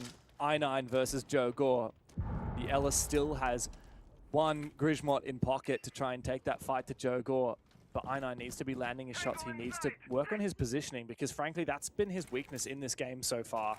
I9 is a risk-taking player, but usually he wins those 60-40s. Usually he makes those gambles well. But so far this game, he's just been caught out of position time and time again. Nice and steady. Psychic Company very much playing for execute. Playing that structured, fundamentally sound siege where nothing can go wrong until we're ready for it to go wrong. And that is when you're gonna be hitting the bomb site together. So I'm watching the CC window from the rappel. There's a bit of a gap here, bad timing, and this gunfight could change everything. I9's in the scoreboard, he gets 1, and DJ's a 2nd. Oh my God, that's exactly what we needed to see. You're damn right. I9 and DCH together, pairing up to lock down Cash Room. This is exactly what we needed from them. I9 is finally on the board, and Fenglix, who has been so deadly on this Ying, is not allowed to have an impact. 1v5 for him, he's good, but I don't think he's got it in him for a 1v5. That is unlucky. I mean, we saw Dogor jump in CC window when looking at I9 taking the gunfight, and the teammate behind him was looking the complete opposite direction, not going for the 2 versus 1. This is one of those tactical timeouts without actually taking it, where you can discuss what went wrong, what you gotta do better next time. And while some people might say that it's boring, it is probably the best use of your time if you're a Psychic Company, because you can conjure up what you can fix for the round to come. And Soul's Heart, you know, they're on defense. They're a lot more restricted in what they can do because, you know, they have a paper strat. They're gonna follow it. Their biggest decision is what bomb site to go to. That's like the toughest call to make. For Second Company, they can go, oh, what about that operator? What about this? What about this pocket strat? Do we bring it now? Do we do it later? Do we save it for playoffs? Timer hits 0. That's the second round for Soulsheart. Yeah, and now it comes down to the final round of the half. One benefit of being in person here for their team is that they don't need to perhaps use a tactical timeout as much. You can really lock in and talk to your teammates without necessarily that tactical timeout. Of course, you don't necessarily have the time, and you still can't talk to your coach, even if he's in the room with you. But they can just stare each other in the eyes and say, hey, guys, come on, really lock in for this one. Here's an idea I have. You can look at your teammate's screen if you want to, which is a little advantage that you get on LAN and you get if you're in a team house, but you don't actually get when you're playing separately online. One final round. It's a basement defense. I'm really scared about one thing, Pengu, and it's this Ying. What are Soulsheart going to do about it? And will they continue to roam as well? Because it hasn't been particularly effective against Psych and Company today. The issue is, right, if you don't roam, maps like Clubhouse, like Bank, etc., the bomb sites themselves aren't necessarily like super strong as a defender. It's what you can do with the bomb site when, you know, you've gotten a kill in the roam, or you burn a lot of time, or you spent like a lot of like grenades or whatever. That's when the site becomes a lot more enjoyable.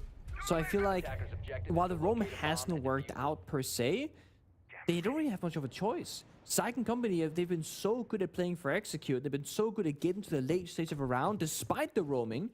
If you let them have everything for free, I don't know if that's going to be defendable at all.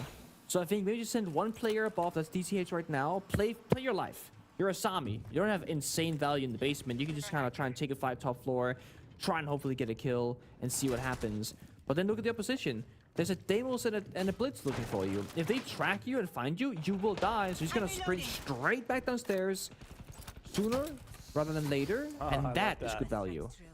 Particularly the Kiba barrier there, it covers off the angle from Jim Hatch that looks all the way downstairs. I actually really like what you're saying. I feel like the priority here for Soulsheart, shoot drones, get back to site safely, 5-on-5 on site. Even though you're dealing with really good execute operators like the Ying and the Blitz, I think Soulsheart should bide their time. And in the late round, when you can read what the execute is happening, like when there's 30 seconds left and Psyken are about to prep, that's when you lash out.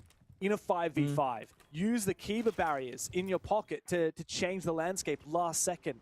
I think I just saw a triple reinforce on Church Wall as well. I also noticed Mr. Punch is in position on the Warden where the Ying pushed last time. This is smart. Second Company, what they can do is you find the ward with the track, which they're doing right now. Okay, he's in blue. Alright, send the Blitz and Ying elsewhere. It's that, or you take the Ying into blue to distract the Warden, but the Blitz is the main push power happening somewhere else as well. So it's a bit of a bait and switch game. And because Second Company got so much map control so quickly, they have a lot more time to kind of bait things out and see where it can take them. I9 misses his shot. Verity does not find the kill onto a very powerful Ying operator, but he stays alive himself as well. Despite the hatch being open, despite the attackers being right above him, he is making great work of this round. DCH back to side now. After that little bit of re-aggro, one last Kiba barrier goes out. Oh, or maybe it doesn't. I think he put it away. Ooh, I9's been picked. Where was that frag? From bottom main stairs. In stairs. Oh, it was an attempted nitro cell from I9. Again, a bit of aggression. Doesn't work out for him. A rare quiet game for I9 on Soulsheart. This is the decisive moment, Pengu. Will Psyken go for 4? And nade off the Warden and then use the Ying Blitz elsewhere to distract him. Mr. Punch finds his kill before he's traded on back. The Ying has been dealt with. And K3 finding a critical kill to bring it back into the 2v2. Scoutman eliminated before he can use his smokes. It all comes down to DCH. 1v2. No util to speak of. He knows exactly where the plant's going down, but careful cover! Psych and Company are well on their way to stage finals. 4-2 on their attacking half as we go to our halftime vibe check.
big finish to the half for Syken Company. They get the 4-2 split they were looking for. A phenomenal set of attacks. And I have to say, a team that came through the Challengers series that hasn't had the highest level of hype behind them, that has already shown in this stage that they can compete with the top level. They are looking better than ever here. And if they keep this up, then there's no question that they will deserve that spot in stage finals. It's been a good progression here from Syken Company from the beginning of stage 1 to the current moment, and I think the fact that our final play day ends up being a qualifying match into stage finals is a great story for them. But on the flip side, you know, before the stage even began, James, we're saying Soul's Heart is probably going to be that 4th team. They're going to be in that conversation. That's what they're supposed to be skill level wise.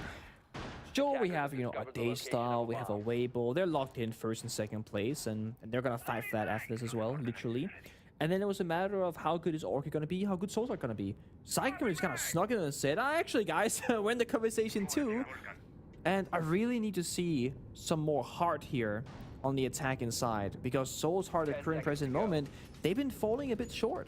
They haven't been fully invested in the rounds, they've been falling early in the roam, they haven't been playing much together in terms of synergy and communication. Now is the time for Einar in particular to lead his team into battle, playing operators like he is right now on the Blitz. We're going to need to see Soul's Heart be at their absolute peak right now in order to come back and win this game. If you look at the standings right now, both teams are dead on 9 points with 3 outright wins, 3 outright losses. None of them have ever gone to overtime. But because they are dead even on points, all that matters is who wins this game. Doesn't matter if it's regulation or overtime. We can see the only overtime game here in the group stage for either of these teams be this match right here. That puts the pressure off Soul's Heart a little bit. They don't have to win 5 in a row here. They don't have to win it in regulation. Doesn't matter if this goes to OT. They just have to match the 4 rounds of attack that Syken Company found. And then whatever happens in overtime, well, we'll get to that if we do. No need to worry about it now. Focus up on just winning these rounds one at a time. K3, though, punishes I9, who has had an absolutely horrid match. 2 and 6 on the Blitz, taken down early. And the core fragger from Soul's Heart is completely absent today. You see how good Jolly 3 now just falling back, right? Using the Asami barrier from Neon to get back from the blue staircase. We saw before on the main stairs, everybody was spinning back together, scored each other to safety. They get their pick and they fall back. This is just the benefit of good fundamentals. Understanding what are we trying to achieve with the roam game. Is it going to be killing 5 drones? Is it going to be getting a kill? Is it reaching a certain timer like 1 minute 30, 1 minute 45 and then fall back? And the second you meet that category, you go, yeah, now step 2. Take the bomb site. Now Souls have to do all the hard work. All the verticality with the bog, the hard destruction with the can openers. And then eventually, they're going to have to go for the final push of the round, but without the Blitz. Yes, they have Grim for intel. Yes, they have Candela for the flashing and the chaos, if you will. But there is a Warden. And the fact that they only have, you know, 1 flashbang slash smoke operator in the Ying means Warden can just try and go where the Ying is going. Or you can just play Warden here in blue and say, they cannot attack blue. The main push has to be elsewhere. And because there is no Blitz, you can't do 2 separate attacks. So it's a 1 push go here for Soul's Heart, and they got 40 seconds to set it up. I just don't think that they have the util needed to flush out his key positions. I don't think so either. Even look at K3. He's been allowed to run around all at the bottom of the main stairs past that angle where so typically you'd see attackers covering. This boost spot from Neon is so devilish, so difficult to take down. Free kill. That's a big pick from Mr. Punch. If he could have doubled down there, that would have been a gap. What a shotgun shell. Yeah, that's a massive long-range shotgun shell there from Calf. Time is ticking away. K3 has snuck deep into Memorial and found his pick on his Scatman. The coverage of the Ying ineffective against the Warden pick. Syken Company are not under pressure, and it's just an uninspired execute from Soul's Heart. A 5th round on the board for Syken Company. 2 rounds away from locking in stage finals and knocking our APAC Cup champions out of contention. It's a beautiful round. Again, people are communicating very clearly there from Syken Company on who's going to be covering what angle. You know, a person has to watch Kitchen Hatch. A person has to be watching the blue staircases because those are big backstab potentials. They knew that there was no attack coming from dirt because that was closed off for the most of that round. And then they also make a mini play inside of Moto where they get a freebie on bottom main stairs. Neon asking, do you guys have a coach? It's a bit of a puzzling moment there. We got like We got like 4. They do have a lot of support staff. Nepsi told us about that. Bro. Oh, man. I love the smack talk coming in. I mean, these guys Are they getting too comfortable? Yeah, these guys are a new kid on the block in a way. You know, they haven't played a lot in Respect your APL elders, before. man. They are not respecting their elders whatsoever. But we've seen this trend, not just in APAC, but across the world. It's time for new talent to come into the scene. And we can't just rely on the nostalgia of what happened 4 years ago at 1-6 Invitational, that one time that a Thai team performed well. As much as it pulls my heartstrings to see Soul's Heart perform, if they're not up to scruff and Psych & Company ready to take their place, then that is the future, the reality that we live in. And I'm all here for it. Device on ice. Another day, another 2 round freeze. It's a gang about just like burning down the clock as much as possible. Low key, I'd love to see a Goyo being brought to the table this round, but this is also kind of neat. A freeze with the mirror window can block the hot destruction of a thermite charge in particular, and just make it more difficult because now, without any ranged hot destruction, getting that single conwall might be tricky. Let's see what they can do though. They got the Crucible opened up. They're not on the windows just yet, or Master Bedroom or Gym. So Cav can just kind of freely move inside of Gym bomb site. Normally you should be, you know, feel threatened from the windows, but Soul's Heart kind of skipping a step at the current moment, it looks like.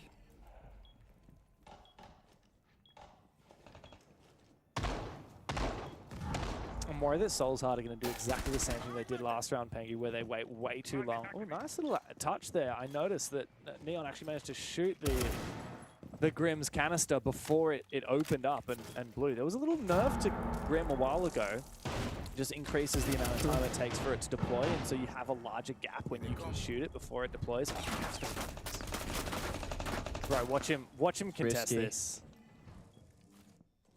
It's one of those cases where, like, do you really need to do it? If you get the kill, you might just win the round, but if you die on the flip side, you could just lose it as well. And they're in a very strong position here for Psych & Company. They got so much control, utility in pocket, C4s, they're still regenerating with wide discs. They don't gotta make any of the first moves. Soul's Heart, they're moving their flank drone from basement blue up into the front lines because they have no information. Mind you, they could play Demos, they could play Solid Snake, they could play Dokupi, they could play any of the shields, but they're not. So they're stuck outside the building and only just in CCTV and now entering construction. Nice Nitro. Doesn't land. It's Mark. Calf has been found. Good pick.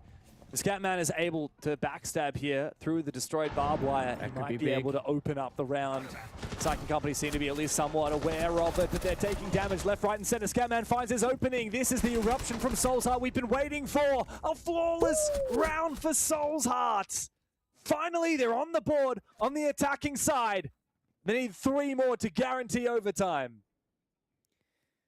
It's a quiet start to the round, but that final execute, everybody got into the right positions. The backstab main staircase, working the windows, get inside of construction, and it was a very quick 1-2 punch when they were finally ready to go. But if that C4 lands right before they execute and they lose that player, if a gunfight goes the wrong way, that can also likewise just flip the round in Psych & Company's favor, and then they lose. So it still feels like an all-or-nothing strat here from Soul's Heart, which is so risky. And now Psych & Company take us to CCTV. They bring out the Clash, which they're hiding inside the bomb set itself, trying to go unnoticed by the drones.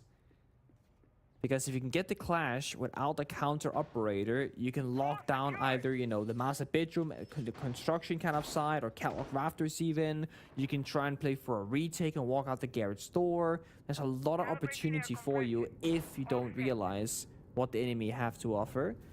And right now, they have a Nomad, they have a Buck. Both can do some damage to a Clash, depending on like where they're going to be playing the operator. But they're going to go from Nomad to Demo, so I don't think they know this. Attackers are moving out to locate a bomb and defuse it. I know nothing about What util they're going to bring to deal with that clash? Well, not really much. Yeah. Yeah, I don't know, man. I'm scared for Soul's Heart. I feel like I have been all night long. Ever since we saw Syken build up that momentum 3 rounds in a row on the attacking side. The fact that I9 still only has 2 kills. I'm going to be honest. I don't think Soul's Heart can win unless I9 is going positive. Like, is there a world where he can get a negative KD and this team can still win? I don't think so. I mean, the way to solve that is somebody else pops off massively instead, but that hasn't been the case, right? We're talking very even team effort here, minus I9. It's 5 DCH, 5 Formers opponents, 5 6 Scatman, 7 5 Mark. Like, they're all very talented players, but none of them are those kind of, like, star players that go and make plays, except for I9. He's the only one on that roster that plays that unpredictable, aggressive, hey, I'm going to take the round into my own hands play style. Aggressive now from Mr. Punch. He's got info on the back of his drone. He goes straight in after the charge goes off. He gets some hard breach in. Sprays towards the bomb site, but of course Syken Company can just keep playing behind this clash. So this is an outlook of the earlier James. You're doubling across the office walls, and the wall on side here is actually soft and opened up with a shield covering it. So they're doing that like newer style innovation if you look on Clubhouse. They got a clash in the mix, which is nice. Again, it gives you a lot of mobility, a lot of intel. But navigating this is tricky. You got the mirror windows, the smoke has to be in a spot to throw out these toxic babes, the main breach are all opened up because Bandit and Kite have been banned away. It means that defenders are gonna feel so much pressure. Yeah. Now, there's an upside to this. If the attackers want to apply pressure in all those areas I just mentioned, it's probably gonna be isolated members. One guy in the window, one guy in the breach, one guy in construction. If you lash out and just get one pick here for Syken Company, which they do, that's going to make it so much easier to fight the rest of the round. Syken Company understand the win conditions so well. They've realized that the eventual execute here from Soul's Heart will have to be cash, which means they have to go and play Vert from down below, which means the Buck will be in stock. That's I9, and they hunt him down and kill him. It's perfectly read by Syken Company, and now Soul's Heart desperately need to find kills. Guys, watch out. There we go. They position their C4 player down below the bomb site as DCH floods inside. Jogor holds down CCTV. DCH is down, but top red control has now been manifested by Soul's Heart. Mark is in the room. He needs to get back in and look for a plan, but he's being flanked now by Neon. Good kill, almost. He turns around! Covers himself with the clutch shield, and the Nitro Cell finishes the round for Syken Company. One more round, and they steal Soul's Heart's place from the playoffs. Beautiful counter strat again. Great adaptation, right? It's pretty much picture perfect. It's about there's going to be isolated attackers. So going for a last shot is a 1v1. Then you're going to feel that pressure from the Buck beneath. You send in the clash. You open the door for that operator with a second gun, and you just chase down the Buck, playing the trading game.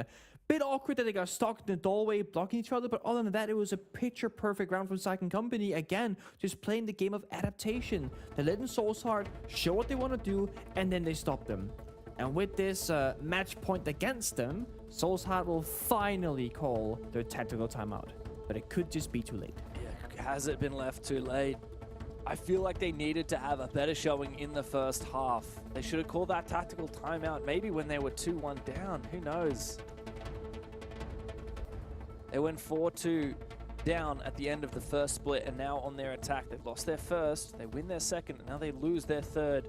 It has to be all attack rounds won from here on out. It has to be 3 in a row to push us into overtime, and then they have to dig deep once they get there as well, whatever side they start on attack or defense. The tense pressure. Yeah. The tension's building here for Soul's Heart, man, and I don't know what he's thinking and feeling right now, but he just hasn't performed to his typical standard. And I think Soul's Heart are really suffering from it. Soul's Heart are a smart, well-rounded team, but I think they're a little bit behind on the modern meta, and they can sometimes get away with that because they frag out like crazy, but right now, Syken are playing perhaps some of the best Siege we've seen from them. I don't know if you agree, Pengu, but the read in that round on that active defense, knowing exactly what that push was going to go for as soon as they telegraphed the breaches and started pushing cash, Syken knew, okay, well, that means their win condition is flushing us out of cash from down below in stock. They rotate multiple multiple players, including the Clash for info, down into that position, and they rip Soul's Heart's heart right out. 10 seconds remaining. Oh, it's been a very, very good siege. And we've always spoken to Nepsi during the interviews, right? Some of the support staff, and they talk about the individual roles that they have and how they're trying to make things happen. And whenever you're talking to players or support staff, they're obviously always going to speak well about their intentions and what's happening behind the scenes, but it's not always that we see the results that kind of back up that conversation, right? Oh, we got a coach for that and a coach for this, and our focus is to focus on a teamwork or communication or maybe strategy depth or map pool. Then we see the teams play the same strats and the same map, and thinking, no, what are you actually working on? Because you're not showing any signs of improvement, right? Second Company, they said what they want to work on, and they've shown improvements across the board at such a rapid pace. One thing is beating Soul's Heart. Another thing is in the fashion of which they're doing it. It's decisive, it's calculated, and they're countering them almost every step of the way so far since Sideswap. We gotta see a little bit more teeth here from Soul's Heart. They don't have those usual heavy on execute operators. You know, we don't see your Deimos, no Grim. Sorry, there's a Grim. I'm actually blind. There's a Grim. But there's no Deimos, there's no Dokkaebi, there's no shield, there's none of that punching power. Instead, it's going to be something like the IQ for the Valkyrie. They're really respecting the information gathering, which is going to be one of those 3 C4s being used from below. So Scabman can get them safely to the bomb site, sure. But what happens once they get to execute? It's just 5 Grim canisters for information, but not much they can act beyond that.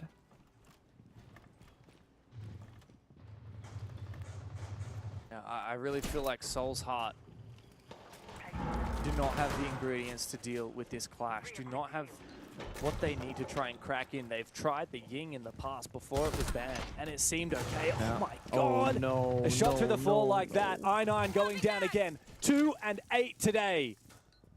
And it might be the end of the line for Soul's Heart as a result. It very well might be. Again, from the back foot 4v5, and we just said they don't have much of that execution power. They needed as many guns as possible, and I9 is not stepping up to the challenge. He's now in the grave, watching his team hopefully get this round across the line. If not, that'll be the end of their stage 1 performance. Oh, big gap though found by Scatman. Didn't realize, did Joe Gore, that the cover was not there. K3 though, immediately responds, taken low. But a kill is a kill. And Psychic Company still maintain control. Mr. Punch, Mark, and DCH are now desperate. And DCH has found his own way in through Dirt Tunnel. Mr. Punch has taken down the Clash. Now a plant is on the cards for Mark. But he doesn't know where is safe to plant. He's got to cover. As his teammates watch from every other scenario, K3 goes down. DCH up through the Dirt Tunnel, sneaks in behind enemy lines, and keeps Soul's Heart alive.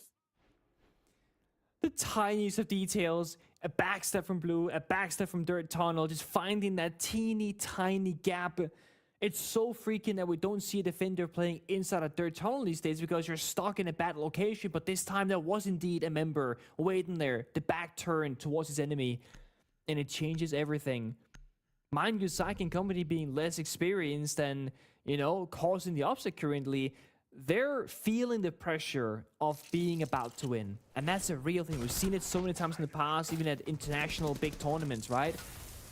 Player like Troy Canadian looking at a trophy, going to a grand final, and yet knowing that there's a world where he loses it. When you get really close to winning and lifting that trophy, sometimes your mind can start wandering. And it just kind of goes away from the game. And I know this isn't winning the Invitationals by any means, but this is a spot for stage finals, for playoffs, which for Psychic Company is a huge deal. You could find yourself a little bit distracted, think, oh my guys, we're doing it, and you start going a little bit away from the game that's happening in front of you. And if you let that slip, oh my god, we're throwing, oh my god, and then you start doubting. 5 seconds left. Oh man. Look, a round like that gives me some level of hope, because sometimes all that Soul's Heart need is just players to go big, because they're not going to win this in a pretty way. I think that's been clear right now, Pengu. Like, there's no universe where Soul's Heart look clean from here on out, but they can get it across the line when times get desperate. And Soul's Heart are a team that have the talent to do so, but historically, they are a team that wins when it matters the least. You know, APAC Cup, great to raise a championship playing in a foreign company in Japan, but that's very different to actually winning a match that's going to qualify you for an international, main core circuit tier 1 event, an S tier event like a major NEWC or an invitational. That's where they need to be gunning for. And if they can't even make stage finals, top 4 in Asia, then how on earth are they going to make it to an NEWC? Psych and company have been running rings around them. Soul's Heart finally just grabbed something out of thin air last round. They need to keep that up. Good step-by-step use of utility clear here. Sophia canister pops the shield, forcing back Feng. And it's kind of, again, you're peeling back the layers. You need to counter Psych and Company's playstyle. If they want to play behind the shields, remove the shields. If they got a mirror window, clear the mirror window. Make them uncomfortable. This time, they got stuff like the Nomad in case of a clash. They got it for flank watch. They have I9, good self-destruction. Still got intel on the Grim Bees. It's looking a little bit better, I would say, for this one. But it all will come down to opening kills still. You got Neon hiding in bar, you got Joker in the basement. There's a lot of potential fights and flanks that can happen later on. And the thing is, the Soul's Heart, they kill any of the bomb site players. Those lurkers from Psych and Company are gonna feel the urge to rush back towards the bomb site. And that's gonna make life a lot more hard for them. So Soul's Heart can either win on the roam clear, or they can win the bomb site push. Yeah, they've got to be patient though, make sure they don't over-rotate, like you said. Where's the execute going to come from Soul's Heart? C4 prepped here by K3. Almost loses his head to the player on the double window. Eventually he does lose the scat man. Here's the execute. As DCH comes in from the rear side, he takes control of Office, takes down the Warden. This is the gap that Soul's Heart have been searching for. They find kills. One by one, Calf tries to rotate in, takes down Mark. That was the diffuser, I think. And now the coverage from down below from Neon. The win condition here for Soul's Heart has to be kills. They cannot afford to go deep and try and plant. I9 critically finally wins a gunfight. Neon in a 1v3, and he's been air jabbed off. Time to go deep. I9 clutches it, goes deep, finds the kill. Soul's Heart will never give up, and it ain't over until it's over. One more round, and we have overtime. Psych and Company very clearly scared in his server right now. Why is Neon hiding in bar the entire time when his teammates are struggling right above him? You cannot play vertically going for plant denial when your teammates are dying in office, dying in bathroom, and they're all stuck in corners. They're not fighting back. The Warden is stuck in the corner in office rotate instead of fighting beneath the hatch, fighting them in construction, and they're just dying, running away. They have that fear right now. Perhaps the fear of, oh my god, we might just win. They call their attack timeout. This has to be about just this upcoming round, because I genuinely think if you go into OT now and you really feel like you're slipping away from that victory, mentally, that could be the trouble here for Psych and Company. They might not be able to recover from that. Oh man, one last chance, Psykin. You guys have looked so good. Look, even right now, I know it's 6-5. But if I just asked you, who has been the better team? Who's played today? I feel like it's a pretty easy answer. Wait, sorry, of all the teams or these two teams? Of these two teams, right? Like, which of these two teams do you think has played better in this match so far? Psych and Company I feel like it's hands down Psych and Company. Yeah. Right? Which is not at all what I would have expected. Because if you ask me which of these two teams has played better this stage, I would have said Soul's Heart. And look, they haven't played phenomenally, but you know, they did get a couple of rounds off Daystar, a couple of rounds off Weibo, a couple of rounds off Orchid. They won some convincing other matches, but Psych and Company, you know, I feel like they kind of only beat a lot of the bottom teams. I guess in Soul's Heart's case, it was kind of the same, but I don't know, maybe it's vibes. Maybe I'm just biased from the old history of Soul's Heart, but I feel like this is the most impressed I've ever been by Psych so far in this stage. Yeah. And it's Soul's Heart who are desperately just trying to clamber back into this game. Attackers' objective is to locate a bomb and defuse it. Attackers have located a bomb. They've had their moments though for Soul's Heart, right? There's 2 rounds in a row now. Both from the back end of some clutch moments. Okay, I said to not be scared. Jogor's about to jump out the blue window with a shotgun at the beginning of the round. Fear is left the building, James. This is Jogor we're talking about. This guy doesn't think, he just does. That's how he plays the game. Hold. Okay, I don't know what the play was there. It's okay. Back They down to the said, basement. Jogor, do your thing. And he's literally just doing his thing. Well, It's, one last chance interesting. before we hit overtime. Saiken are going back down to the basement, which they did win the first time they tried it, but you know they've just lost it 2 rounds ago. Soul's Heart look ready. First step of the round is going to be I9 staying alive. He has been the first death in 3 rounds so far in this game, which is very uncharacteristic of him. He's on the blitz as well, an operator you want to keep alive into that late round.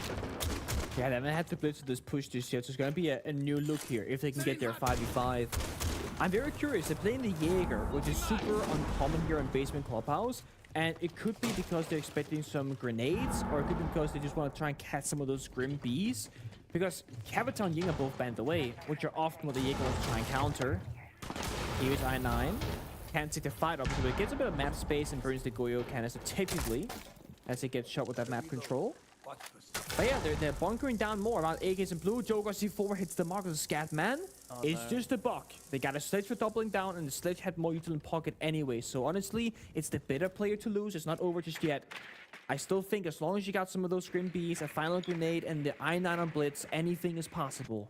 I remember last round that Soul's Heart won on the attack onto this bomb site. It was because DCH snuck in the late rounds into Dirt Tunnel. Now, wow, the X-Karis is going to detonate. Cav actually takes a bit of damage and tucks in the corner. This seems risky. Soul's Heart need to have some pressure from the Moto door to prevent K3 from playing in this position. They might have missed Don't him. know if Cav got droned there. Soul's Heart now look to drop Memorial, but they need pressure on blue as well. Otherwise, we'll see Fenglix hold on. Oh my god, Mr. Punch goes straight in, traded. But it's fine, because it means there's a gap now. The Soul's Heart to look and try and pressure the side. Fenglix, low Final babe. HP inside of blue. As Neon tries to go for a flank. They Plan cancelled the plan. is being confirmed for Mark. But Jogor gets injured by the frag after he finds DCH.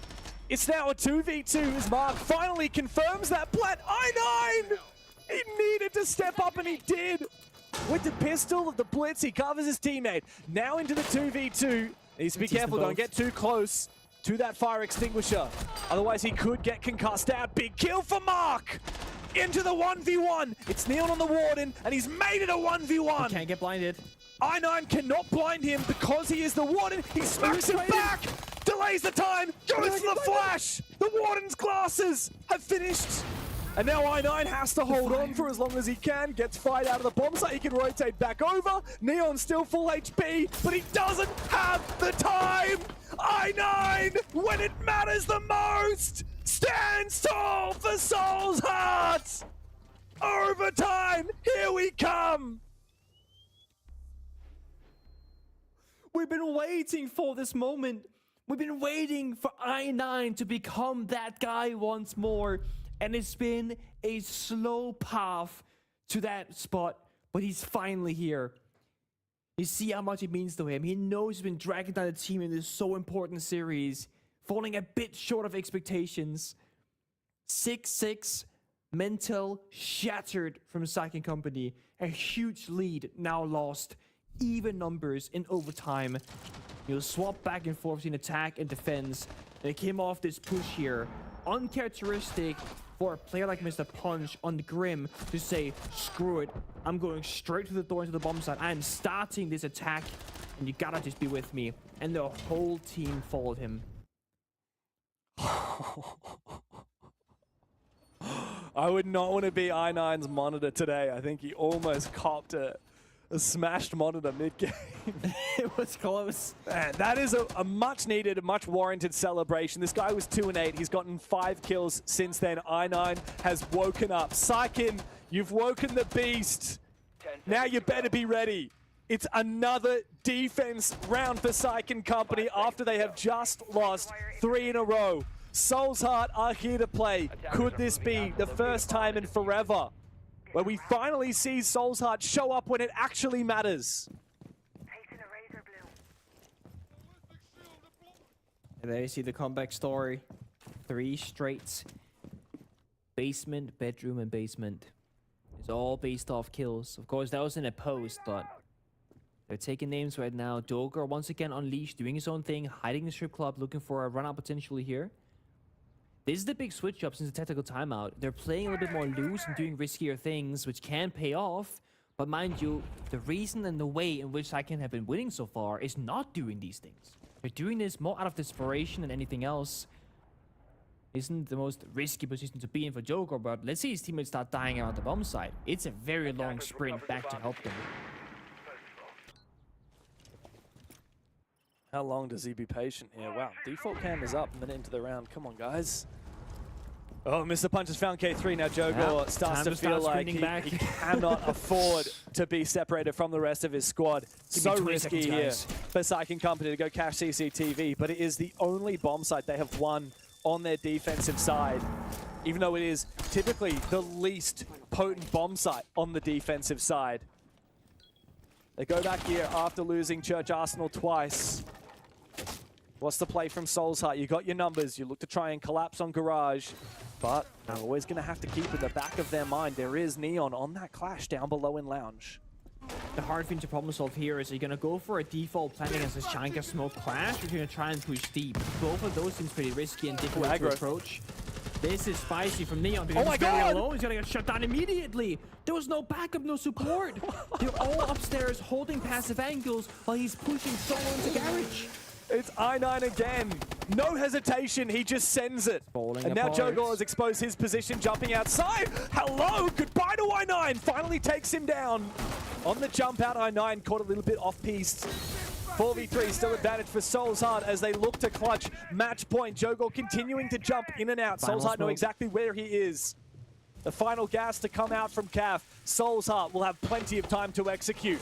It comes down to the fire from the Tachenka and whether Soul's Heart sit back or go deep. And I think they have to go deep.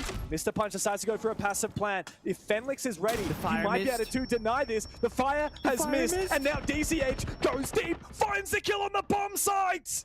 Jogor up against 4, Scatman shuts him out of it! 4 rounds straight! Soul's Heart, 1 round away from stage finals! Jogor's left the chair apparently as well. Saiken Company, now this is the troublesome part, right? We spoke earlier about the difference of being in person, on LAN, playing next to your teammates, and what that can do for the mental game. And you know, Soul's Heart, they're riding out the tough times together, saying, one more round, you'll have your turn, you'll clutch up, you got this next time, etc. Saiken Company, they are laughing, they're having fun, they are winning, they are beating, they are upsetting Soul's Heart in this match. But now, they're losing. And when you don't have your teammates next to you to look to your left, look to your right, and feel them together in the same room, you can easily just become a quiet, very like shell of yourself. You sit there and go, this kind of sucks, you know? No one's going to be speaking up. And look at how Neon died in the previous one. We've seen them push with the clash.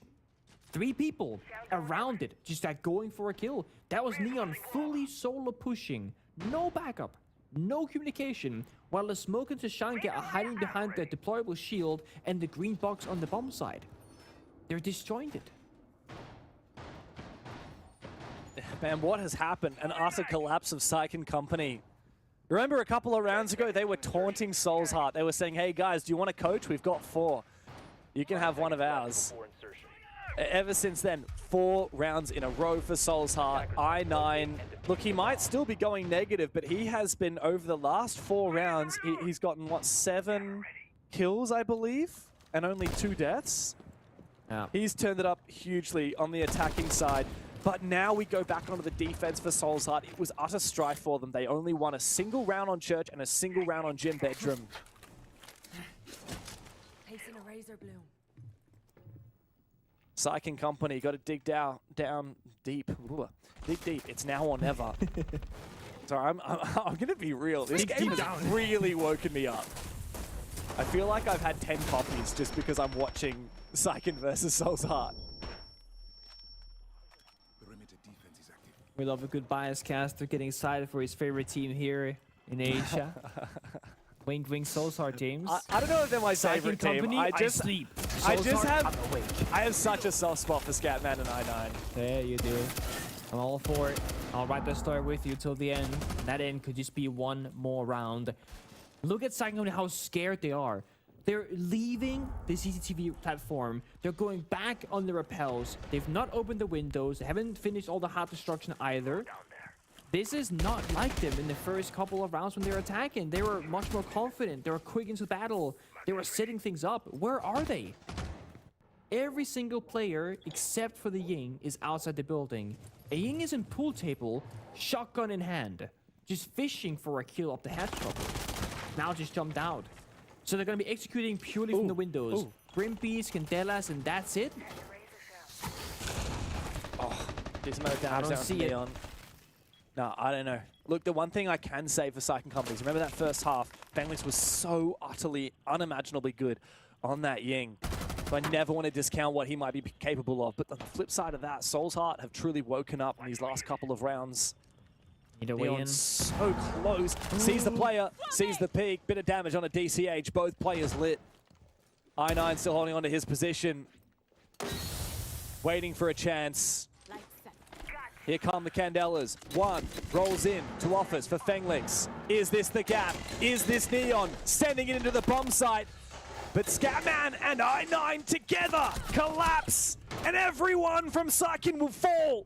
It took them 4 rounds to bring it back. But a 5th will launch them into stage finals. Soul's Heart are back up. You can knock them down, but you cannot count them out. And they will be making our top 4 here in APL Asia. So deserved. Not expected after how this all started. Celebration, hydration, and big vibes on their side. And I mean, it's such a contrast, right? You look at how they're behaving in the first couple of rounds, saying, oh my god, we should be qualifying, but we're losing Syken right now. How is this possible? And then it was just, you know, Mr. Punch making a play, DCH making a play, and eventually when I9 also came into battle, and the full team was operating 100%, we saw the skill diff level. And we saw Syken Company go from cocky and aggressive and overconfident, which was working so well for them, into being more timid. And they're being scared in the server. That final execute, it reeked of desperation rather than calculation. What an unbelievable game. That's got to be game of the stage for me here in APL. Soul's Heart with everything on the line when I9 refused to show up round after round. 3-6 down, staring down match point after match point. Syken Company playing out of their minds. And then on Clubhouse, Soul's Heart decided to step up 5 rounds in a row, 4 on the attacking side, and then 1 on the defense. I9 finally finding his footing. It is just so perfect here for Soul's Heart. It could not be a more deserved way to enter the stage finals in the top 4 here in APL Asia. Man, after I've seen them do that, anything is possible for this team. Bro actually ended up 9-9, completely dead even after a brutal start. And it was the story, right? We spoke about like the 3-3 half, the 2-4 half, and it's like, I think it comes down to if I9 on the attack can get on the board and do what he does best. And it's exactly what he did. Man, I don't know how any of the players aren't shaking after that. Let's go check on Scatman, see how he's holding up. Scatman, congratulations. Congrats. That was the best game that we have seen this stage. Just run me through what's going on up here right now. Are you shaking as much as we are? I think everyone is shaking right now. That's what an insane match like was against them. I'm so excited right now. Amazing. Oh my gosh. Incredible. I mean, that was a very hard-fought victory. I'm so thankful for you that you made the comeback, because it would be such a shame to get so close and then win, and then lose in the end. Obviously, given the fact that it was a hard-fought victory to make top 4, do you feel like the competition and skill level here in Asia has risen? That there is better teams now more than ever, perhaps? I think right now Asia team, like the team is getting better. As you can see, like before they start, when they go to major and then they come back, they have the skill knowledge that they learn from the big tournament or international tournament, so they can adapt and then be a better team. Yeah, but for our team today, for our match today, let's say he's not adapting to us too much. That's gonna increase our power. You really did. I mean, you started quiet, but you built it up. Yeah. There was a moment there, Scatman, where you guys were really struggling. It was not looking like a good day. And then I can't remember which player it was on the other team started talking to you in chat. I'm not sure if you saw it. They were asking you, do you have a coach? We have 4 coaches. Do you want one of them? A little bit of BM, a little bit of shit talk. How did that make you feel? Because I noticed nobody on your team responded. Man, to be honest, like the real player, they gotta talk after the match finished, and when they won, so we don't have to talk anymore. That is the result. That's all. We don't need to talk during the game. Yeah. I mean, joke's on them. You're the one who's talking to us right now. Do you mind? Is I9 there? Can you ask him to come and join the interview as well so we can speak to both of you? Nah. He's smoking. He's smoking. I'm calling him. Come on. 1 second. 1 second. Yeah. Throw it away and come back. He can have one after. We're chasing him down. My friends. Can we wear the headset? Wanna wear the headset? In-ears and everything. We're getting 2 Hey, bro. Hey, bro. How you doing? How you doing, guys? I'm doing good. I'm doing great. We wanted to say congratulations, I9. That was such a hard game, such a crazy game. I know you were struggling, and then you just went crazy on the last few rounds. What was happening in your head in that moment? I feel like I have to focus that the last guy, you know what I'm saying? So I have to confirm, I have to win, I have to play I have to play slow, I have to like let the last guy confident, you know what I mean? So yeah, that's what happening. I took that loud. Yeah. There was one moment, I9, you were playing in a clutch and you won it and you stood up from your chair. What were you saying to your teammates in that moment? I mean, I just played talks from another team, you know. I say like, it's from Thai, I say I hear Huele Sat, it's me like fuck you bitch, something like that. I love you, I9, and thank you so much for joining us on the interview. Congratulations. We'll see you on stage finals. Thank you, Scatman, as well, for a fantastic interview. Congrats to your team. We'll see you in the top 4 stage finals next week. All right, then, guys. See you. Have a good day, guys. Bye-bye. You too, Thank bro. you. Bye. Oh, man. Absolute legend of the game. I have a soft spot for those 2 players. And look, after that interview, Pega, you can't blame me. There's always a good story with these guys, always a good vibe to be found as well. And I mean, it is such a thrilling and exciting position when you make that comeback happen and you're looking around you and you see all your friends, you know, you're in that struggle together and you're slowly working through it. These are the results so far today. It's been relatively quick until that matchup. It's 2-7 and 7-0. And then we had to go to overtime, of course. And honestly, let's do it again. Let's go back to the because up next, James. Hold on. Daystar Rainbow for first place. Game of the stage, man. We literally just had game of the stage. The only way that can get one-upped is Daystar versus Weibo. It's number 1 versus number 2. The battle for the throne of Asia is about to commence, and I hope you guys are ready. Daystar versus Weibo up after this.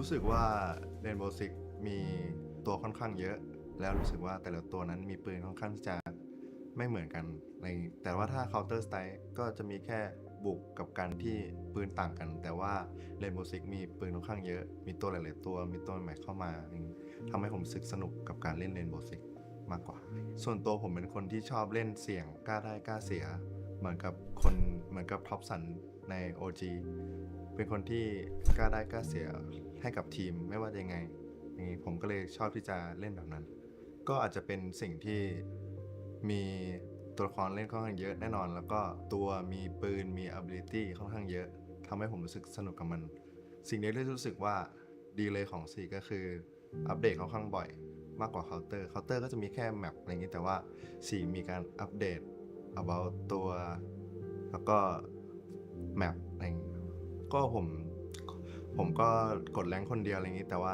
ตอนนั้นก็มีกดกับเพื่อนด้วยแล้วทีนี้รู้สึกว่าตอนนั้นรู้สึกว่าเล่นดีมากแล้วมีกดไปเรื่อยๆจนมีคนน่าจะมีคนเห็นผมจำชื่อไม่ได้แล้วแต่ว่าเขาเห็นผมเล่นดีอะไรอย่างนี้เขาเลยชวนเข้าทีมก็ถ้าเป็นแรงนะครับก็รู้สึกว่าคนที่เล่นแรงนั้นเขาก็ไม่ค่อยมีความสามัคคีคอยจะทุกคนก็เล่นตามใจของตัวเองอะไรอย่างนี้แต่ถ้าเป็นการแข่งขันทุกคนจริงจังทุกคนซีเรียสทุกคนเล่นแบบจริงจังมีระบบมีแบบแผนต่างจากการเล่นแรงที่ทุกคนเล่นตามใจชิวๆเล่นไม่ซีเรียสอะไรอย่างนี้ก็ถ้ามีทีมที่เก่งๆมีทีมที่จริงจังอะไรอย่างนี้ก็จะเป็นสิ่งที่ดีสำหรับผมเพราะว่าถ้าทีมไม่จริงจังอะไรอย่างนี้ก็การแข่งขันก็เป็นค่อนข้างที่จะไม่ราบรื่นก็ถ้าจะมีความสัมพันธ์ที่ดีให้กับทีมนั้นผมคิดว่าจะต้องให้เวลากับมันให้เวลากับการแข่งขันให้เวลากับการทำสแตทให้เวลาการทำทีมอยู่กับมันอะไรอย่างนี้แล้วก็อยู่ด้วยกันกับทีมมีอะไรต้องพูดเพื่อที่จะเก่งขึ้นจนเป็นแชมป์ได้ครับ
Burning bridges and falling stars,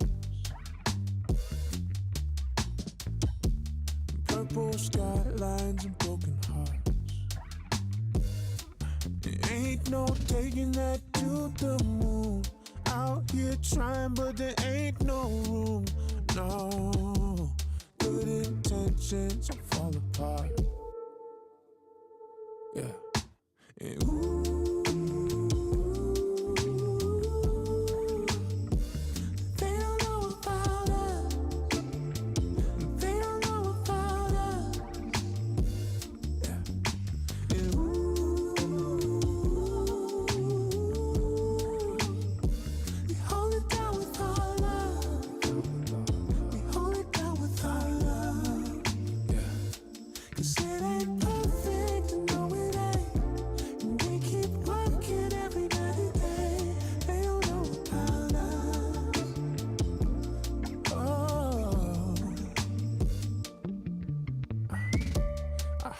say that it would be so hard,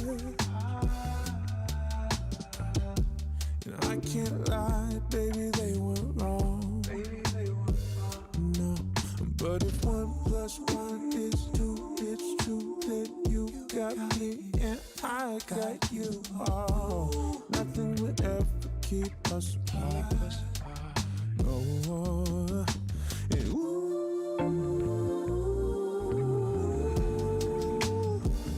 they don't know about us. They don't know about us. And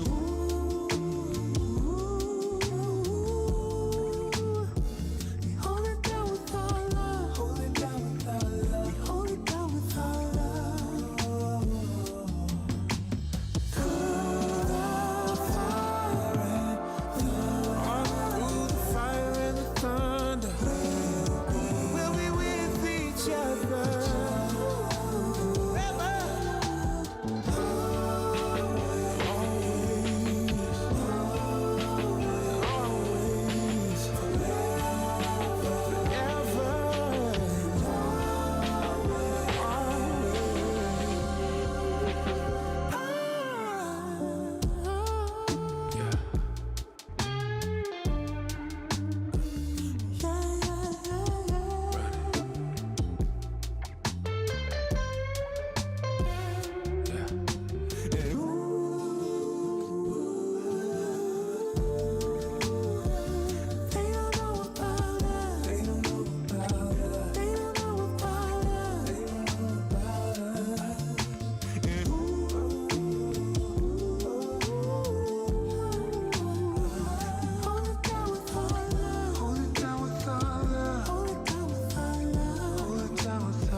ก็เมื่อตอนนั้นเป็นการแข่งขันของเมื่อก่อนประเทศไทยมีการจัดงานแรงเกิดขึ้นก่อนที่จะเกิดโควิดอะไรเงี้ยครับแล้วผมแข่งแล้วได้ไปแข่งที่งานแลนที่พันทิพย์อะไรเงี้ยแล้วพอไปแข่งปุ๊บได้ที่ 4ขึ้นมาแต่ว่าเป็นการแข่งขันที่รู้สึกว่าสนุกมากอะไรอย่างนี้ที่ได้ไปแข่งงานแลนไปแล้วมีผู้ชมมองดูเราเล่นอะไรอย่างนี้ก็เลยเป็นสิ่งที่ผมรู้สึกว่านี่แหละคือเป็นนักกีฬาอีสปอร์ตก็รู้สึกว่าเล่นได้ดีแล้วเพราะว่ามีประสบการณ์ค่อนข้างเยอะจากการที่มีคนชมมาดูอย่างนี้เพราะว่าไปตั้ง3รายการ 4-5 รายการแล้วมีคนมาดูก็รู้สึกชินกับมันถึงแม้ว่าคนจะเยอะแค่ไหนผมเป้าหมายของผมที่อยากได้ก็คืออยากได้ถ้วยรางวัลมาครอบครองแล้วก็อยากให้พ่อกับแม่ได้เห็นว่าผมแข่งแล้วผมได้ถ้วยรางวัลแล้วนะเป็นสิ่งหนึ่งที่ครั้งหนึ่งแล้วผมอยากให้พ่อกับแม่ได้เห็นทัวร์นาเมนต์แรกที่ผมแข่งก็คือ rainbowsixesports League Thailandเป็นรายการแรกที่ผมมีการแข่งขันเกิดขึ้นเพลเยอร์ที่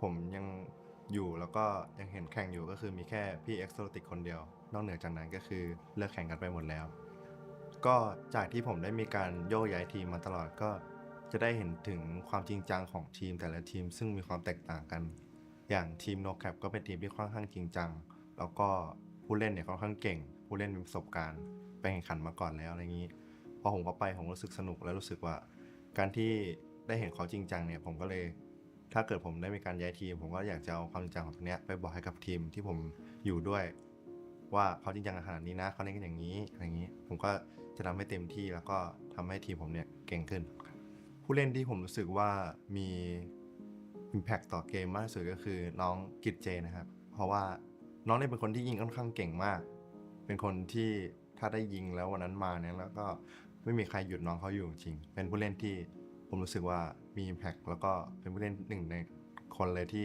เก่งที่สุดในประเทศไทยผมคิดว่าก็รู้สึกว่าถ้าได้เจอน้องผมก็จะทำให้มันเต็มที่จะไม่ยอมน้องถึงแม้น้องจะยิงผมก็จะเต็มที่กับมันก็รู้สึกดีที่ฟูลี่นั้นสนใจทีมพวกผมเพราะว่าผมก็ตอนนั้นผมก็ไม่มีสังกัดพอมีฟูลี่มาเชิญอย่างนี้ผมก็เต็มใจที่จะอยู่กับฟูลี่ก็ฟูลี่นั้นก็ตอนนี้ปีนี้ก็มีการเปลี่ยนแปลงผู้เล่นก็อาจจะมีผมมีดาร์กมีฟาลอร์ดมีโรดินี่มีเปียวมินก็เพลย์สไตล์ของผมก็ยังเหมือนเดิมก็ยังเป็นคงผมเป็นตัวยิงโรดินี่ซัพพอร์ตแอนด์ดาร์กก็คือ second fragger ฟาลอร์ดก็คือ third fragger and เปียวมิน is spec so ปีนี้ก็จะทำให้เต็มที่แล้วก็จะโชว์ว่าพวกผมเล่นกันยังไงเดี๋ยวก็ติดตามเราดูครับก็รู้สึกว่าถ้าเมื่อเราเป็นทีมหนึ่งทีมที่เป็นทีมของเทียร์วันแล้วรู้สึกว่าถ้า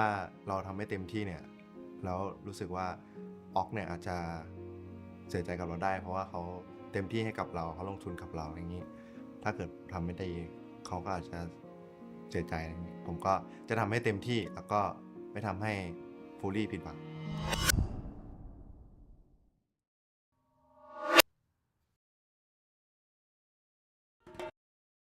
ก็เมื่อตอนนั้นเป็นการแข่งขันของเมื่อก่อนประเทศไทยมีการจัดงานแรงเกิดขึ้นก่อนที่จะเกิดโควิดอะไรเงี้ยครับแล้วผมแข่งแล้วได้ไปแข่งที่งานแลนด์ที่พันทิพย์แล้วพอไปแข่งปุ๊บได้ที่4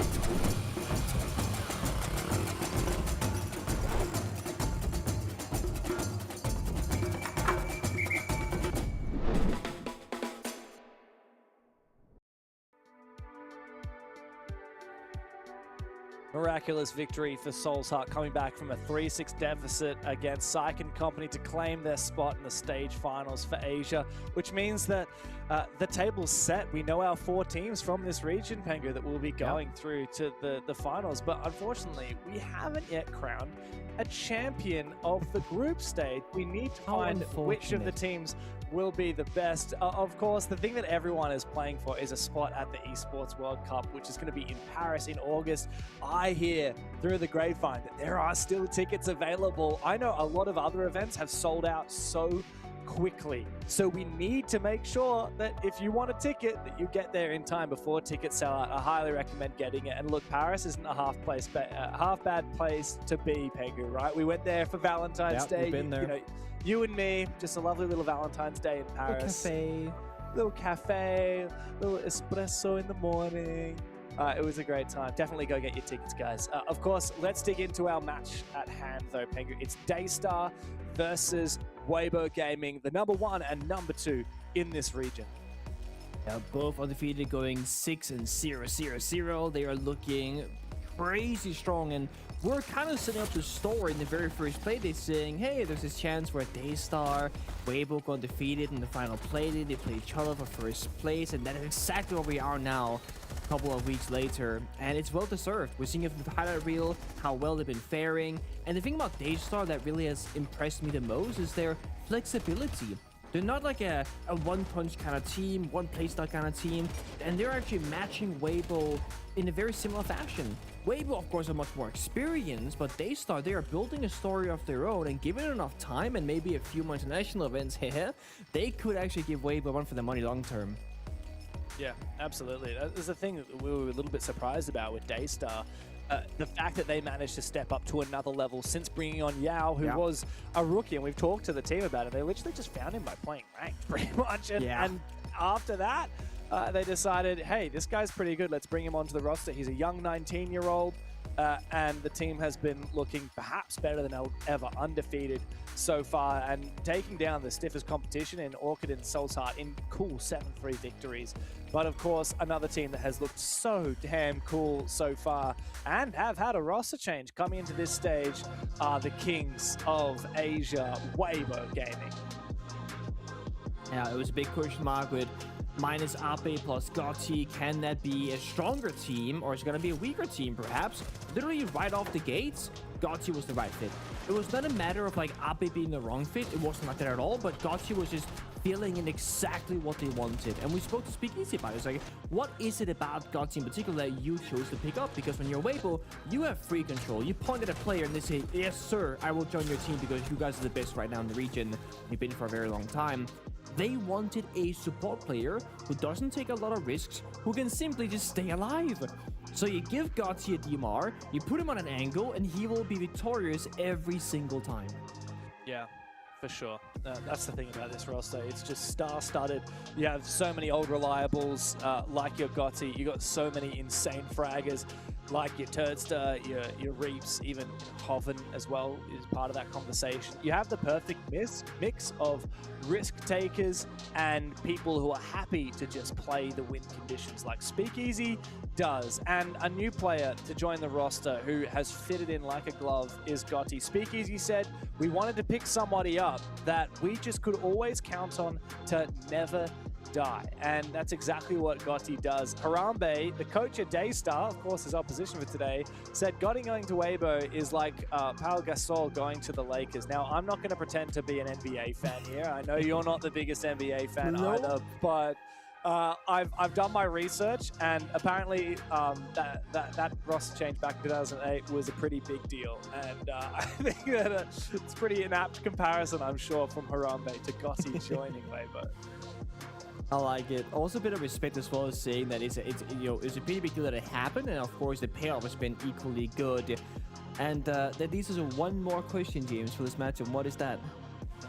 What map are we gonna play? What map exactly? Who's going to remain undefeated? Only one of these teams will be able to remain untouched so far throughout the group stage. I would love to see. Yes! Oh, this is going to be an attacker's paradise, and Daystar get to start on the attacking side.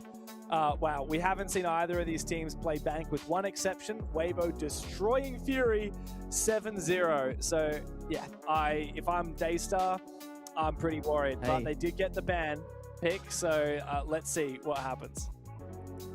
Very keen for this one. Of course, both Cafe and Bang, the two final maps, play around the rappelling, the exterior angles, etc. And did I just mention that Gotti is like one of the greatest team art players in Asia right now? This is going to favor his particular playstyle, but it comes down to teamwork, execution, adaptation, and depth in strategy. So I'm super keen for us to go to Bang for the match is going to decide who is going to be the #1 and undefeated team here in Asia.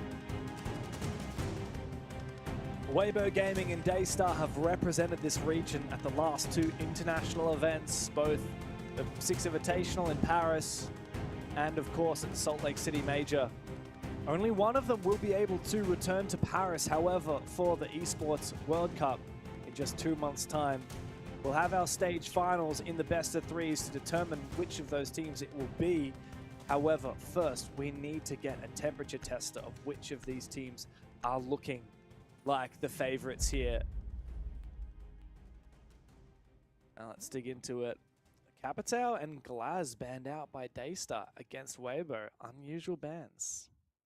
Yeah, this is the thing about the thing about the attacking lineup right now. If you're a flexible team, you can play the shields or the info gatherers, Solosnik Demo Stokebi. You can play the util, the Grim, the Ying, the Glass. You can play just like your usual whatever. You can play a ton of hop breachers.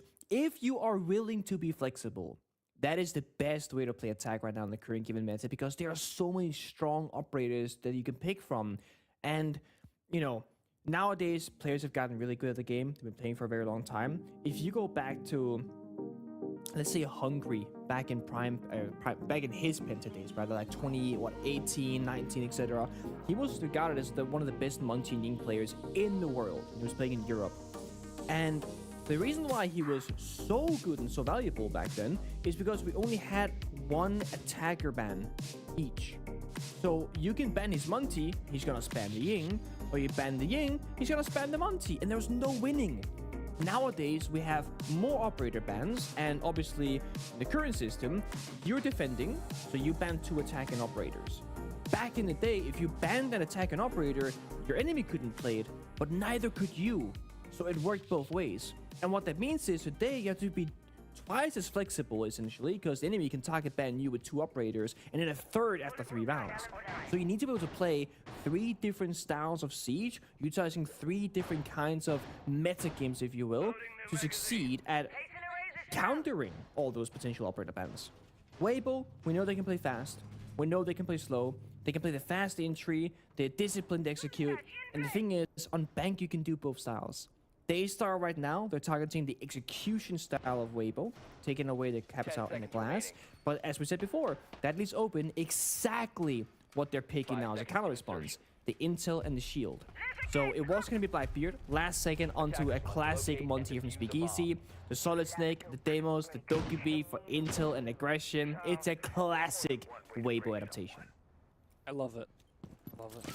Also love to see teams starting on the tertiary bomb sites instead of just going to the typical basement. Daystar have been really playing above their anticipated skill levels so far, and they're bringing some new strategies to the table.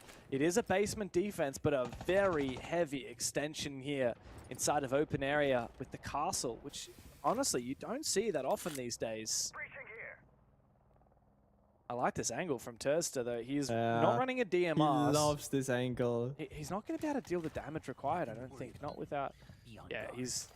Notice how he's not using the scanner to actually activate and see the player, because that would give them a notification. Instead, he's just using it by process of elimination to figure out what the player is.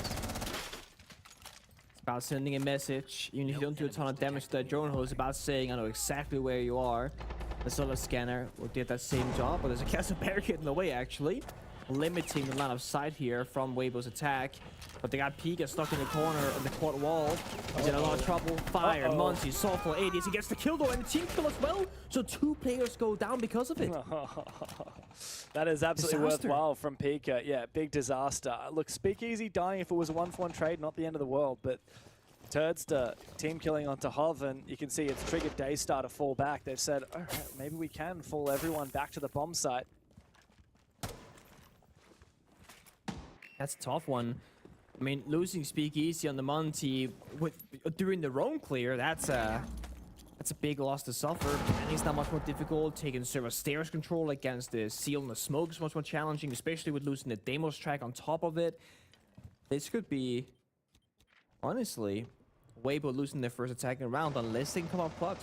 Daystar just gotta sit back, hold their angles, and just wait down this timer.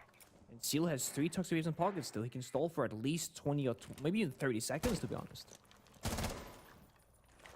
Grenade out. Wow, nade used to try and clear that Thorn Trap. Also clears his own drone, unfortunately. Thankfully, the Solid Snake doesn't need it. Here, we're getting a test. See, that's he's the Thank basement. you. But Yeah, it says B main stairway, so that is the basement of the compass as well. very good point. Interesting. Yeah, I would have thought that would be the ground floor, not the basement. You would think that he's in the upper part of it, but no. Yeah. The platform counts. If he goes a little bit up here, of course that'll change. But for now, he gets the intel. But 20 seconds to go. It's time to push. He gets shot down immediately. Again, they start just waiting. Reaps and Gotti, what have you got for us? Not a lot of time. Nice early pick from Souffle. Quick on the sticks. Reaps 1v4. Yeah, wow. Great first round for Daystar. 2 exit frags from Reaps. Pad the stats, why don't you? It's going to be a Daystar round, cut and dried. Pika smugly taking a sip of his tea, and I don't blame him. He really did have a big impact on his roam that round, finding his one and done, and Turdster getting that team kill. It didn't feel like the round was very redeemable after that 3v4. Something I think that's worth noting right now is, I'm just thinking about the operator bans, right? Daystar opting for Glass and Capital, going for that late round execution kind of style. There's a very high chance they ban the Monty as the 3rd pick. They know that Weibo and Speakeasy loves to bring it out whenever they can. But if they keep countering the Monty, or if the Monty simply doesn't find success in the rounds, there's a world where they don't deem Monty problematic, and they ban something else. And then Weibo can keep playing the Monty and maybe get a couple of rounds. So just keep that in the back of your mind for after the 3rd round gets played out, what they end up banning in the end. For now, Weibo, didn't really touch upon this, but banning out the Asami and the Mira is going to make top floor of CEO a lot more challenging. You do have castle barricades if you were to bring it, not for this round. That can give you some protection. There's still a Clash available as well, which you can bring for some protection. Also not brought in this round. But the more common operators in the Asami and the Mira has been removed. So it means they still have 2 options. Either you play more spread out around the map, which with a Valkyrie I think you can do a little bit easier, right? You get a bit of information, a C4 beneath, etc. Or you just start taking fights. They have Yao on 2 Brow, Souffle on the Aruni. They have 2 DMRs. Actually, I take it back. Yao's playing MPX, by the way. That's a crime. That should not be happening, right? Anyway, they could just be taking some DMR fights, but it's just down to Souffle to do that. Yao's not gonna join him. Maybe he just didn't When swap it. do Why you would you play ever be... MPX 2 Brow? Like, Yeah. what is this? Yeah, I don't know, particularly on the top floor bomb site. Very strange to see. Hey, he's new to these teams, all right? He's allowed to make a mistake. I'll let this one slide. That was a rookie. But he's had a great stage so far, and I mean, it's why Daystar undefeated, for God's sake. Oh, here we go. Here's the DMR angle for Souffle. Be careful. It's Gotti, though. Gotti is well renowned for not overexposing himself. Instead, he just achieves his goal with the util. He's spotted out that Aruna. He now knows he's dealing with the DMR, and now Speakeasy can come and try and support. As the Rotero rolls up, try and clear more util. Souffle really needs to have a big impact in this position. He's so vulnerable, cut from so many different angles at once. Ooh, how has Seal been allowed to rotate there? Gotti's playing so passively that he actually wasn't watching those rotates.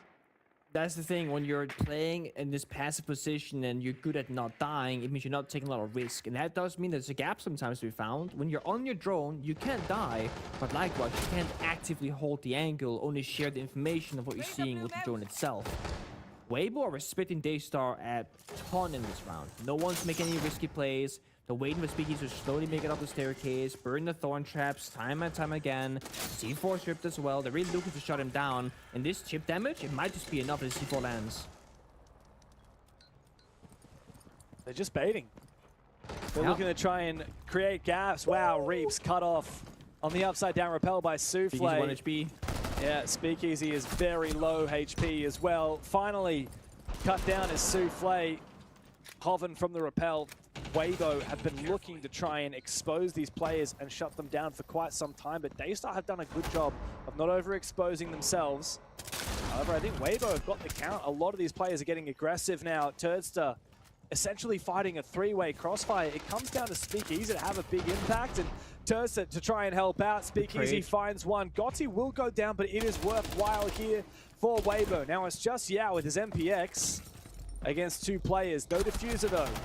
For Weibo means they might have to push for the kill here. Turdster gets that kit. Needs to look for a safe spot to plant, but there aren't many. There seems to be info on the site here for Daystar. Yao needs to try and get active, rotate down the long hallway. He's got so much info, the red pings come out. The pre-fire, Big Nitro gets Turdster, but only after the plant goes down into the 1v1. Hoven finds him. Far too close for comfort, but Yao cannot get it done. Weibo reply with a round of their own. The fact that Weibo had to fight so hard in the server tells the full story of how capable Daystar they are in this matchup. They're not getting anything for free. No opening pick. I mean, Speakeasy is getting his Monty, but he's down to a single point of HP, struggling to move forward. And interesting to me, they actually played Sentry in that round. Seal here, he was playing Impact and C4, almost like he's just being a shield counter, because that is so much explosive damage. Sadly, he didn't get the second impact off towards Speakeasy. That might have been enough to get the kill earlier on. But mind you, the defenders of Daystar were in very tough positions. They're stuck by the main staircase, stuck in the elevator, stuck in the quad window room, fighting people on the Spider-Man rappel lobby, the ATM rappel. It's a nightmare of a position, especially about the Asami. So it's one apiece. Weibo look to try and get another one here to open area. Let's see what they end up with, because they're still going through their attacker repicks, changing up potentially a lot of their operators. Located by attackers. I was going to say, I love seeing Speakeasy on the shields, but he's actually going to switch off it onto the Zafir. I love Zafir. I'm so excited that she's back in the meta at least a little bit. Good to see her occasionally. I do wonder if the Ashe-Sophia combo here is actually just to deal with the castle barricades. Look, we've got 4 castles that could be brought to the table by Pika, and now you have 4 explosives from Weibo to deal with it.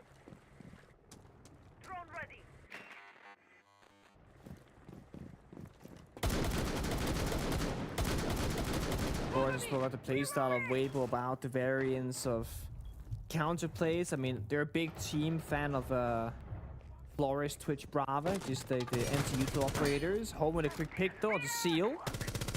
Bit of maybe a spawn peek attempt there on the rappel up from the stock windows. Shut down. And this open area bomb site is a lot about holding map control. You start top floor, you peel back, you creep in the basement staircase, you hold the bomb site itself, and you really are playing around the clock. And the fact that Bank is a relatively large map, and you're falling like this, 2 people All to right. Hoven. That is going to make your life a lot more challenging because you're losing bodies and you're losing map control.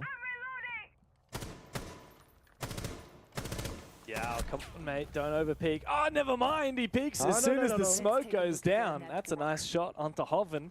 Only 1 player in deficit now. I like that Weibo is so good at playing fast and then slow. They know they have the advantage, so they play slow. When they want to take risks, they play fast and they do it together. But they don't seem to have a lot of vert here. A lot of teams will look to try and take CEO and put the pressure on the Television Archives players. There's some info, a lot of damage onto Souffle. Reaps will finish him off. Well played, well coordinated by Weibo. But Azuki is quick to reply and Speakeasy's down. 3v2, again, this is losable here for Weibo. They got the middle of the map. They got Archives pillars. They're pushing the bomb side. They know exactly where Yao is now on the main staircase. And he's just sticking around, but the phone call's gonna go out. It's gonna get injured and confirmed. That final bullet from the DMR did enough damage to cause the injury, and with that, they're gonna get the round because Reeves is so far away with the much superior gun for that fight. Weibo lock in a second round, leading 2-1. I do have to say, like, that was unwinnable in the 1v3 because his phone hadn't been called and he was only on about 15 HP. So that would have just been spam Dokkaebi calls while the other 2 players peek. And there's literally nothing you can do. You have to answer that phone, otherwise you die. And if you're holding your phone up, then you can't play the game. You're going to get swung. See it. Does the Muncie stick around? It will. So Ying target banned and then Smoke in response. I mean, now 2 things will happen. One, Tashanka's going to get played a lot more commonly, as we see already here, because you need a plant denier, and that's going to be your Tashanka, obviously. Secondly, you can just do a lot more pushing potential now with the shields, because Smoke is like your easy, fast stopping to any sort of push, because you have your SMG out, you toss your bait, you pop it, boom. Tashanka has to weapon swap, find the lineup, shoot, it flies in the air, and then it covers a much smaller terrain. So I feel like now you can really increase the pace for Weibo if you really would like to. There's less things to stop you. It also makes Goyo, of course, a bit higher in value, even though we're always going to get picked in the basic bomb side. It's a very strong pick in general. And the plan will stay the same for Daystar. Play the clock, right? They got Goyo, Tuberao, and Tashanka. So the big question is, can they stay alive on the roam and fall back in time if they're even gonna go for a roam because they've reinforced all the open area hatches? 10 seconds to go.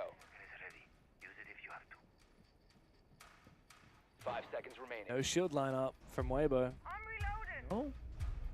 I wonder what the players with the smoke ban, because typically I see a smoke ban and I think you want to abuse the shields, because smoke is one of the few ways that you can deal with those shields.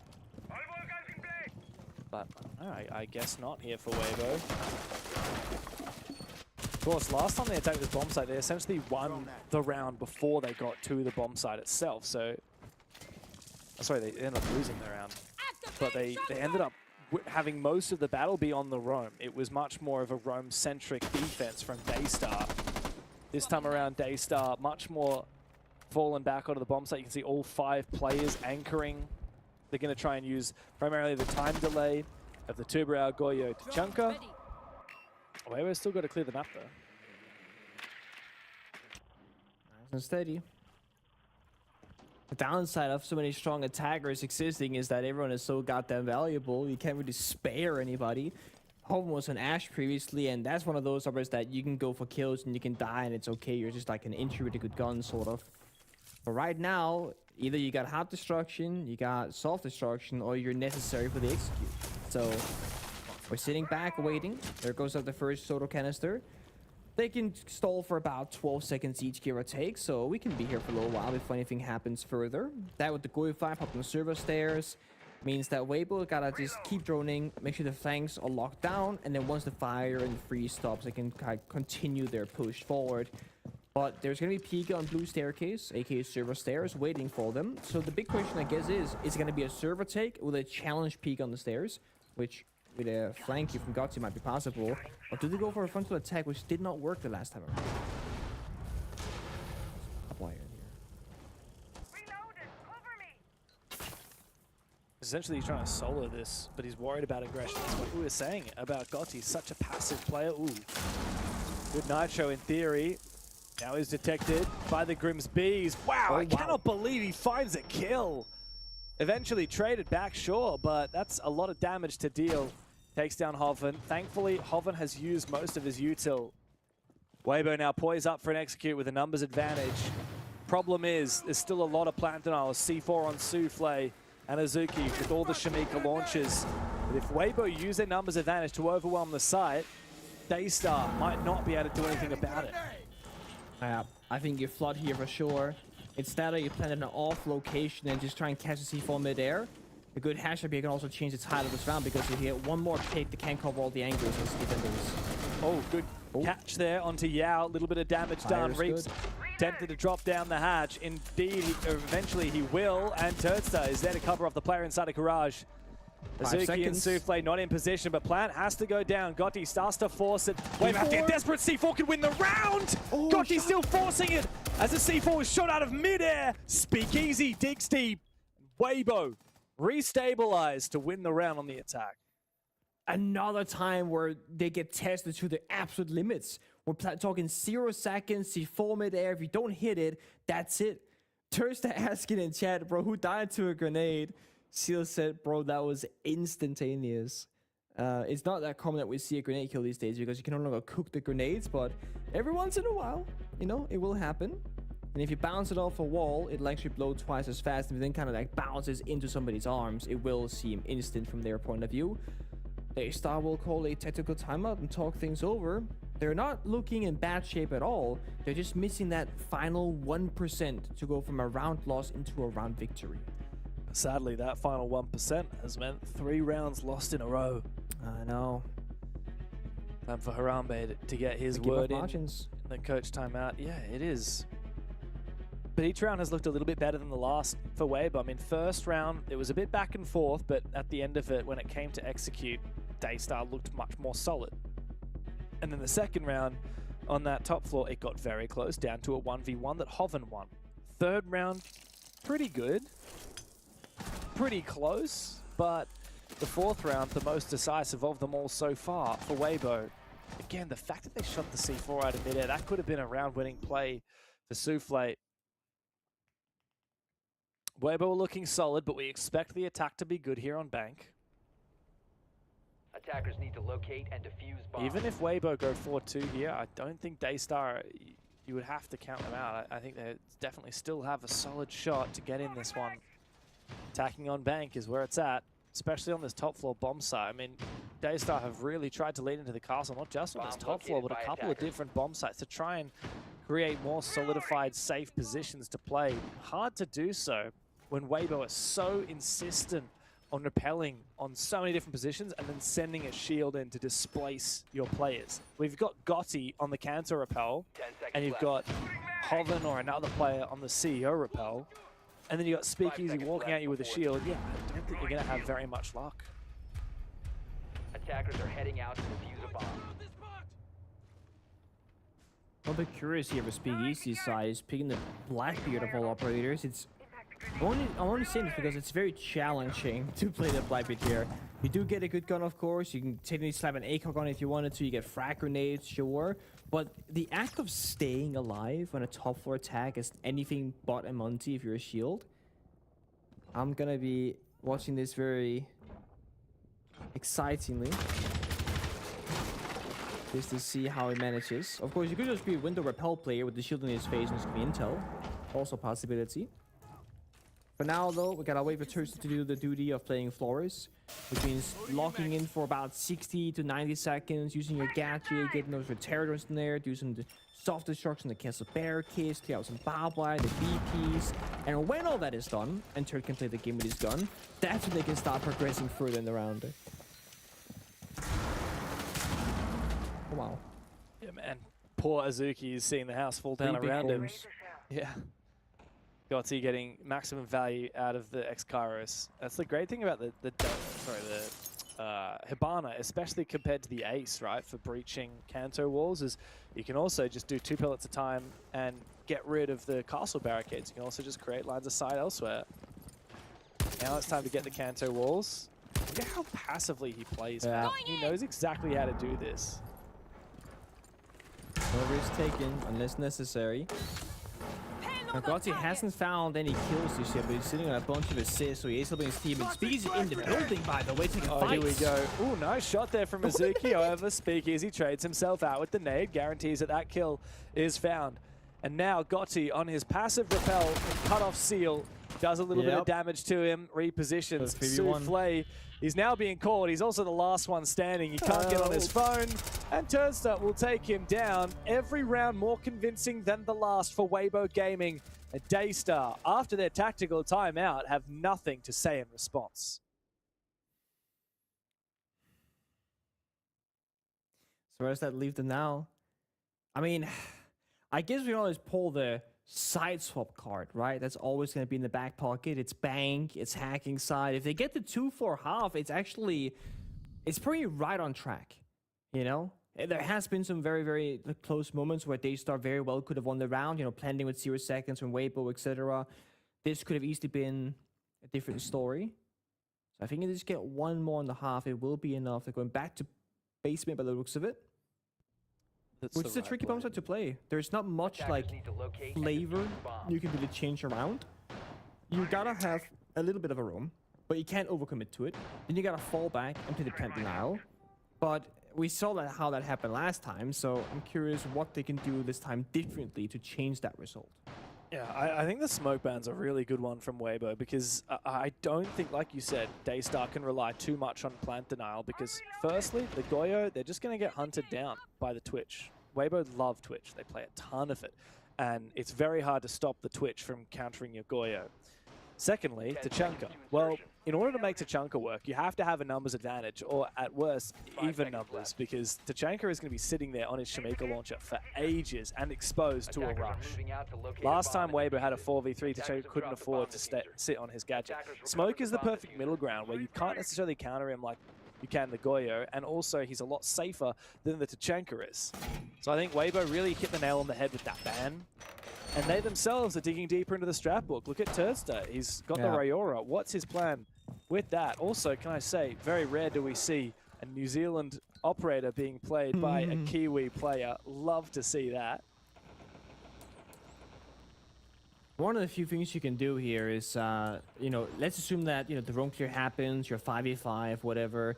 You can actually close off the A bomb site door so you can drop down the hatch and plant in basically a new location. Because without that protection of the Aurora gate, you'll just get seen and shot, and that'll be the end of it, of course. It's great until it gets C4'd. I was gonna say, C4 impact on Runny Punch completely kills you as well. True, the Runny Punch. Didn't think about that. Yeah, see, I met that in ranked last time I played. I had my Aurora. I'm trying to play that operator a little bit more recently. And I was like, you know, I'm in such a safe spot. I know they don't have a C4. I know they have no impact grenades. Bonk! They just punch it and run straight through, and I die. And I was like, okay, cool story, bro. So that's a bit of a very strong counter, of course. Not every Aurora gate you can, door gate, whatever you can actually get close to, though. That's going to be the question, you can close the gap. But Weibo definitely have a different approach to this round. And I'm sure they have another way of doing it. That's not what I'm talking about. It could be back portion, maybe. You can also close off this elevator door, so you're a bit safe for the backstab potential. You can open it at any point and then go for a backstab, because they did change raw recently. Now the door opens almost instantly for the attackers, but very slowly for the defenders.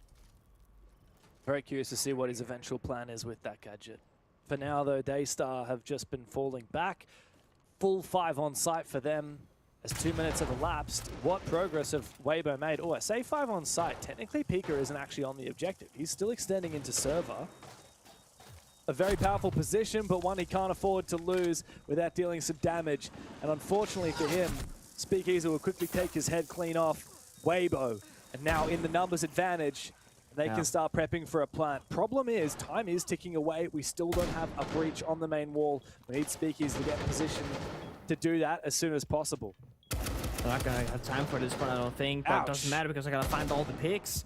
And there's no real plan denial right now, so they can just walk on in and go for a plant. They can prone straight to the bomb site in theory, just go for it. Yeah, they're not going to be able to go for a default plan. Oh, Speakeasy is going to breach it open now. This is way too late. We need Turdster to get active with his Rayora, but instead he's on for the flank watch. He finds one kill. That was the idea with the Rayora gate, covering main stairs. Very unusual to see. Seal finds one before he's traded on back. Weibo stealing the half, 5 rounds in a row. Daystar need to get back into it in the second half. Otherwise, it's over.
Job's not done for Weibo Gaming, but they are looking mighty fine. They are on this track of going undefeated and taking the first place here in Asia and APL. Now, it doesn't mean that you win anything necessarily, but there is some bragging rights, there's the whole seeding, placements, etc. But of course, there are 4 teams already locked in for the stage finals. Winning here is the first step for Weibo to say, we're gonna take that one spot, we're gonna go to EWC, we're gonna once again represent our sub-region at the international grounds. So winning today is not all for this team, but for Daystar, it kind of is. If they can make the comeback happen and take down Weibo, even here in the best of 1, that is gonna change the conversation a little bit about who's controlling this and who's actually favored to qualify. Yeah, without a doubt. I mean, this has been quite a rivalry built up for quite some time.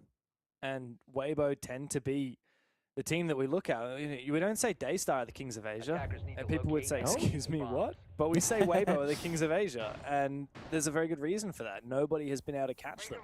And even overall in the whole of the APAC region, only recently have we seen Enterprise overtake Weibo with their win at the Salt Lake City Major. Prior to that, Weibo had been kind of the kings for quite some time. There was a moment where KAG kind of took that, but KAG are so inconsistent that it's hard to really back them in. Weibo have really made a name for themselves. They've also beaten Daystar every single time the 2 teams have played, by the way, Pengu, which is every single stage for the last 2 years. And Weibo have never let up to Daystar. It would be a monumental growth for Daystar, especially with a rookie player like Yao on the roster, to get one over their much more accomplished rivals. And of course, at the end of the day, the goal is to make it to the Esports World Cup. Only 1 team from this region will be able to qualify. That will happen in the stage finals. It's likely going to be Daystar or Weibo. And let's be real, Pengu. Most people would be extremely surprised if it is not Weibo that makes it to Paris. I think it would be an upset if it's anyone other than Weibo. even Daystar. I agree with you there. Can't deny it. Need a strong start though. Downside of having that 1-5 how is that you don't have much of a safety net if anything goes wrong, and we know Weibo will clutch it out eventually. There will be that one round where they have no business winning, but they will do so. It always happens. Now, we spoke a lot about Gotti and the new guy on the block here going into the game. He has had the quietest game of the stage so far. And I don't mean that in a negative, but he's 0-2-7 in going into the 7th round here. He has gotten 7 assists, only dying twice. Each one of those is like a one shot into the leg of someone with his DMR. 100%, I guarantee it. He's holding the angles, man. And he's lighting them up, and he's giving the call out. Person has rotated back to side. Person now left side, and then someone else delivers the kill. And that's all he needs to do. He's only died twice is insane in a whole half. That's what shows the success story, is the fact that he's only died those 2 times, rather than looking at his kill counter. Obviously, you can combine it with the assist, but still. Jobs done well so far for Gotti. And now also on the echo duty, just watching drones and blue stairs and wherever else. This is a tricky spot for Souffle. Because, again, when you're down 1-5, you don't want to walk into the garage with Nurk and just coin flip this 50-50 gun reap. So you're going to walk away. And that's like the confidence and the risk assessment. Okay, we cannot afford to take this risk. We need this round. I'm going to go elsewhere. But now, what's the nuke actually? It's just 2 frag grenades and a gun. You don't really have a gadget. The whole point of having the nuke is to go for that garage flank eventually. Not going to happen. Yokai EMP'd. It sets up the push. Same with the Thorn Trap as well. Kirsta in big trouble. Oh yeah, but Turtster might be able to find one. Never mind. Yao picks him. Well timed with Azuki. A lot of damage to these Daystar players. And Hoven lashes out and takes down Pika as well. I'm not sure where that was. Was Pika bottom main stairs or did he drop a hatch? That would be a very crazy, wild play to see from Pika. Does Gotti have many Yokais left? That's my question. He's got one at least with his EMP still, actually. That's for quite some time. They got the Shanga 5 and the C4. They just spent their final touch with Babes with Daystar, but to execute with no seconds on the clock. He still doesn't have a Yokai here. This might be a little bit of a distressing moment for Weibo. Halfway. They don't have their typical plant denial. It's being forced. The fire denies the plant from Azuki. By the skin of their teeth, Weibo just barely win the round, and with it, it's match point in their hands. Oh, it's a little bit disappointing, right? The timer's getting low, you're up against the Echo, the smoke, the Tishanga, and they still opt for a default plant location. Again, there's 2 ways to play that round. There's you seeking the play and making the round-winning moment, and there's you making the default thing and hoping the enemy makes a mistake. Are we really gonna assume that Weibo would mess up the default Tishanga fire lineup? It's not that they were throwing flashbangs and smoke grenades and Deimos tracking and creating all kinds of chaos, right? They were literally in server, on the hatch, and planting default. You cannot expect the team, when you're fighting for first place here, to miss that. So that's a small mistake there, I think, from Daystar. I'm not sure if that's panic or nerves, but whatever it is, it's not good enough against Weibo. That's why they're now down 1-6.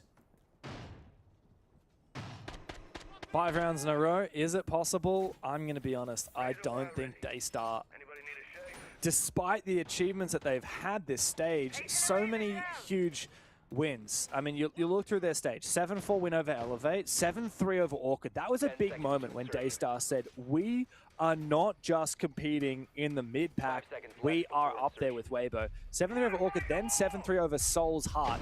Those are the other 2 teams that are going to be in stage finals alongside Daystar and Weibo. And Daystar have already taken them down both very convincingly. 7-5 over Fury, 7-1 over HLT, 7-2 over Psych and Company. All very convincing results. Strangely, the closest was actually against Fury. Not too dissimilar for Weibo. It's been 7-1s, 7-0s, a 7-3 and 7-4 over Orchid and Soul's Heart, respectively. And Daystar not even being able to get more than 1 round here would be a surprise. Gotti, though, player who we've commended for his ability to stay alive, is the first to fall. And it's Smoke as well. It's certainly a round where you want to be the last one to be in the server if need be. I guess there's some save grace though, because Piggy's in the clash can give you some protection that you normally wouldn't have on this bomb site. You have a DMR of Hoven who's looking good today. So It's not done yet for Daystar, but they do buy themselves some valuable seconds on the clock, given how slow they were in the previous attacking attempt.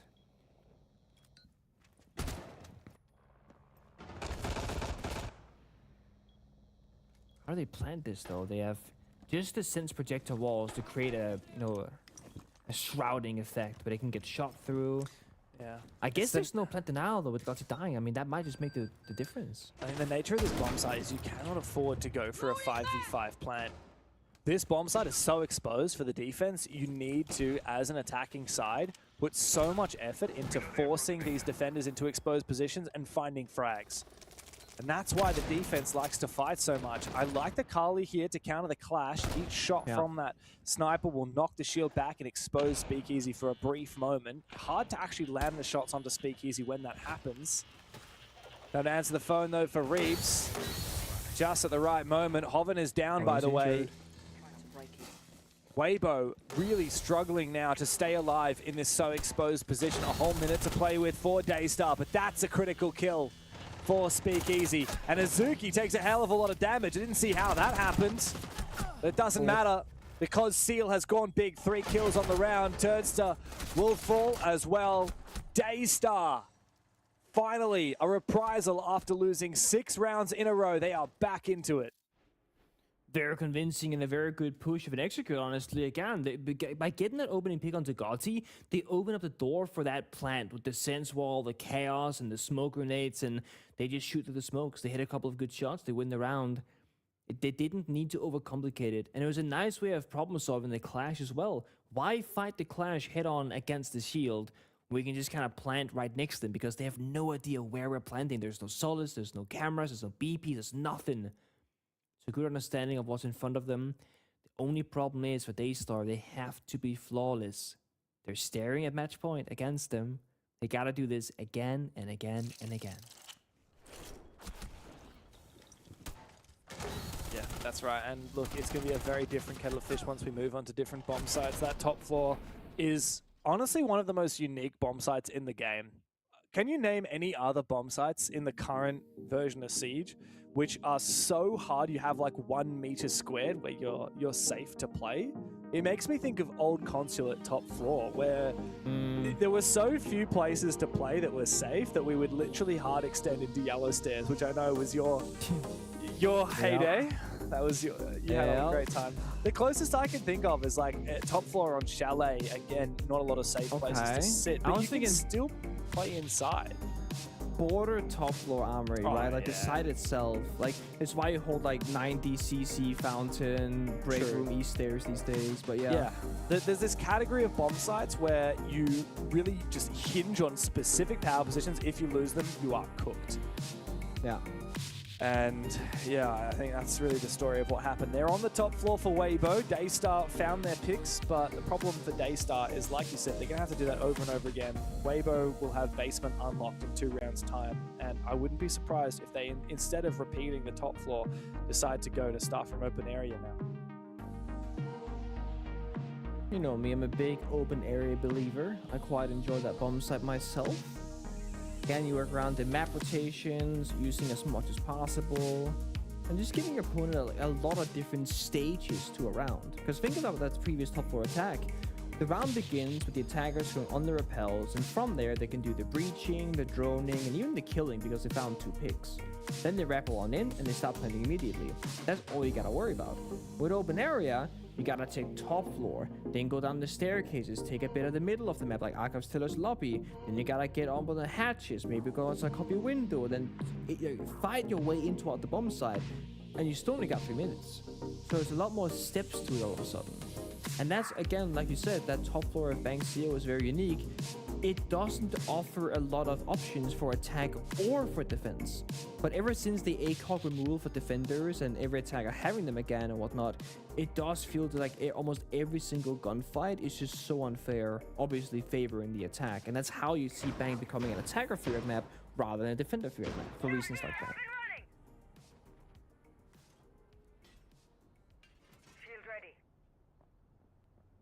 We'll see what Daystar do now as they are changing up bomb sites. Love the amount of Castle we've been seeing today, by the way. Hoven's now jumping on it. Castle and Azami in combo. That is the great combination to create a real fortress. Bulletproof panels, bulletproof barricades, trying to create as many power positions as possible and trying to soak up util. On the attacking side, we've got nades and we've got the Flores Rotero drones to try and clear a lot of that util. I expect we'll see from Daystar a much more typical top-down clear than what we saw from Weibo. Weibo actually didn't look to try and take CEO and get Vert to clear archives and tellers. Instead, they cleared that by taking top square and lobby and pinching those players together without vertical pressure, which is very unusual. Most teams will go for Vert, which is what Daystar are looking to do with the ramp.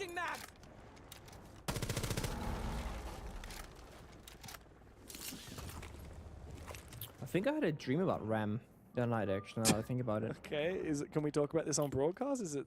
No, we can talk about broadcast. It was no, it's about the gadget. It was like the evolution of like from Sledge to Buck to Ram. Yeah. It's just the memory just came back when we whatever. Yeah. Are you gonna keep elaborating, or will we leave that to our audience's imagination? Evolution of the game. That's all.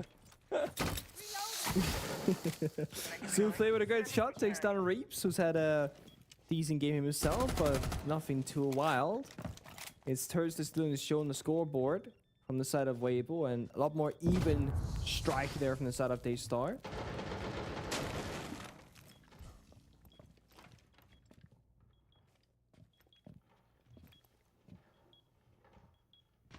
It's quiet here from Weibo. They're not looking to lash out. They really are just sitting back and waiting. I don't know if that's the right way to play it, especially with a player down.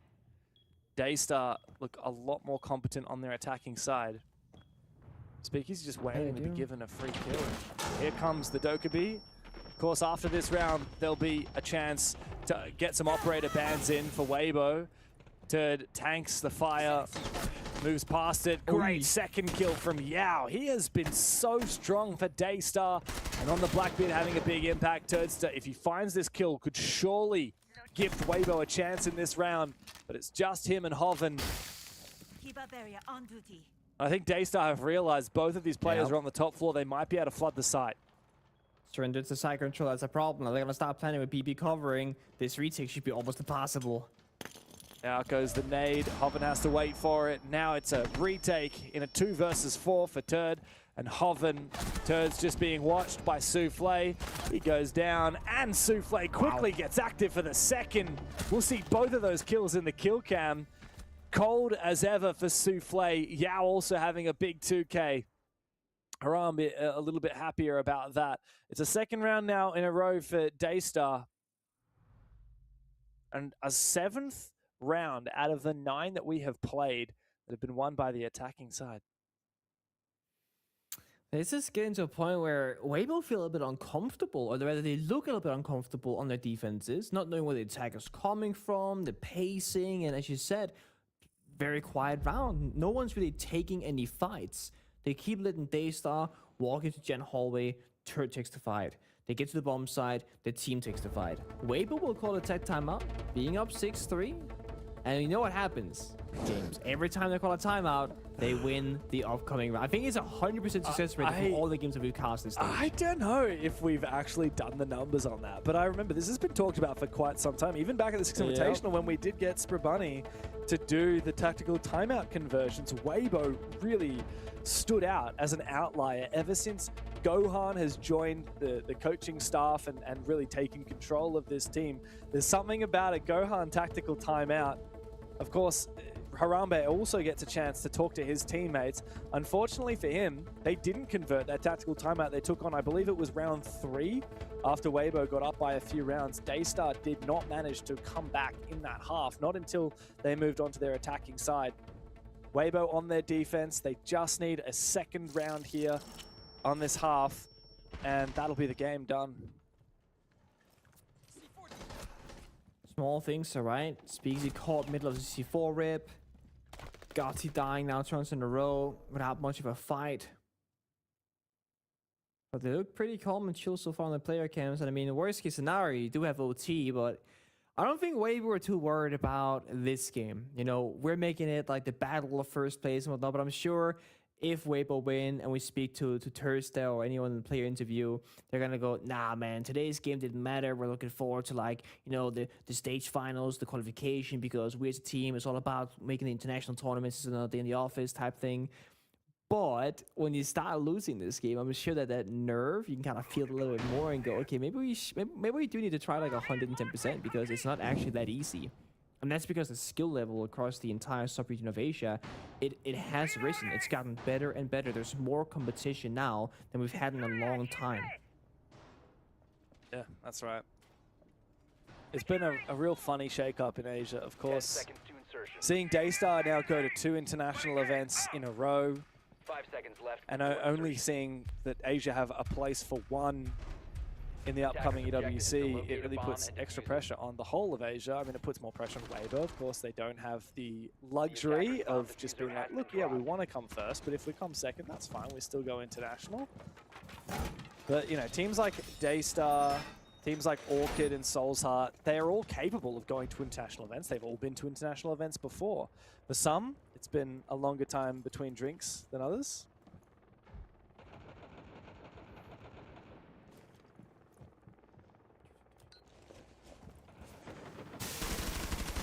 Funny seeing how different these teams attack. Like, Weibo on their attacking side versus Daystar is a very different pace that they're setting.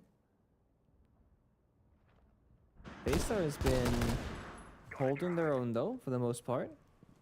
Now they got the Maverick in the mix because it's so like hide in the drone phase. That's a great counter pick, of course.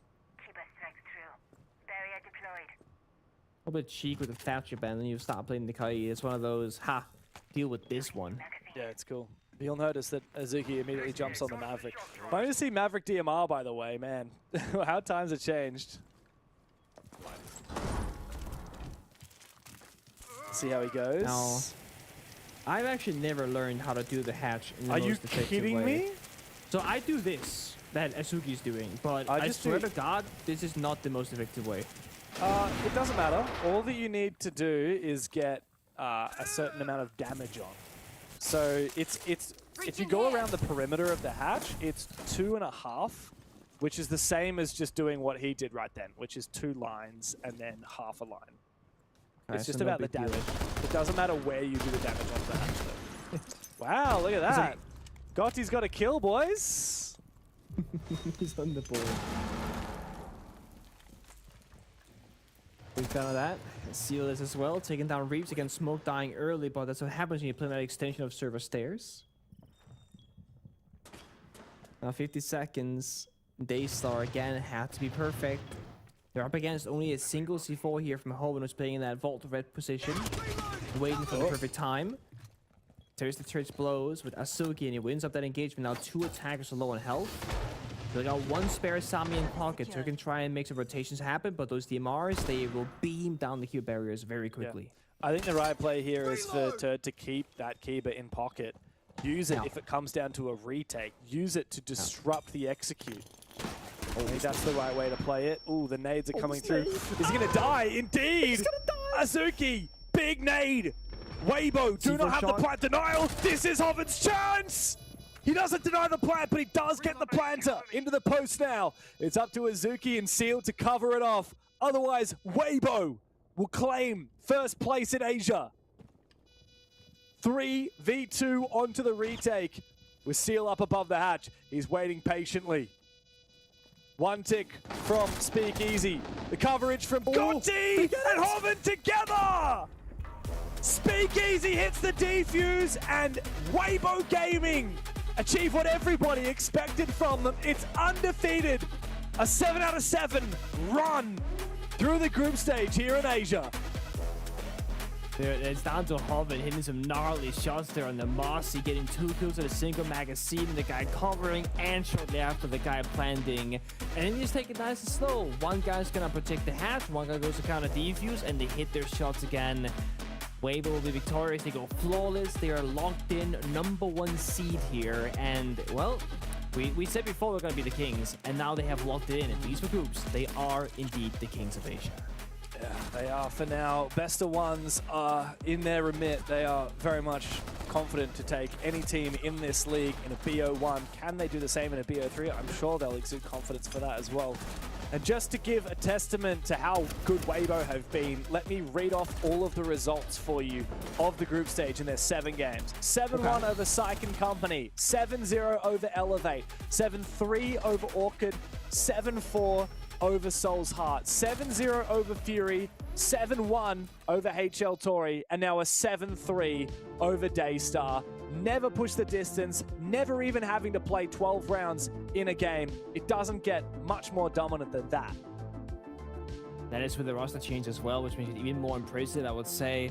And I think there's just an internal system that Weibo have been building over a long period of time that they just have and it works, right?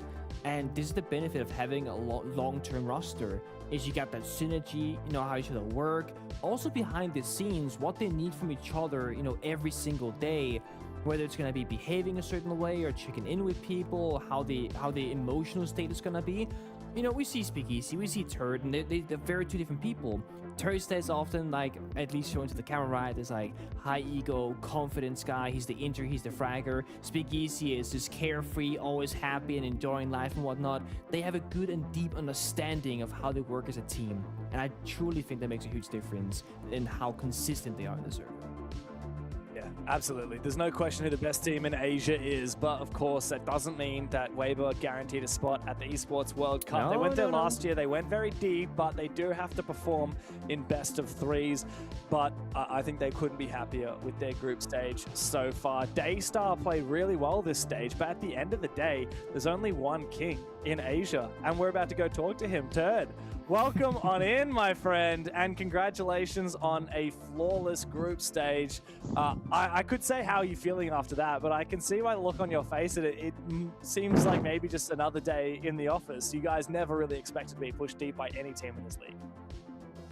Yeah, it definitely feels good to be back to flawless stages. Like, we had like a span of like 2 years where we'd win every single game in the group stage over and over, and then like the last year's stage 2 and like this year's kickoff was like a bit shaky, so it feels good with the new addition of Gotti. Like, it feels like back to our winning ways, which is awesome. Back to dominance. Nice. I mean, the stats show it. Teams read out every single victory scoreline so far, so you guys have not been tested. Never need like 12 rounds, you know, you always win it pretty cleanly. Just talk to me kind of loosely about how you view the current meta of the game. It's a very big talking point in various regions about what the current way of describing Siege in Tier 1 competition. So in a very simple kind of fashion, how would you describe the meta of Tier 1 Siege? I think one word would be fun. Like, you can put your own twist on the meta. Like, you don't have to be good at one certain thing. There's a few things you can do, especially with like, you know, the op bans and how many power-ups there are in the game now, especially on attack. Yeah. So I think that the game's really fun and you can be creative and do whatever you want to do, to be honest. You don't have to be good at the one meta way to play the game.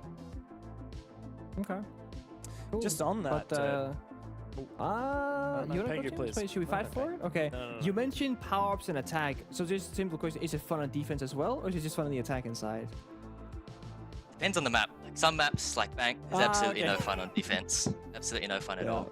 But no, I'd say this season I'm having a lot more fun on attack. Like, there's a lot of good weapons, like Ash ACOG, the old Ash ACOG. You know, F2's back.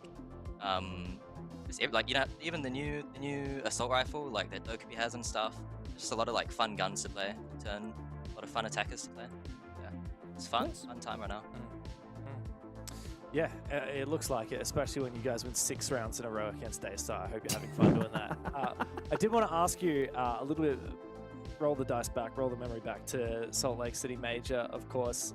We've had a little bit of a chat to Mag and some of the EP guys. Obviously, they managed to get the better of you guys in an elimination game over at Salt Lake City Major. That was a big surprise to a lot of people. I think a lot of fans and like even us, we kind of pegged you guys and EP about here, and just on that one day EP stepped ahead. It sounds like they're very confident that they still sit above you guys. How do you feel that you stack up to not just the rest of Asia but the rest of APAC, seeing teams like CAG go flawless and APAC North, Enterprise and Chiefs not go flawless but look pretty solid down in OCE?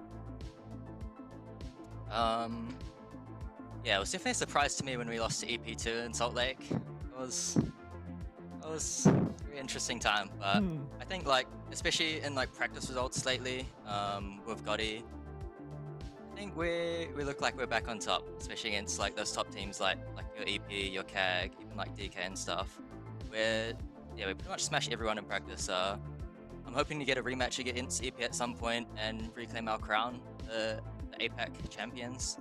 But yeah, it's good. Like everyone, there's a lot of teams in APAC that are improving. It's not even just like the top 1 team in North and OC anymore. Like top 2 to 3, they're not a bad scrim anymore. So I can definitely like see improvement even in our own region. Like there's 4 teams that are a good scrim now, like Soul's Heart, Orchid, Daystar.